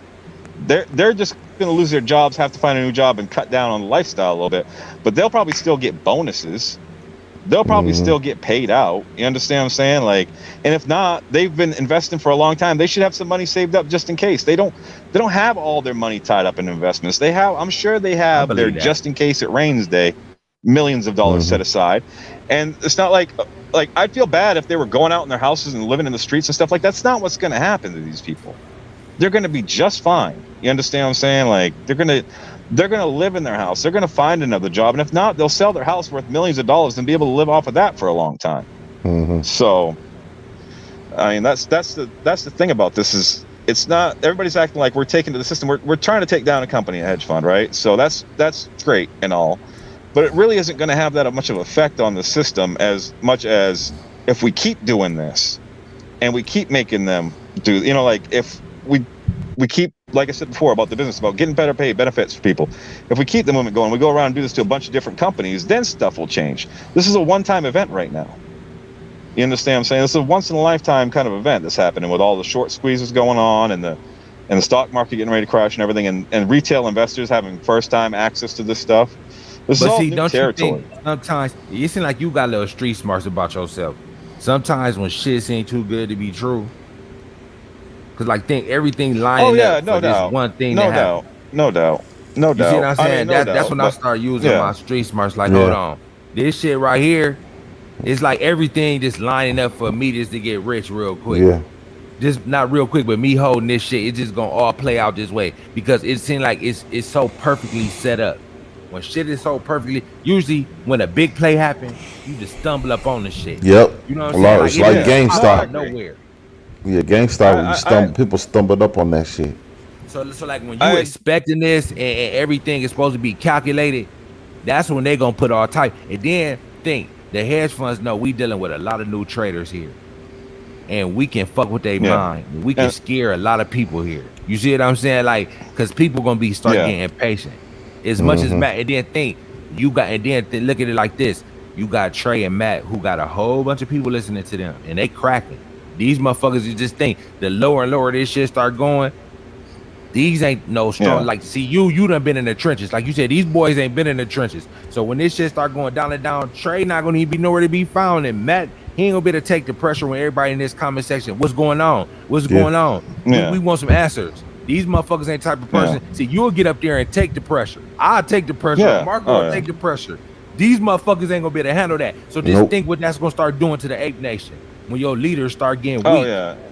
And see, and like, you don't think the hedge funds see that too? We can break these boys real easy. Oh, I know. No, this is the problem with having the YouTube channels in the first fucking place, because none of this shit, like I said, GameStop didn't have a bunch of this shit, right? Maybe some people made a couple videos, but it wasn't like as prevalent as it is now. Exactly. And the more you talk about it every day, and the more your attention you bring to it, you bring a lot of negative attention too. You know what I'm saying? It's a double-edged sword. Because like, you know, one thing that kills me, I've never gone and watched a movie and walked out of the movie theater and go, you know what? I'm going to invest in this movie theater. I'm going to go watch Black Widow. And it was such an awesome fucking movie. I'm going to go buy AMC stock. Never once in my life has anybody ever done that in their life. No. So this idea that when somebody goes to the box office, sees a movie, that they're going to, it's like when you go to Walmart. Do you think about buying Walmart stock, or do you think about getting toilet paper? You understand what I'm saying? Like, it's this is the part that's why like I said, I think whatever's going to happen, I don't think, like, I understand this people saying we need probably more money to come in and stuff like that. Well, that may be true, but I think it's already set. Whatever's going to happen is just going to happen at whatever point it's going to happen. They keep on putting that selling pressure. Somebody got to buy that shit up to even this shit out. You see what I'm saying? I think they keep on just putting pressure. That's why I believe, I'm not 100% sure, but that's why I believe they saying y'all need some money to counteract that shit. Okay, well, y'all keep on dropping it. We gonna buy it to at least hold this shit up. Because if they keep on putting this selling pressure on this motherfucker, what's gonna hold it up? Because they playing the game dirty. Because for one, really, if AMC is really owned by y'all, which it is, and it was on the up and up, AMC should not be $30 right now. It should be like 60. So basically, that's what they telling you right here. Like, look, this is a whole different thing right here we doing. We about to see how strong y'all new traders are. Oh yeah, no doubt. We not gonna let y'all break us like that. Yeah. And like, it's not people like me that'll break. You understand what I'm saying? Like, it's not people with 200 shares in or that are gonna fucking break. We're in this for whatever. You understand what I'm saying? Like, the whole concept of it was supposed to be about us, the $100 shareholders, blah blah blah. That's all a big grift in a lot of the ways too. Now, I'm not saying that this thing can't go up and I can't make a lot of money and whatever, but to go up to $100,000, I just don't see it happening. You know what I mean? Like, and I bought into it for a little while, but I actually stepped back. You know, because when life sucks, you want to have hope in something. You gotta have something to fucking look forward to. You know what I'm saying? Like, I got. And I nothing to believe look that's forward what they to, really. plan on too. It's like it's like a lot of angles at this shit, and these motherfuckers but is dirty. And the same token, my life sucks for a long time. I'm used to it. You understand what I'm saying? Like, if this doesn't happen, it's just going to be right back to the fucking same thing. It's fine. I've been doing this for a long time. Like, they had that meme where, you know, they say the Hulk, and he's like, you know, the meme for the going around the AMC where he's like, I've always been poor. That's me. I've always been fucking poor. So if I make some extra dough out of this, great. And I'm at the point now where I'm not gonna take a loss, no matter what. Like, I'm not gonna let it go down back to the level where I had it at and not you was sell up it. 10 bands, and you could have built on them 10 bands. But he can, but he can still recover though. He can bounce back. Yeah, you can see you. Hey, look, that's true. Look, that's money I never had to begin with. You understand what I'm saying? I didn't sell. I didn't, you know. So I don't look at it like that. I look at it like, okay, when I cash out, how much is it going to be? Which I have no idea at this point, because no idea what's going to happen with this thing. Really, honestly, nobody. You know, like I said, the 50. 100%. Nobody really does. Yep. And then when I get that, of course I'm going to keep investing after this. You know what I mean? Of course I'm going to take some of that money, regardless of how big or small it is. Like, if I get where I can keep 25,000 in to do some day trading, I'll do some day trading. I'll fill that out for a while and see how it goes. You know what I mean? Like, I'll get some blue chip stocks that I'll hold for a while. You know, like, I'll get some Tesla. As much as I hate to give to that company, I understand that they're only going to go up for a while. You know, like, or they could. There's talk of them being shorted too, but. Or find some new companies that are up and coming that I think have a chance to do well and invest in those. You know what I mean? Like, that's kind of my plan right now. It's not like no plan should be set in stone. Everything should be malleable. You know what I mean? Like, everything should be movable. It's not like, you know, everybody's sitting there going, what's your exit plan? And what's your this? And what's your that? And what's the price going to be? Nobody fucking knows. And nobody knows until the bullets start flying. Nobody knows who's going to shoot and who's going to run. You understand what I'm saying? Like, so until the bullets start flying, you know, like, until the bullets start flying, and the bullets haven't really started flying yet. You know, like, yeah, we spiked up to like $70. Big fucking whoop. You know what I mean? Like, if I'm trying to make a decent amount of money off of this, you know what I mean? Like, so $10,000, yeah, that's a lot of money, but after the taxes and everything, that's like fucking $5,000-$6,000. See, the taxes do be the killer. The taxes do be the killer. But it's yeah, I would have had $10,000, but I would have really only had $6,000. $6,000 doesn't really help me out that much right now. No, you understand what I'm saying? It helps a little. Because he said, best of luck, you don't deserve to get burned. Be careful. Profits go higher, could go lower. One thing for sure, making money on other stocks, never chase. Damn. Oh, yeah, no doubt. I mean, that's why I'm just holding, man. You know, like, I'm not trying to chase stuff. I'm going to. It made several plays. That's kind of my thing, J-Rob. Well, I understand that, but you guys got to understand this is real life, too. I don't have time to dedicate. There's only 24 hours in a day. True. Yeah.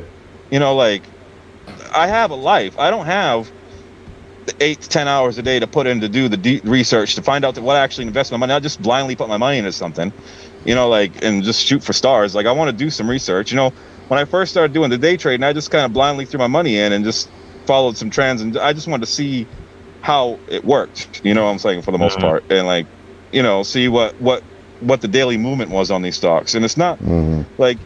You get on low companies, you know what I mean? Like, I'm not going to invest in a stock right now with my level that's over $20 to $30 per share, because it's not worth it to me. You understand what I'm saying? Like, if it goes up to $500, like, say I buy in a stock that's $500 per share, right?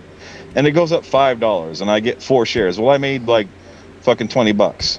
But if I get into it, if I get into something where I bought a bunch of shares for like $10 or whatever, and then it goes up $5, well, that's a whole different amount of money. You understand what I'm saying? Like, that the dollar amount, the percentages are not the same when it's lower. You understand what I'm saying? Like, so that's kind of what I'm looking at now, is to build my way up to get to the bigger stocks, you know? So and it takes time, and like I said, it takes time to do research. I have a lot of stuff on my plate, so I don't. You see what Bot told you? Bot, they talking to you in this. So as long as it makes a plan, that's when you are comfortable with the profits you already have.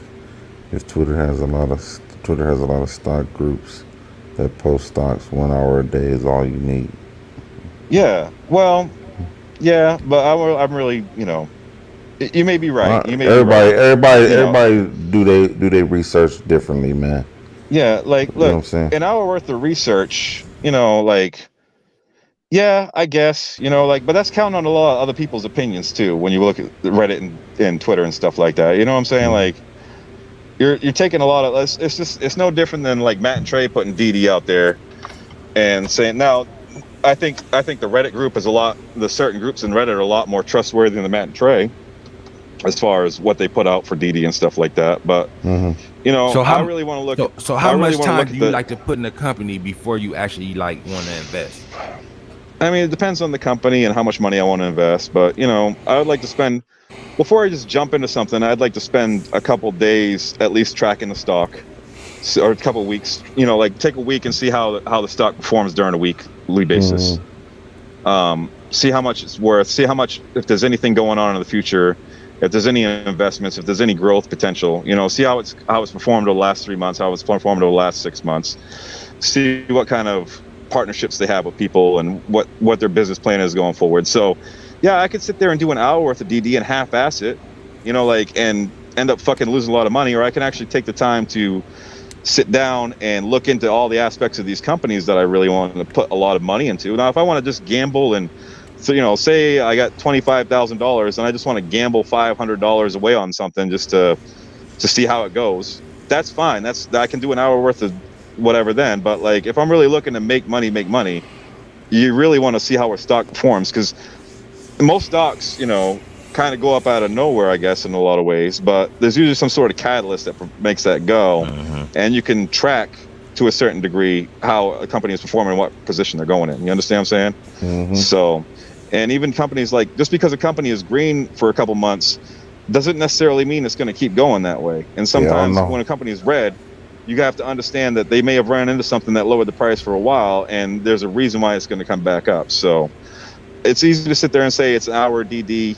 It's your money. Do what you want. You do an hour DD and you invest and you make a lot of money. That's awesome. That's great. I'm happy for you.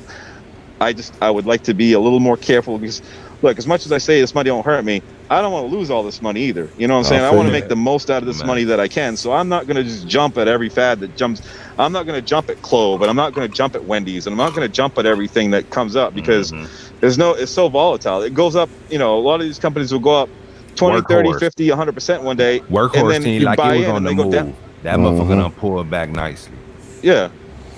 So, I mean, like, a lot of these pump and dump things, if you don't get in before it pumped, then you're just blowing your money. You're blowing your load. So, and like I said, it takes a lot of. There's more than just the meme stocks out there too, guys. You know what I'm saying? Like, there's a lot of different. There's millions of stocks out there. So there's a lot of research you can do to really kind of, like, no. How many of you guys knew about Berkshire Hathaway being about $500,000 per share before the squeeze ever happened? Warren Buffett's company. Yeah, I didn't know it was worth that much. Yeah, go look at it. This is why people say it can go, that AMC can go to. This is where like the 500K thing came from. Warren Buffett's company, Berkshire Hathaway, is valued at each individual stock of about $430,000. I think I saw it last time. But that took years for them to get that way. That didn't happen overnight. You understand what I'm saying? So it's the most expensive stock out there, but it's Warren Buffett stock. I'm never going to be able to afford that. And honestly, I would never buy it at this point. It's way too high. No matter what. So any stock that goes up to, like, look, if you get into a stock when it's low and it goes up to a couple $1,000s, you sell and you never look back. You understand what I'm saying? Because once that's reached the level, and it could go up to way more, but most stocks, like Tesla's only like $1,500, right? Somewhere around that area. And I mean, I think Tesla's only come every now and then. Every now and then. Yeah. And like Tesla is a company, like, really, what are they? They're not making that much money. They're spending way more money than they're making. People are just investing in their ideas. So that's gonna come down at some point too. You know what I mean? Like, so I would rather take the time to do the research the right way and make sure that I'm making the most out of my money instead of just throwing it blindly at the market and going, here guys, fucking take my money.